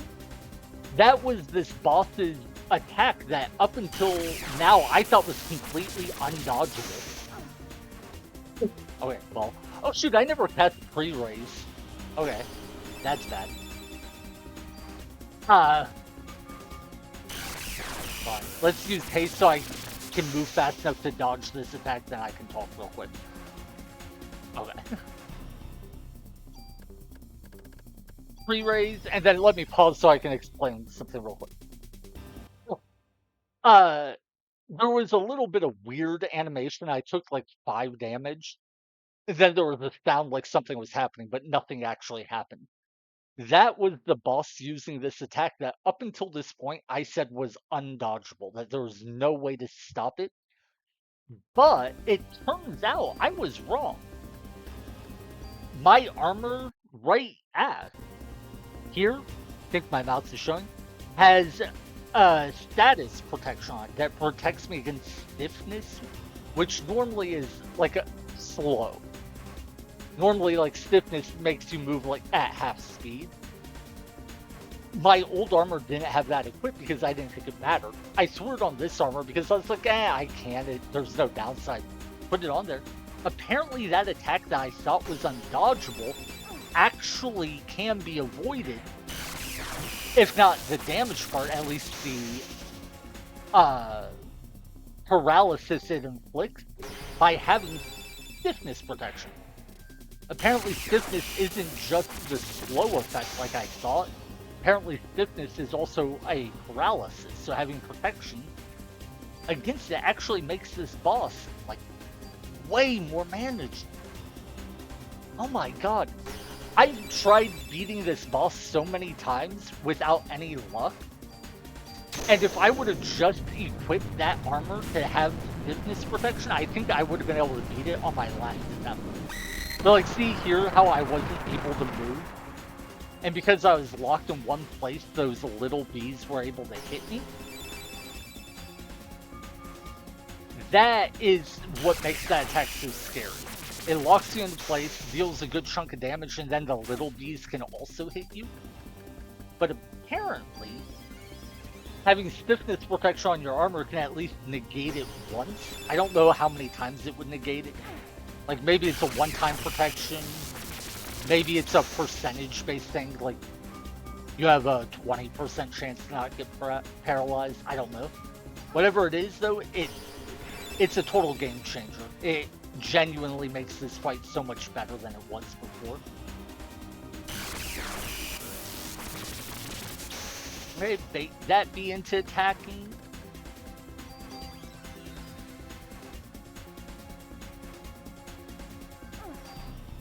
Oh shoot, it's reached the point where it's summoned a third bee, so now we have to be mindful. Alright, bait it to attack over here, move over to the opposite side. Get one attack in, move to dodge. Alright.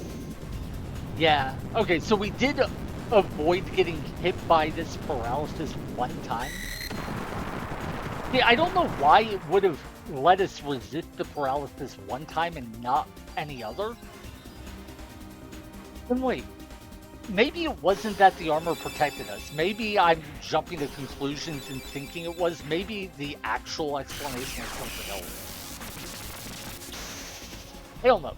But anyway, if we can avoid that attack that locks us in place, this fight is way more manageable. That attack is the hardest thing about the fight.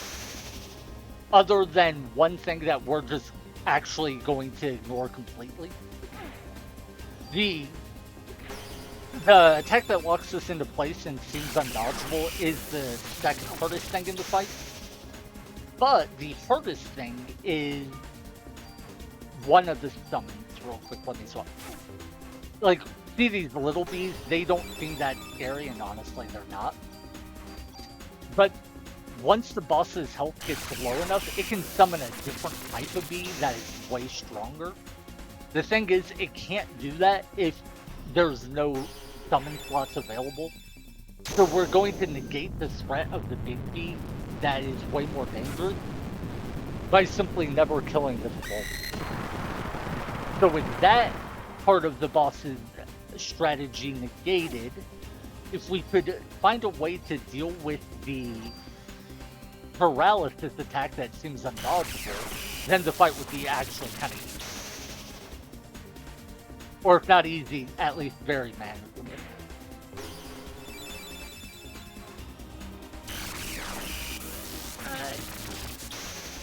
Get free raise back up, that way if we die we don't game over or burn or revive. Ooh. Juke that attack. A small part of me wants to play League of Legends now. I've been enjoying like having the juke attacks, and that's fun. And obviously you can do that in all sorts of games, but League of Legends is the only game right now I play where like fast reactions are important.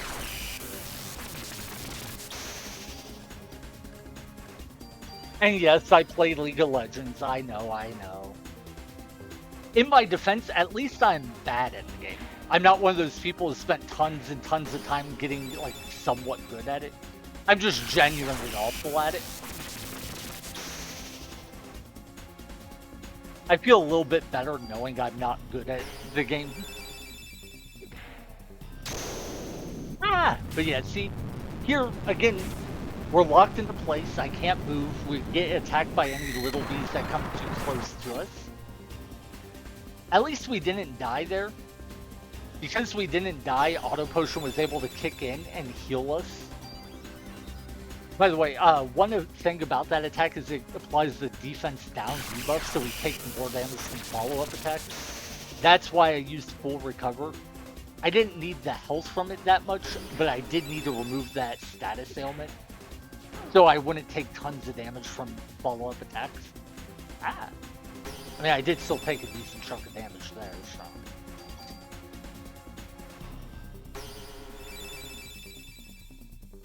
Alright.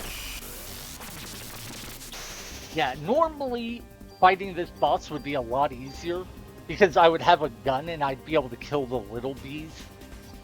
And I wouldn't have to like waste so much time running up to the boss to hit it. Plus I would probably be hitting a lot harder with a gun than I am with a club. Aha!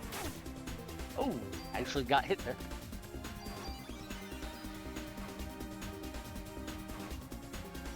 I wish I had a way to track how much HP this boss has. It's totally doable in that I know about how much damage I deal per attack, and I know how much health the little bees heal every time they heal it. So if I wanted to, I could potentially track how many times I hit the boss versus how many times the little bees heal it. The problem is that's just way too much information to track while focusing on playing. So I haven't been able to try.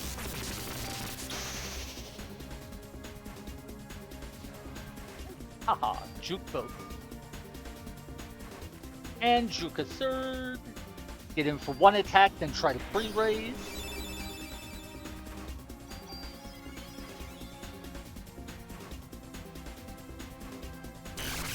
The game I would really like to play right now is Marvel vs. Capcom 2. I used to play that game all the time in the arcades, and I was actually halfway decent at it. Okay.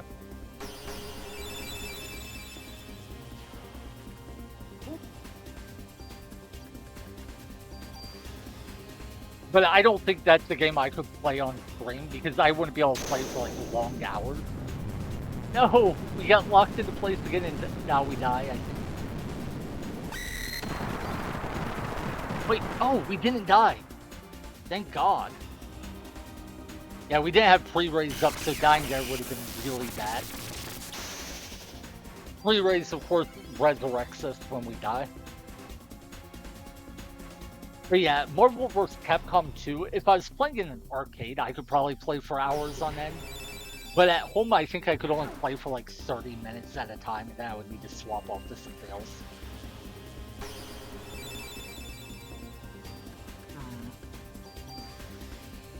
So I guess a problem I'm noticing is I can't realistically run up and hit the boss 2 times with my melee attack before it, or without it being able to attack me back if I don't have haste on.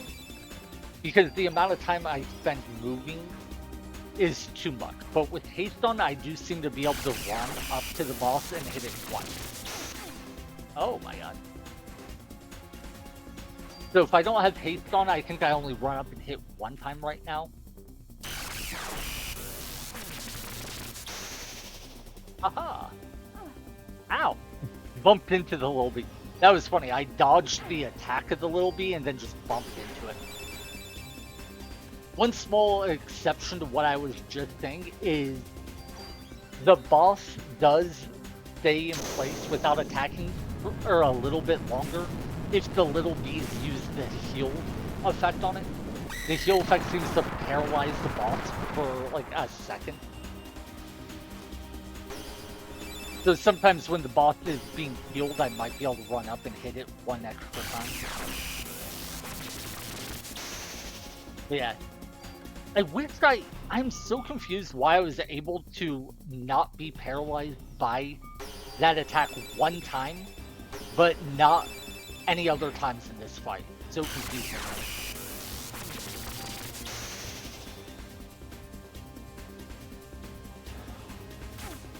Oh god, I didn't dodge right. Ah.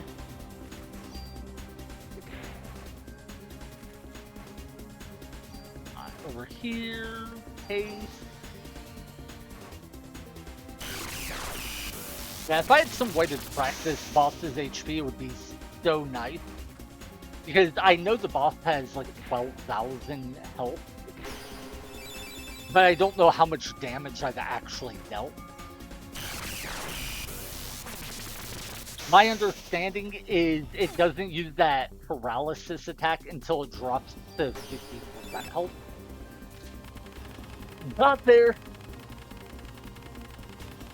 Oh god, that was so nice. I know it's nothing impressive. That fight actually probably looked pretty easy, but I have spent something like 10 hours in this boss fight in previous attempts. It got so bad, I reloaded a backup save file and redid some stuff so I'd have extra attack power when I got to the boss, and yeah. I was hitting the boss for like 60, 70 more damage per hit this time than the last time I fought it, and that's why I was able to kill it. Okay. I'm excited, yeah.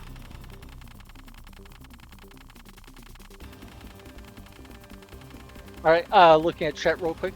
In Kage. You know what's funny? There are actually a lot of short usernames out there that are still available. I remember I was making an account not on Twitch, on I don't think it was Discord. It was on some website, and I was able to get a username with only 5 letters. It was mostly random, so it was probably just by pure chance that nobody had ever picked it. But yeah, if you go with names that aren't very popular, you can sometimes get really short names on websites when you wouldn't expect to otherwise. But anyway, oh my god, we actually killed the beat. I love it. That means we only have 7 floors left, and then we can reach the secret boss, and I might be able to beat the entire Chrysler building today. Oh god, I'm so happy with that.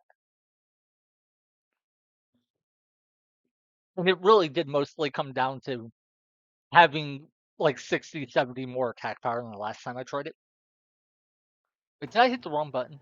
I didn't. Okay, god. Actually, it's funny you ask. It's directly related to what we were just talking about. A long time ago, and I mean long time ago, I was playing the Diablo 2. It had just came out. It was like the first month the game was out, I think. And I wanted to play online. I had played single player for a while, and I was like, cool, I want to go online and play. So it was time to make an account, and I tried a username. It didn't work. I forget what the username was, but it was the name I had used on a bunch of websites before. Didn't work. I was like, oh darn, somebody already took this. I'll try a different name. Didn't work.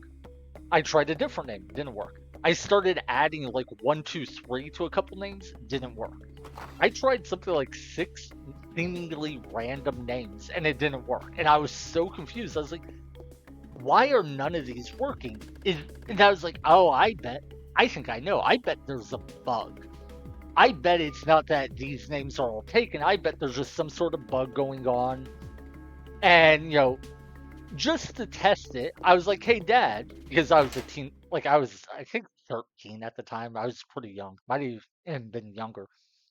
But I was like, hey, I told him what happened. I was like, I tried all these names, none of them worked. I think it might be a bug. Can you just pick a random name to test? Like, I was just like, pick any name, whatever, completely random. I don't care. I just want to see if maybe like there's an issue I'm not connecting to the server right. And he goes, okay, goes over and he just types the first random name that comes to mind. It was ZZ1000ZZ. The name worked, and that became my BattleNet account. And then I played Diablo 2 for like 10 years.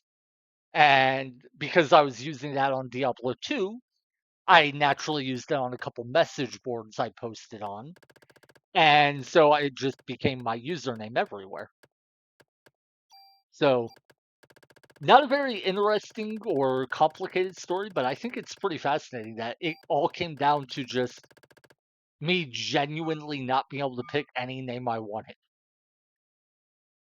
Now, as to why my father picked the name ZZ1000ZZ when I asked him to pick a random name, I have no idea. If I had to guess, I would guess he picked Z as the main letter because he figured it was the least common letter. So, if he was picking a random name that he didn't think anyone would have picked yet, a bunch of Z's would probably be fitting. But yeah, there's no great story behind it. That said, the name ZZ1000ZZ has been on the internet for over 25 years now. It's been linked to a number of things in my life. In fact, if you want, you can find out my real name very easily via my username because I've posted with it for so long. You can even find, well, no, wait. The one blog I ran is down, so you won't be able to find that. You might be able to find articles about it, or might be able to find pages on archive.org, the Wayback Machine, that is.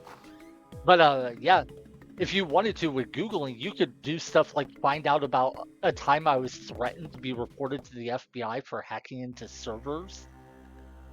I didn't actually hack into servers. The people just failed to protect their. They basically what happened is a group of people had a website, and there was a part of the website that was supposed to be all private and secret, and you were supposed to need to log into it, use it. Well, the problem was if you had the URL to go directly to the page you wanted to go to, you didn't need to log in. You only needed to log in to get to basically the directory page where you could click to go to other pages. Well, people from that website were posting on a message board on that website, and the referral links from the website had the URL of secret pages. So when I was running a blog, I had server logs, and I was getting a bunch of referral logs from this, or referral URLs from a website. And I was like, huh, what is this website I'm getting a bunch of referrals from? Went to the website, and, well, it was their unprotected website. And they called that hacking and threatened to report me to the FBI. It was a fun time.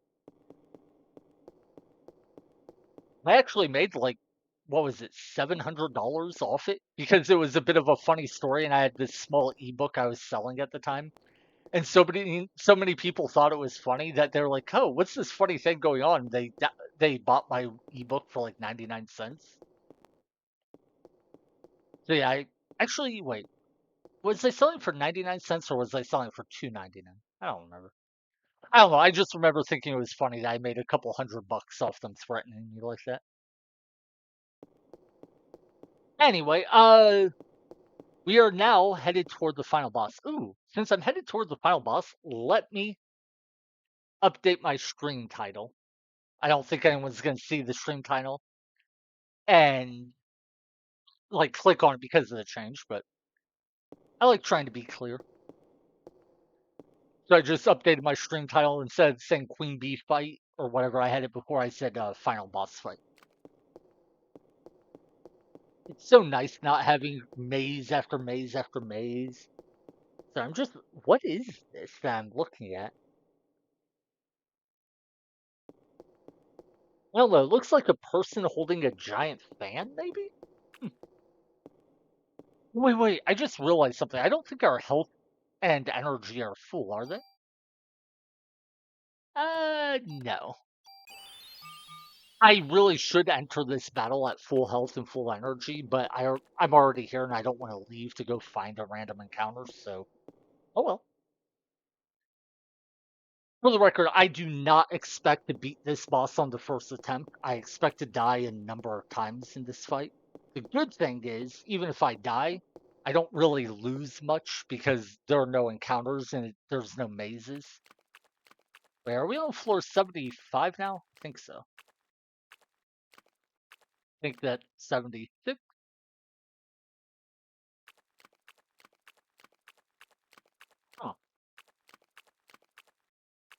What is this room?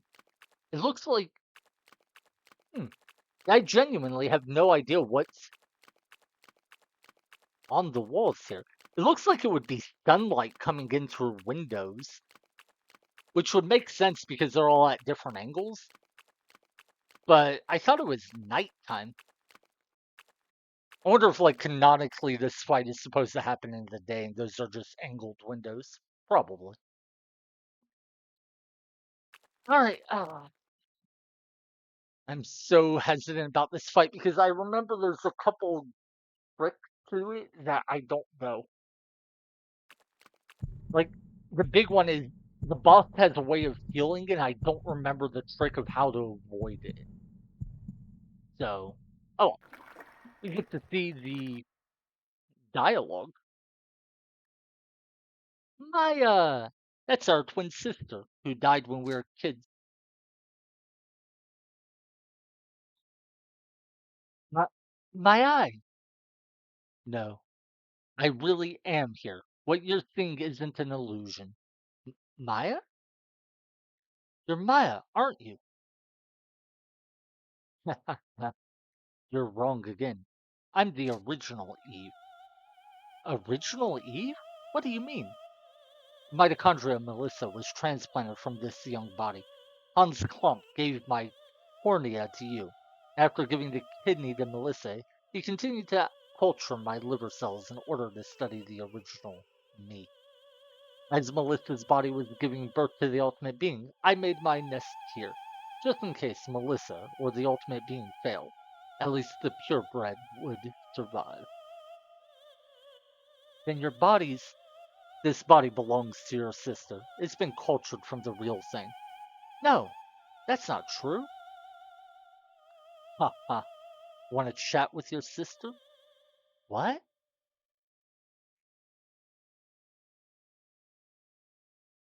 Who, who are you? Maya, it's me. How do you know my name? Where's mom and dad? Where's Aya? Are you really Maya? I, I was in the car with mom and then my body got really hot. Where am I? I have to go home. I have to. Aya's waiting for me. I'm here, Maya. It's it's getting hot again. Maya, Maya, answer me. I just realized something. Maya there said that she was in the car and then her body started getting really hot. So we know when people's body gets hot, if they're, the host of Eve, that means Eve is acting up and trying to take control.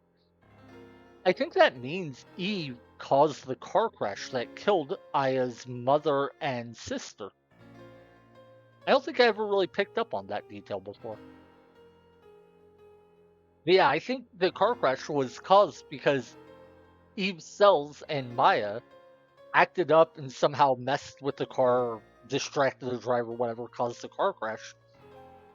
So Eve, I think, maybe not intentionally, but I think Eve actually killed Aya's sister and mother. Dang. Hmm. Sorry to break up the reunion. Eve?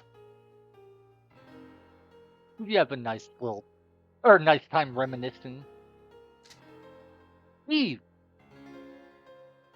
Hmm. You challenging me? Purebred? Just remember, the body belongs to your sister.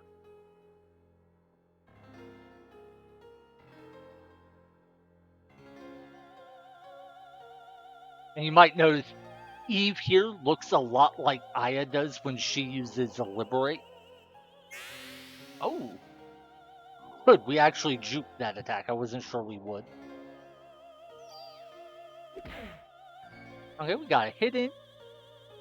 Right now, I'm not too worried about dealing damage. I'm more concerned about figuring out how this enemy works, and then hopefully learning to like dodge attacks. Yeah. Okay. Oh. Okay. So she has an attack that's a lot like our liberate. I totally forgot to cast pre-raise, by the way. I should have cast that. So I think when we get paralyzed like that, our only option is to use an ability to remove the status ailment.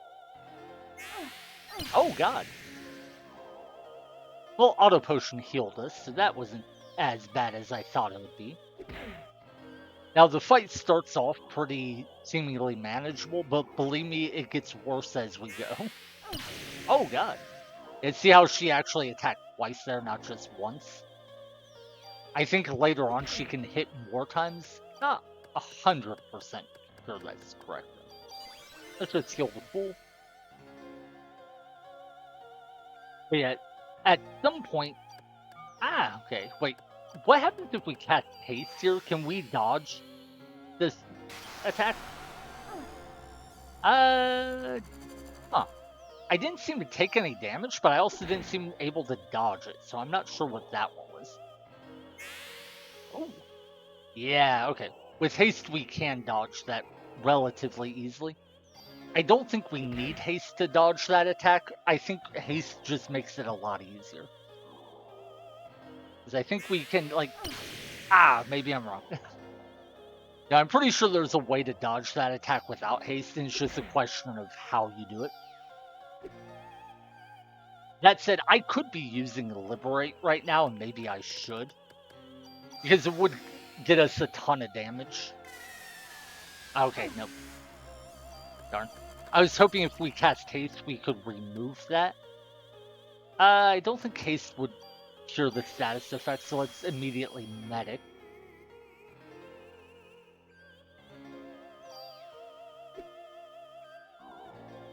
Alright, haste again to try to dodge.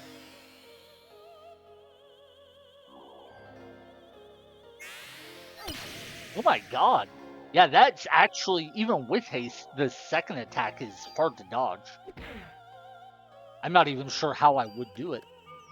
Okay, after the next attack, I think we do the armor swap trick to reset our energy regeneration rate. Haste should let us dodge one hit, maybe? Oh god, maybe not.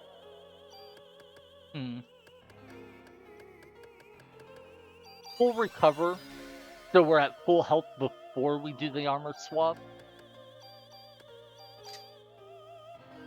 Yeah, I know for a fact this boss has more attacks that are going to be more dangerous. That's why I'm kind of playing this slow. I'm trying to learn what I can about how the attacks work.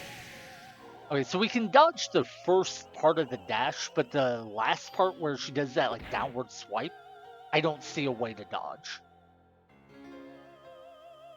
Okay, then when this... I'm not sure what that attack does, because it didn't seem to, like, actually hurt us. Yeah, when she summons the small version of herself that does a green attack, it doesn't seem to hit us for any damage. Oh. God, that hit hard. Oh, well, we had pre-raise up, so it was fine. Need a little bit more energy for pre-raise.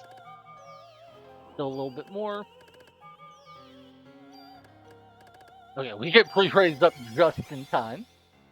I don't know that we're going to die, but this way, even if we do, we're fine. Okay, see, we can dodge that attack. It's something about, like, we have to run, not parallel to it, but perpendicular, I think. Okay, that's not so bad then. Yeah, this one is the paralysis one, so we just medic. Oh, yeah, now I think I remember. The way Eve heals, if I remember right, is she summons one of those little versions of herself, and if you hit her while that version is out, then she'll heal for a ton of health. I think I remember that was how it worked. It's been a long time since I fought this boss, so I could be mistaken, but... Oh god. Haste again. Let's see if we can dodge this attack again. Yeah, okay, there we are. We've dodged it 3 times in a row. That's huge for us.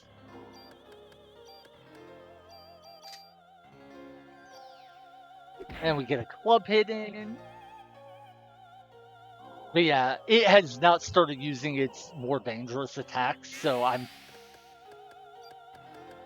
On the one hand, I feel weird not... Oh, we dodged it without haste, okay. On the one hand, I do feel very weird playing this slow, not using Liberate. On the other hand, I know how difficult this boss gets later on. Okay, so maybe that green explosion actually did deal a little damage.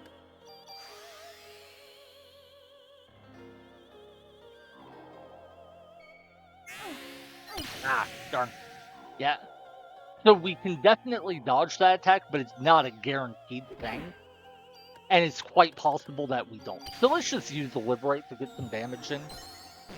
I am genuinely worried that the combination of losing all my energy and being staggered will be a problem here. But I do want to speed up the fight a little, so this is fine.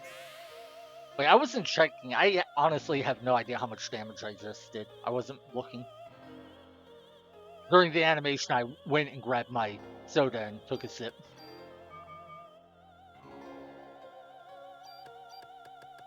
Ha, I have just enough for haste. Oh. Oh, we actually dodged. Thank God. I didn't think we were going to at first. By the way, the biggest thing about this boss is she does have an attack that can dispel our pre-raise.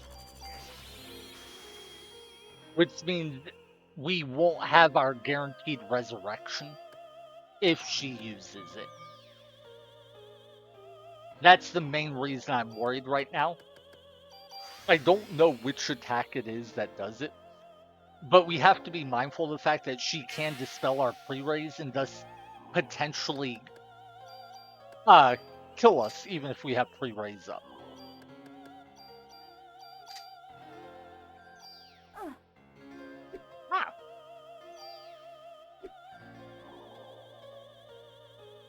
Let's taste again. That all said, I do think this boss seems a little bit easier than the B boss, specifically in a melee run. That might not be the case if you can use guns, because a large part of what makes the queen fight difficult was the having to run up close to her to use our melee attack.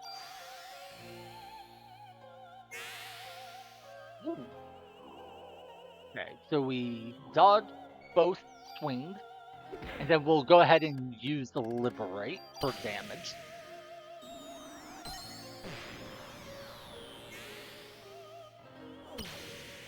It's like 247 damage per swipe. Times 7 is what?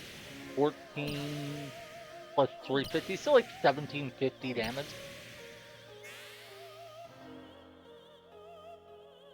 Yeah, make it simple, say 1700 damage per Liberate. That's pretty good. Which one are you? Okay, yeah. See, this... did that heal her? It looked like it did, but I'm not... I didn't see any, like, numbers pop up, so I'm not sure. Oh god. This attack. Okay. Yeah, see, that used, I think, 2 of our medicine 4s, and more importantly, it dispelled our pre-raise. We no longer have pre-raise up. So if we get killed here, we die. I mean, we have a couple revives, which do the same thing as pre-raise, but we only have a handful of them.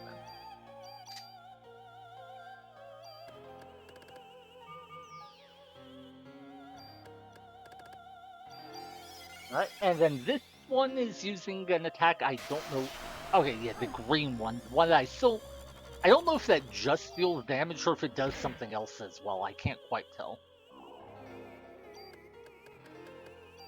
But yeah, that big, like, shiny light attack scares me to death. Oh, we actually juked that. Wasn't sure we would.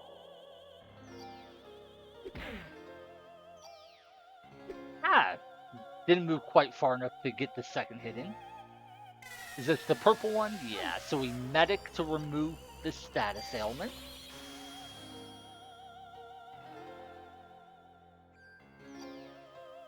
Can I get an attack in? Not quite. Darn. We want to juke this attack, then do the armor swap trick to reset our regeneration rate. Okay. Oh god, it had... Oh my god, that freaked me out. Apparently, we've damaged it enough that it does more swipes when it does that attack now. Because I'm pretty sure that was like an extra attack. I don't think that was how many times it normally swings. Okay, yeah. When it summons that one, I don't think it's actually healing her. I think if we hit her while that one is out, then it heals her. That said, I could be wrong, so don't quote me on it. But now we'll just use the Liberate. By the way, I have no idea how much health this boss has, like max HP. So I think we're making good progress, but I don't have any real idea. Thing is, I think we've seen the attack pattern change twice now. I'm guessing she is below 50% health. It scares me. I don't even know that I can dodge that, can you? Yeah, that doesn't even seem very dodgeable. And it removes our pre-raise.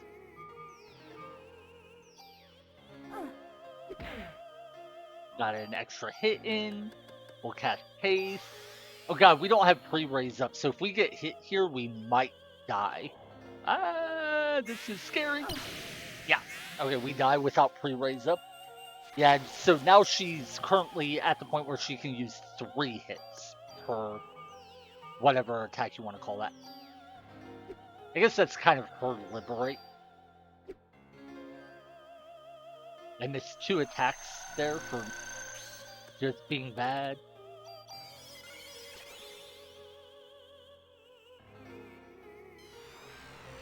Oh god. Is this attack even dodgeable? I honestly don't know. I guess we just try moving at an angle like an arc. That attack genuinely doesn't seem dodgeable. I could be wrong, but I don't see how you dodge it. And that's particularly scary because it is the attack that removes pre-raise. Oh, wait. Maybe that's what we need to do. Heal the Fool. Yeah, I think I know what we need to do now. Huh. Okay, I don't know what that was, actually. But no, I think I figured it out. I think what we need to do is heal to Fool. Don't rely on pre-raise. Then, when the boss uses that laser attack, it'll kill us. Or, no. It'll deal a ton of damage. Hopefully we don't die. Because we're at full health. Okay, hold on. Let me think about this. Yeah. If we're at full health, maybe we survive that big laser attack, the one that dispels our pre-raise. And then as soon as it uses that attack, knocks pre-raise off, we can then immediately cast pre-raise while at low health. And thus maybe be able to... I'm not explaining myself well at all. Basically, I think we don't cast pre-raise at all. I think we just rely on healing until we see the big attack that would otherwise dispel pre-raise, and then when that happens, we cast pre-raise. And then we go for healing and such. We might actually die here, for the record. Oh my god, yeah. Oh my god, that's so bad. Okay. See, that attack makes me really want to have pre-raise up, but I'm afraid of using pre-raise too early, because then the big laser attack that dispels it might just remove it. So, I'm not sure when I should be using it, when I shouldn't. See, we use pre-raise, and then she just immediately uses this and negates the value of it. Let's see, how much damage does the attack deal, though? Okay, that attack doesn't seem to hit super hard, at least. That or maybe Oh, okay. I see what's happening.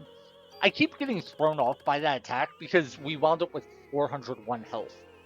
What's happening is that attack is setting us to 1 HP. Then Auto Potion was kicking in using one of our Medicine 4s to put it heals for 400, so it's winding up at 401. That's why I didn't realize what the attack is doing. So, okay, I get it now. That laser attack can't kill us. It just sets our health to 1 health. But when it sets our health to 1, it removes free raise, so the next attack we get hit will kill us. So what we can do is just not rely on pre-raise, wait for that attack to come out. It hits us, sets us to 1 health, then we cast pre-raise, the next attack will kill us and we'll resurrect at like 400 something health. Okay, yeah, I think that's how we play the fight. Okay, yeah. I think I get it now. I think that's how we want to play this.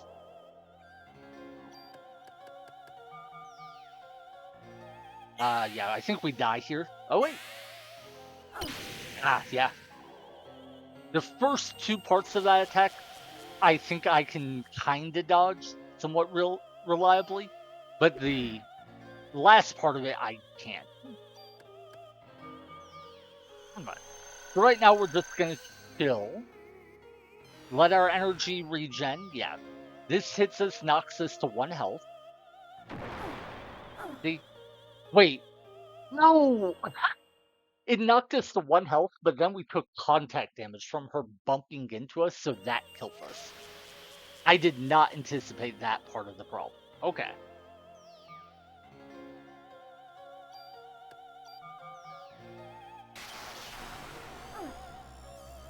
That doesn't seem to deal any damage. I don't really get what it's doing. Let's try full recover and just see, can we tank this damage if we're at full health? Not if we get hit by every attack, maybe. Oh no, we only got hit once. Okay. Missed the second swipe. Yeah, we used medic to remove that.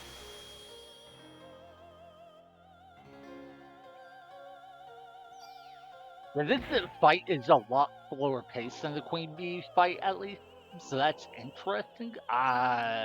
Let's try haste. I don't think this matters, but we'll give it a shot. Okay. Oh shoot! I don't have energy for pre-raise. What? Why did I cast haste over pre-raise? I'm a dum-dum. That was so stupid to me. I could have just cast pre-raise right when I saw that attack coming, and I would have been fine. Oh, so maybe that's what I do. Just don't use pre-raise until I see that attack is about to happen. I think that would be the sensible thing. Okay, yeah. So wait, this will knock us to 1 health. I know that. Okay, yeah. See, this time it knocked us to 1 health and we didn't die. The reason we died the last time she used this attack is it knocked us to 1 health and then we were standing right next to her. So we bumped into her, took contact damage, and that did the last point of health. So what we can do is be like, okay, we're at 1 health, whatever. I just used pre-raise. Now, I don't have to really care. I'm just gonna beat up on you for a minute. The next time I take damage, I'll die. Oh well, no big deal. Yeah, see, I pre-raise up. We die here. It's not a big deal. Oh, we juked the 1 attack, but not that one. Okay. So yeah, I think that's what we do. We just have to make sure we don't take contact damage when it does the laser attack. But yeah, I think when this little one gets summoned and does this, I think it doesn't do anything unless we hit her. If we hit her here, I think that's when she gets it like 999 points of healing or some crazy amount. But yeah, this boss does have the ability to heal a crazy amount if you hit her at the wrong time. Okay. But yeah, and here we're going to stand in the middle. When she does her dash, she's going to dash to like this bottom right corner, I believe. So if we're standing down in this corner, after her dash, we could take contact damage and die. But as long as we don't stand near the corner, I think we're fine. Yeah, we drop to 1, and then immediately use pre-raise. Okay, yeah. Get an attack in, get another attack in. That's 2 swipe.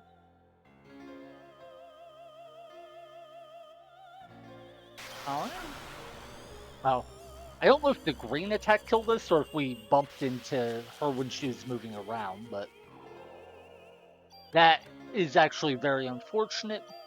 Let's try healing, see if that will heal us enough to not die to this attack. And haste so we have a chance to dodge. Maybe not a great chance, but at least a chance. Oh wait, we actually dodged that attack? I didn't think we would. Nice. Wait, I think she didn't do the follow-up swipe I'm used to her doing. Okay, yeah. And now she can summon multiple versions of herself at the same time.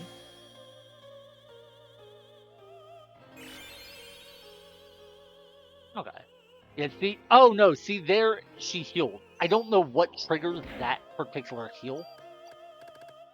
But that was the good chunk of health that she just regenerated. Now we pre-raise so we can survive this no matter what.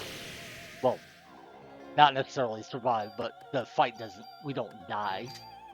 I don't know how you say that. Like, we do die, but then we resurrect. Okay.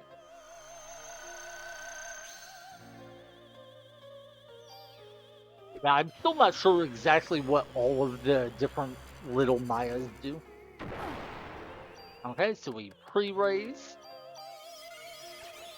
I think we can actually start sneaking liberates in at some point if we get this pattern down. I think we might actually be able to use liberate for a bunch of extra damage in a given cycle.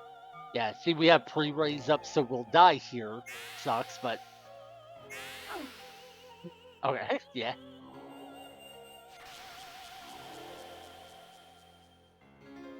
Okay. And now we just wait to use pre-raise again until she does the big shiny attack.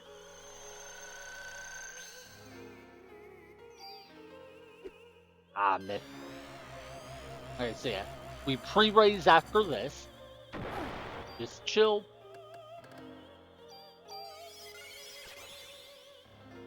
And then we go ahead and hit her. I guess there's an argument that maybe we shouldn't pre-raise. Maybe we should run up and hit her. And then pre-raise after she starts moving. That said, I think it's funny that we just took contact damage and died from that.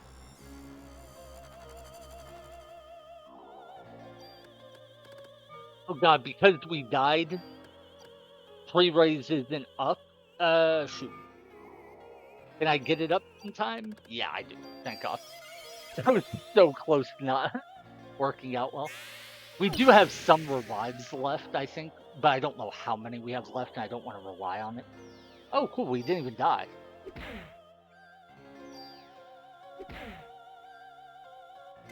Alright, we got some damage in. Here our status debuff.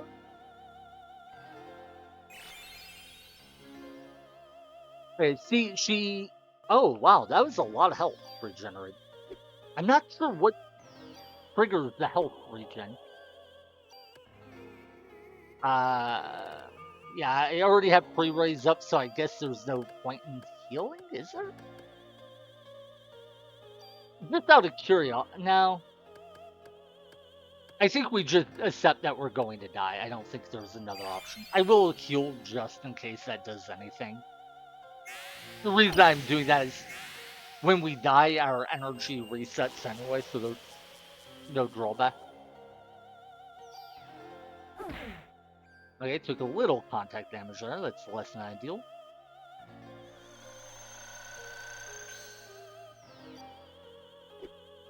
Ah. Okay, we drop to 1 health, catch pre-raise. Then I'm gonna run up and attack. thing is, I want to sneak liberates in, and I'm struggling to figure out when would be the right time to do it. I missed the second attack.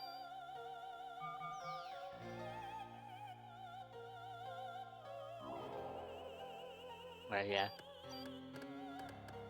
Let's full recover. I think we're at full health. There's no chance this attack kills us. Oh, nope, I'm wrong. It did straight up kill us from full health. I think if we would have dodged the second part of the attack, then the third part wouldn't have killed us. But, no. Wait. How much is it healing her? Oh my god, 4,000? What the? Okay, I didn't realize it was healing her for that much. I'm confused. What triggers that heal then? There's something I'm doing wrong because you can avoid healing her like that. I know that for a fact. I just don't remember exactly what it is that you do. Okay. Okay, so that... Oh, the green one can cause confusion. Okay. Good to know.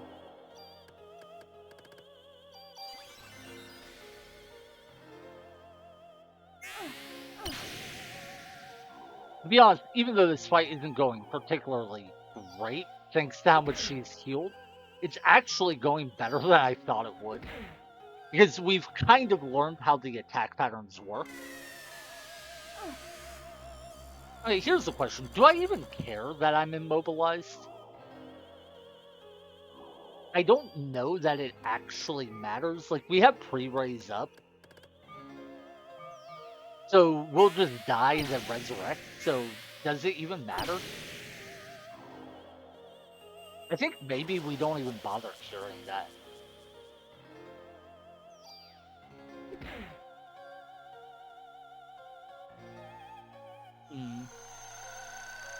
So I'm waiting until it uses that big laser attack that drops us to 1. Yep, we just sit here. Pre-raise. Yeah, we haven't been able to squeeze in Liberate yet, but I think there is an opportunity to if we play it right. Because I think we just sit at 1 HP. I don't think we heal. I think we let this kill us. We resurrect. And then I don't think we need to use pre-raise again until she uses that laser attack. Or we see her do the liberate attack again. Please don't heal her. Okay, that didn't heal her. Okay, this hits us. We immediately pre-raise. Yeah, I haven't been able to find an opportunity to squeeze in attack or liberates, but maybe what I should do is do the armor swap trick to get more energy regeneration. Maybe that will be enough to get us there. I don't know. Dude, this game is so difficult. Oh, God, no. We were so close to having the energy for Liberate, but we didn't quite get there. Okay, but at least we didn't die from that, so... Okay.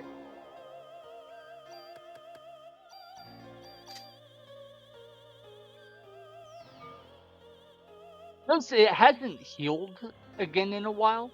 I think we must have hit her at the wrong point. I just don't know what point that would have been. No. Oh, wait. Can we liberate while she's off screen? Wait, can we liberate to cancel her liberate? That would be so awesome if so. Wait, if this negates her attack, that would be incredible.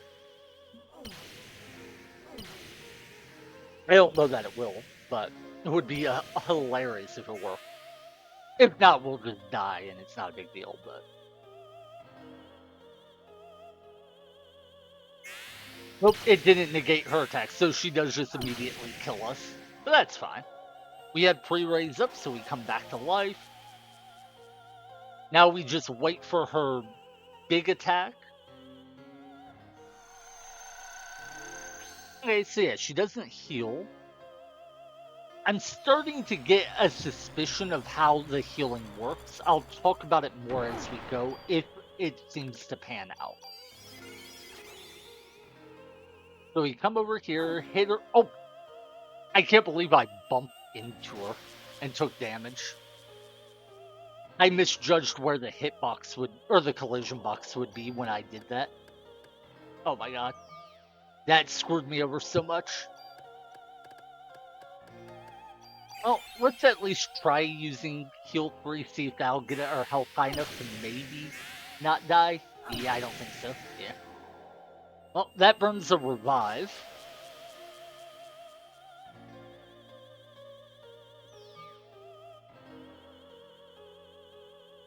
Okay, so... Yeah, I said before that I think she heals if you hit her when that specific Maya is on the screen. I don't think that's quite right. I think what it actually is like if any of the Mayas are on the screen, then she heals. Oh, I was too far away. Okay.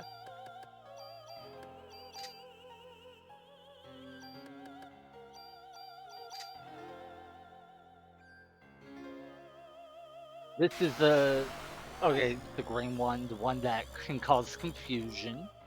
I'm just hoping our energy doesn't.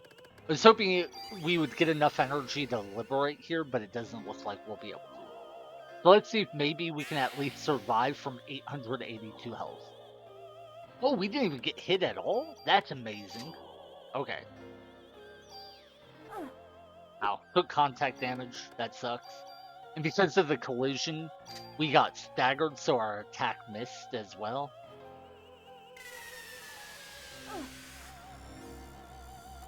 Ah.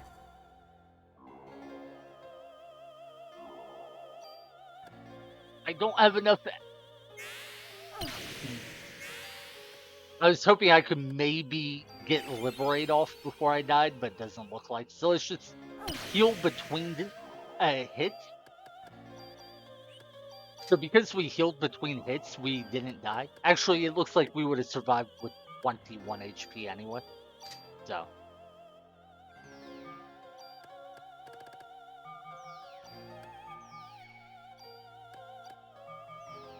She's doing something, so I'll wait to liberate.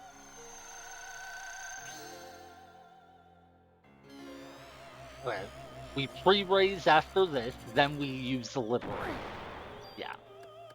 So pre-raise first, and then we look to liberate.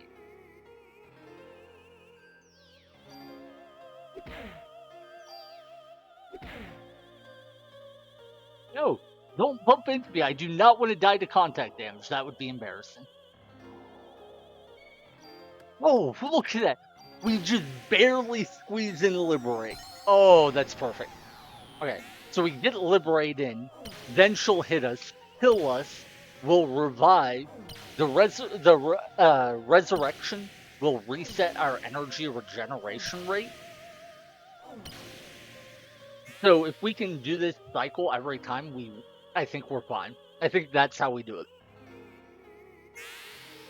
Yeah, we just die, no biggie.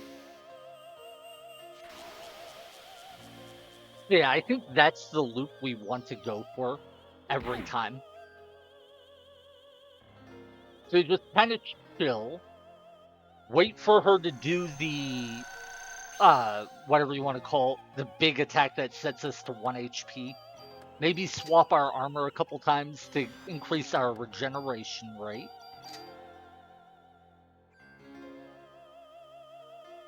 This knocks us to 1.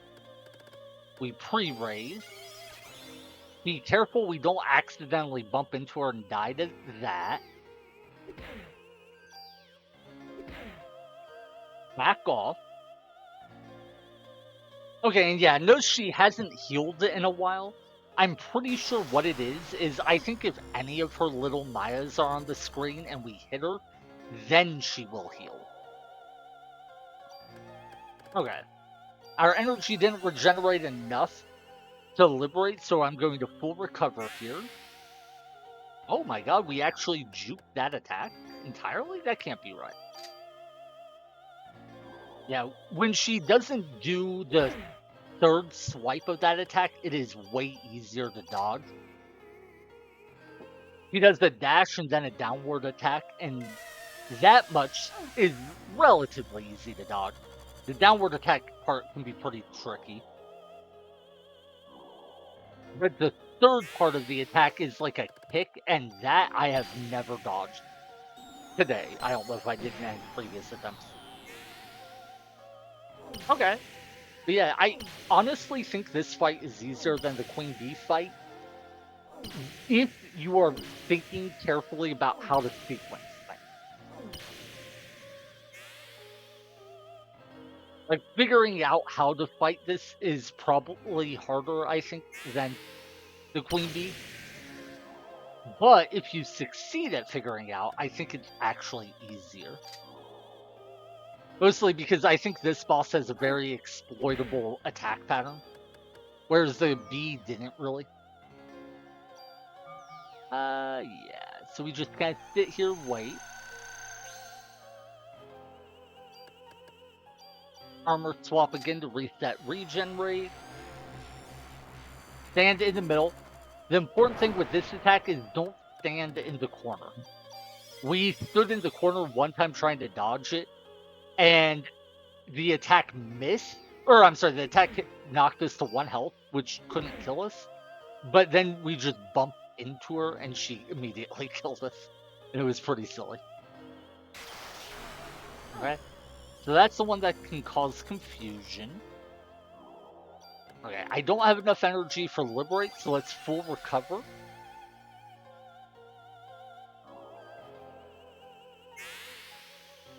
Ooh, we actually duped the downward swipe. Oh god! That's a 4th attack! She dashed... Okay, so she dashed at us, did a downward swipe, then she kicked, and then she did something else. I didn't quite catch what the 4th thing was. But okay. So yeah, that attack pattern definitely gets more complicated the lower her health drops. 2 quick things. One, the fact it's changing means we are making progress getting her health lower. And 2, notice she hasn't healed again. I am pretty sure what it is you can't hit her when any of the little Mayas are on the screen. Because I'm pretty sure the times she healed were times where we hit her when a little Maya was on the screen. So I think that's the trick. I think we just don't hit her when a little Maya is on the screen. Except that her version of Liberate will one-shot us every time. Like, I can try full recover just in case, but I don't think we survive. I think we just die from here. That's just how it be. Oh, we juked the first swipe. Get hit by the kick. Oh, she didn't use the next part. Okay. Oh, right. It's like the armadillos where they can do extra things, but there's no guarantee they will. Like the armadillos, there were 3 or more enemies could only do 1 rolling attack. But then when you kill one, so there was only 2 enemies, they could do up to 2. But sometimes they would still only do 1. Okay, yeah. Well, full recover. That kick, and she didn't attack again, so we actually survived. Okay. Get a hit in real quick. I'm trying to get enough energy for another Liberate. That's why I keep swapping my armor. Trying to get our energy as high as possible. I do think I'll need to use pre-raise again soon, because I think she's going to do, she's going to do this attack. That'll negate our pre-raise, drop us to 1. We recast pre-raise, then we get 1, maybe 2 melee attacks in, and then we should be able to get a Liberate in for a bunch of damage. 318 damage with our physical attack. We're close to be able to use Liberate? Yeah, okay. Oh no, we're confused. I care so much. Alright, now we Liberate. Okay. So this fight I don't think is particularly difficult. The Queen Bee fight is way more difficult in terms of execution. But this is very much a puzzle fight. You have to figure out how to play the fight. And I think in some ways that's better. In other ways it's worse. I do like that we get both approaches to boss battles back to back. Yeah, we just die here. There's no way I can do anything. I was confused and at 1 HP. I was definitely not surviving. You can get one hit in. A little bit of contact damage, but not much. What do you do here?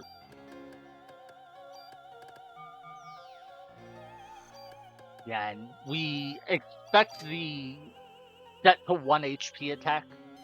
So, yep. So we don't cast pre-raise yet. This hits us, then we cast pre-raise.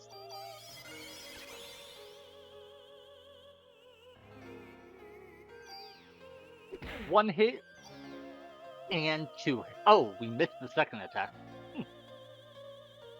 Didn't realize the hitbox would change there enough that we would miss an attack. The reason we use full recover here is if we can survive this attack by having enough health, it helps us have or keep our energy up so we can fish for another Liberate. As it stands, I seem to be dying too quickly to Liberate if I only do one cycle of this. I don't know if maybe I could swap my armor more than I have been and that would get me there. No, yeah, let's try another full recover. That removes the immobilization, so I can dodge a swipe. But yeah, I couldn't dodge the second hit. Oh my god, that one attack knocked us. Yeah, it hit us one time and we dropped like 700 health. That is crazy damage. That's okay though, we should have enough energy to Liberate soon. Okay, yep. Funny, we didn't even need the pre-raise that we had set up that time. Nice. But yeah, notice I've managed to not trigger the 4,000 HP heal in quite a while. I do think it just comes down to don't hit Eve while one of the little Maya clones is on the screen. Let's just Liberate now. I think if any of the little ones are on screen and you hit her, then she'll heal for 4,000 HP.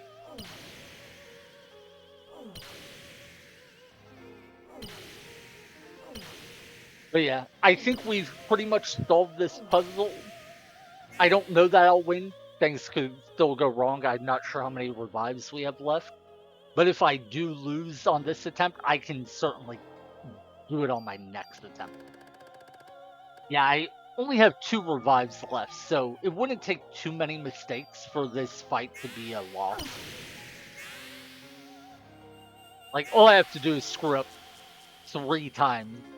Like, so take 3 more deaths without having pre-raise up, and then I lose, and game over.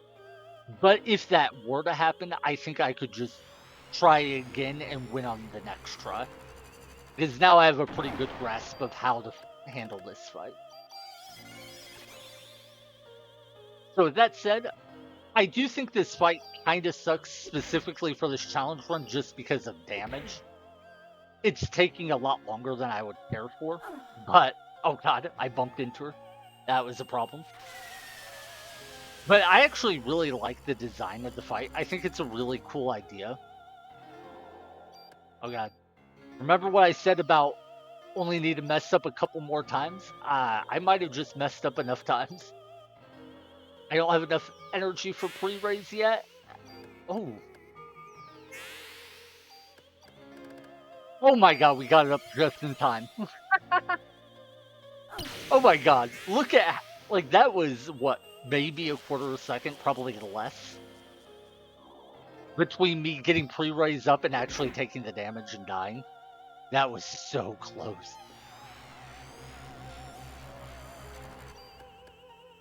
I guess it doesn't really matter which armor I have equipped when I get hit by this, since I'm going to drop to 1 anyway.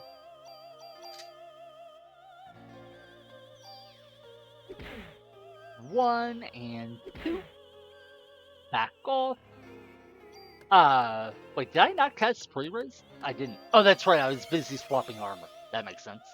Okay. This one, I think, is the confusion one. Yeah. Okay. We don't care about that. We try for a full recover here. I think this will let us survive this attack. Juke the dash, but we got hit by the downward attack, and then oh, we juked the final kick. That's huge. If that final kick would have hit us, we would have died. We had pre-raise up, so dying wasn't the biggest of deals. But I think dying there would have set us back in terms of using Liberate again.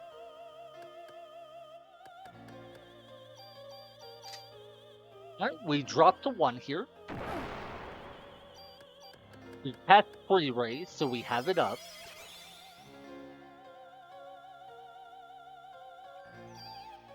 By the way, I like that she gets staggered after using that attack, the same as we get staggered after we use our Liberate.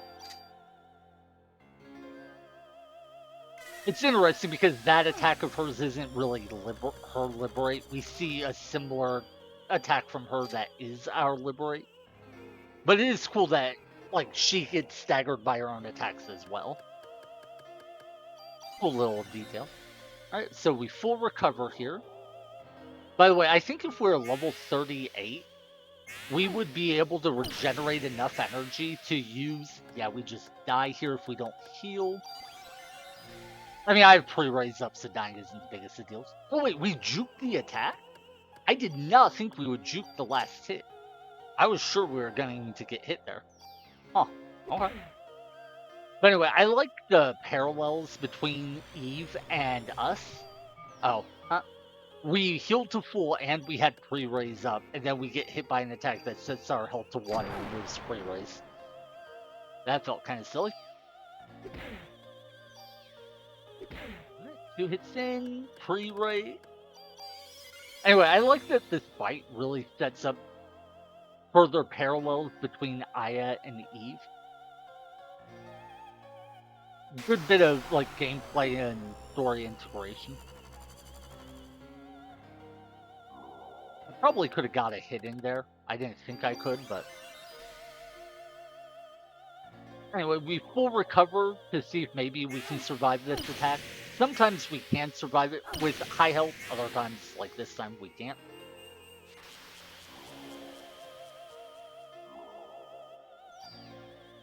Get an attack in. But yeah, we haven't triggered the healing in quite a while.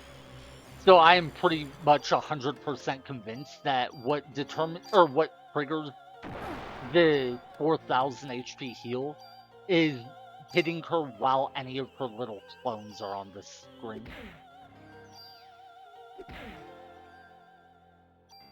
Alright, and then we pre-raise.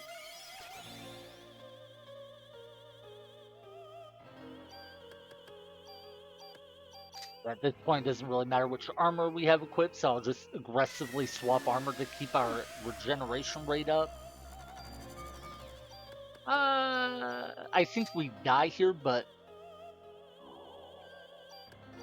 full recover, that removes the immobilization, and might give us enough health to survive. Oh, wait. We actually juke 2 attacks there, but we don't juke all 4. I think we need to juke 3 parts of that attack to survive from full health.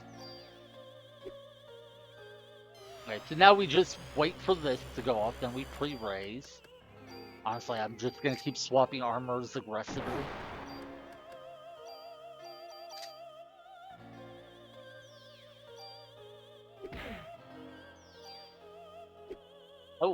moved too far back.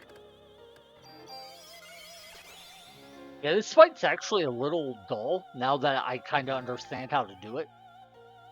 Just because I'm not hitting for enough damage. I think most people get to this point in the game would be dealing way more damage than I am, though, so I think that's kind of why. Still, we'll try full recovery. I really do want to play toward getting more uses of Liberate. Oh god. Yeah, we die. Oh wait, no, we juked that attack? No way. Okay, sweet. We juked the fourth part of it. That was huge. Anyway, I do want to play toward getting more uses of Liberate off. Just because I think that's our fastest way to damage the boss.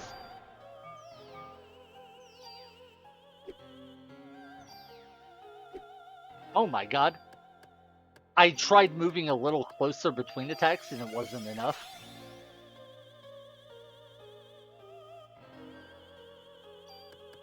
Let's change armors back.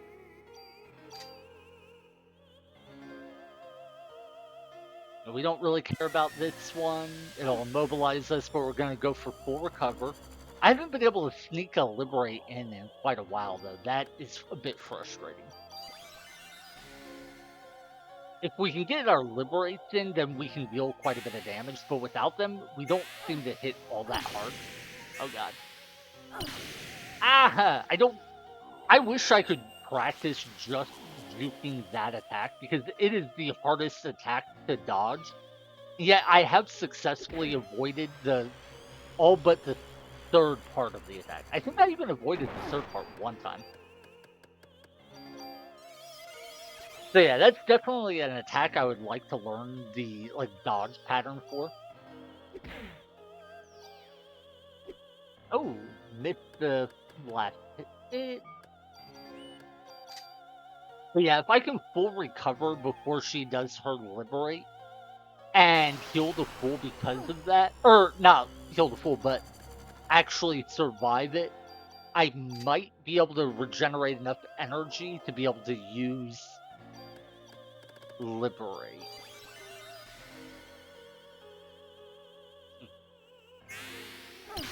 See, the first dash I think is relatively easy to dodge, but the other three parts I have not found a consistent movement pattern to dodge.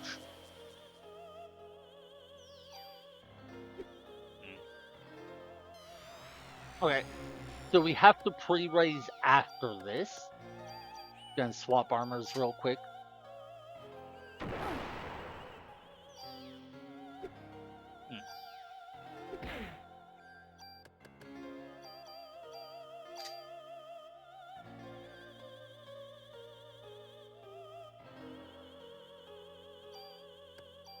Let's pre-raise now so I don't forget or miss an opportunity to.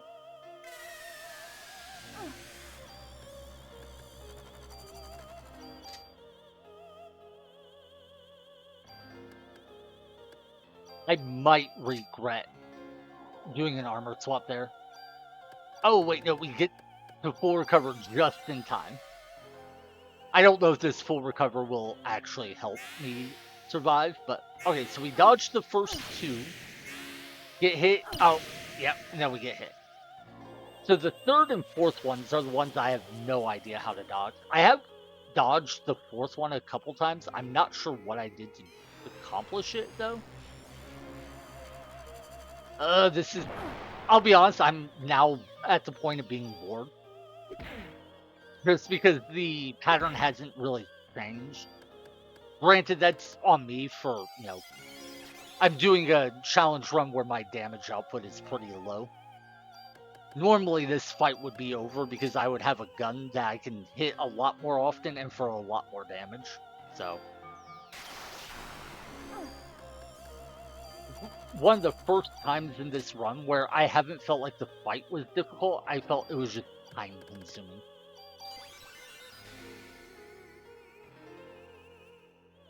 And the biggest thing is, I can't get Liberate off. We got it off a couple times earlier in the fight, and I don't know what to do differently. Oh! God, I think she just swung a fifth time. Because we actually dodged the upward kick, but then we got hit by something else, and I'm not sure what. Ah.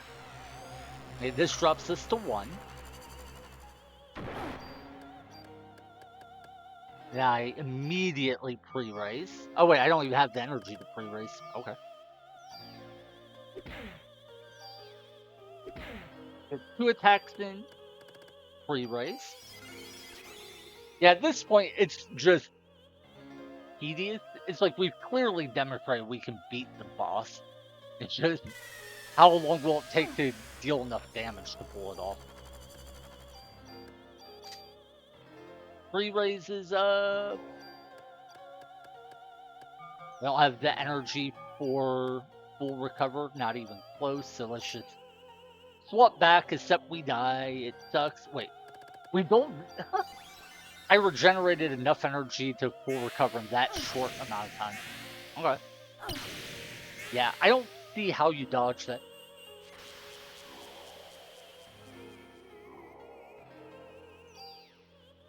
Ah! Oh, we did get a hit in. Nice. I didn't think we would hit there. So we get a hit in there, and then we can, I hope, get 2 hits in here. No, I took contact damage. Oh god, that's one of our revives. And we missed our timing window to hit her twice. So we're down to 1 revive. Alright. I don't have enough energy for pre-raise.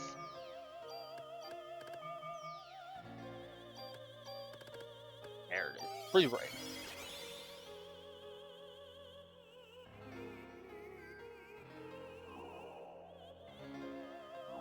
Yeah, I think I just die again. Yeah, I definitely die again. Nothing I can do about that. Alright. That's what I get for dying in a really stupid way there. Okay, but we get 1 hit in. And then we can hopefully get 2 hits in here. I'm going to pre-raise so we don't accidentally die because we bump into her like I did last time. That was so dumb. Oh, we missed. Oh my god, I only hit 1. Okay. I thought the second attack was going to miss. I was going to be so tilted. Alright. Yeah, I think full recover won't matter. Yeah, but we still do it if we can, just in case it does.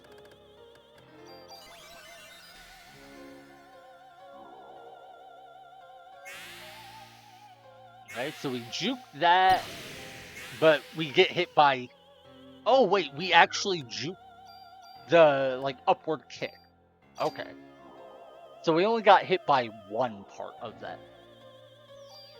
By the way, I know it's kind of only 3 attacks, not 4. I keep talking about it as though it is 4. The reason for that is that initial dash before she takes an actual attack can hit you for damage. So it's like 3 attacks, but there's a dash on the first attack that can also hit you. 3 raises up, I get 2 melee attacks in. Wait, did she just die? Oh my god, and it was right after I juked the upward kick to not get killed. Oh, yes. We did it. We did it. Yeah. Okay. Give me a second. I'm thirsty. I need to take a big drink from my cup. All right. Oh my god. Maya.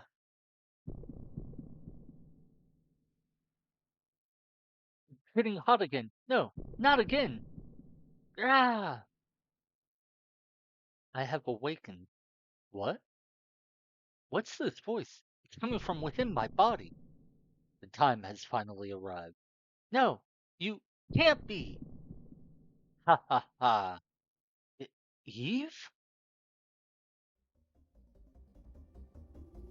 Until a while ago, Maya's body had the most evolutionary form of mitochondria, but now your mitochondria has surpassed Maya's. I am now the highest form of mitochondria ever present. They're competing? That's what evolution is all about. Survival of the fittest, eh? Humans are the same. all knowledge and technology. You see, it's all about competition. In war, you use that knowledge and technology to determine who will survive. It's the same in the animal kingdom, where they tear their prey apart. Stop it! Impossible. We have survived war. The time has come for us to be released. Stop! Don't interfere. What? What? Are there others too? Other than you and I? No! Maya? This place belongs to me and Aya. Ah, you're not going to interfere. I won't let you. No! I. The evolution of your nucleus is. Go home.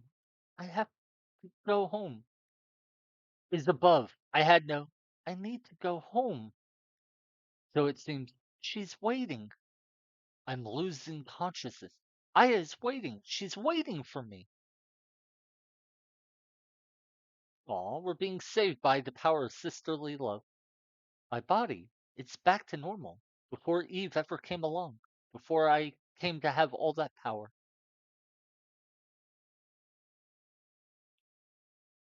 Maya, I've been waiting. I've always been waiting for you to come home with Mom.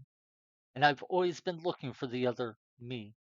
But you've always been with me, haven't you? Always. All this time.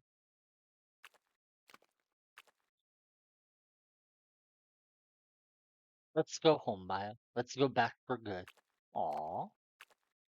Our sisterly love saved us. Yeah, our cells were going to take over our body, but Maya apparently helped us fight off Eve's control. And there's still a little bit more to the ending, but first we get to watch the credits. And oh my god, I'm so happy I managed to win.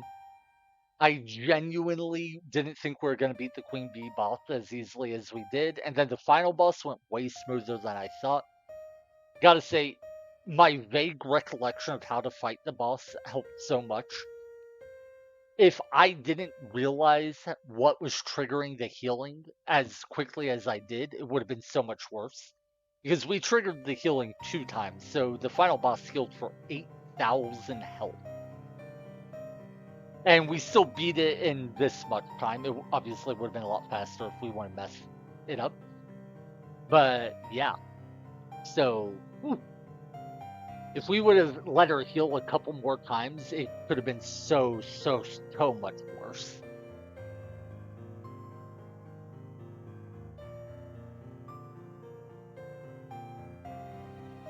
With that said, I think the biggest thing I want to say is I genuinely enjoyed the Chrysler building, and I enjoyed doing it with no guns. Like, there were some parts I didn't like.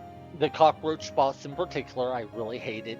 And that one attack from the Queen Bee fight is total bull, and I stand by that. That said, as long as your stats aren't as low as they were when I first tried to go through floor 61 through 70 and then the boss on floor 70, I think it's actually a pretty reasonably fair fight. The main thing is I think both the Queen Bee and the final form very much reward learning how the enemy's AI works. And I find that very rewarding. Similarly, I feel like I learned a lot against, say, the cockroach boss or even the Triceratops boss, which is still the closest fight I've ever had in this game.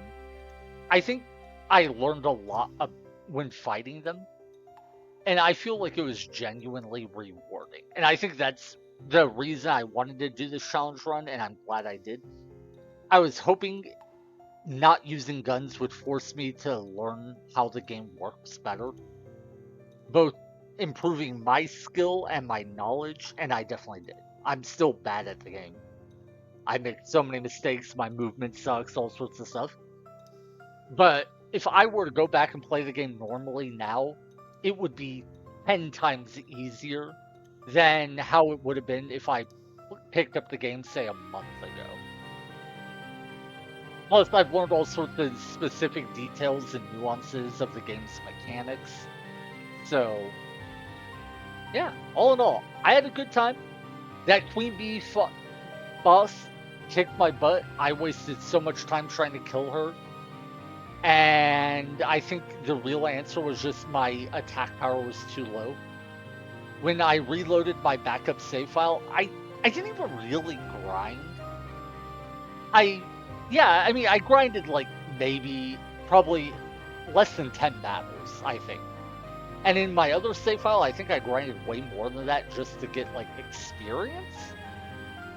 So I don't even think I ever really grinded for this run in any meaningful sense. Like, sure, every now and then I grinded like 5 battles. Maybe I needed a bit more experience to level up or something like that. But mostly it was going back to floors 51 through 60, understanding how to deal with squirrels effectively. Because the squirrels were my main source of bonus points. I think that's what it came down to. And I think that shows even just I did floors 51 through 60, beat the boss, wasn't too hard.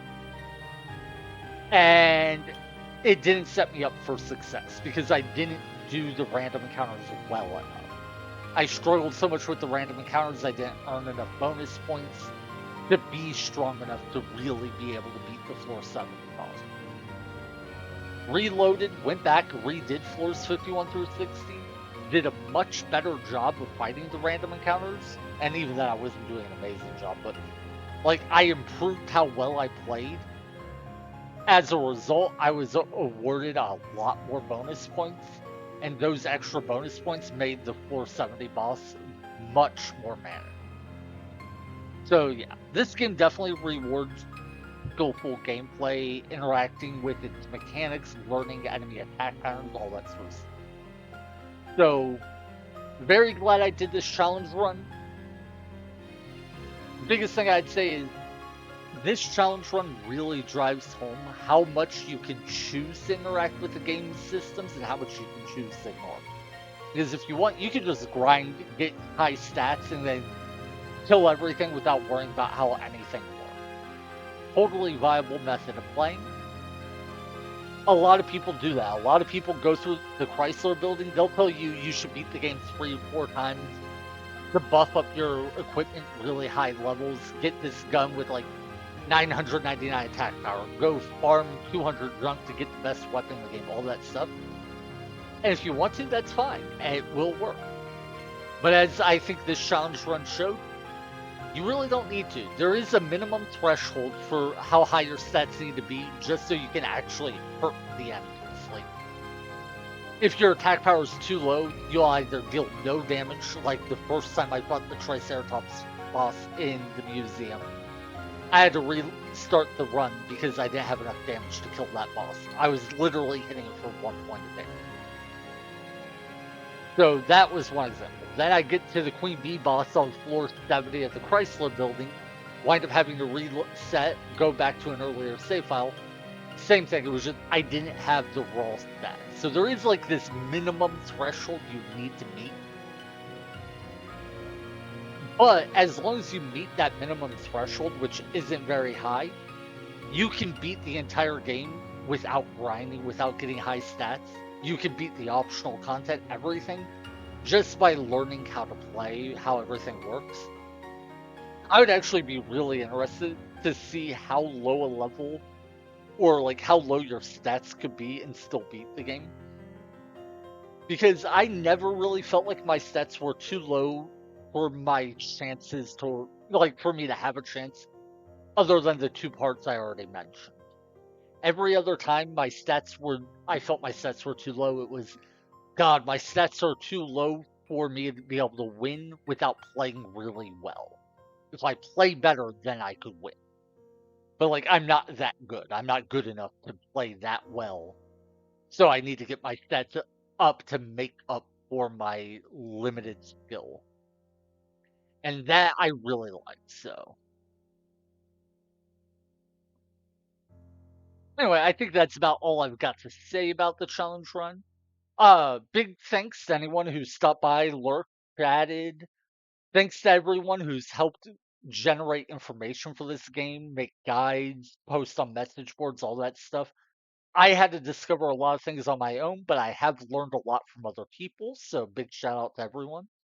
That said, I got to be honest, the Parasite Eve community has done a miserable job of providing accurate information about the game.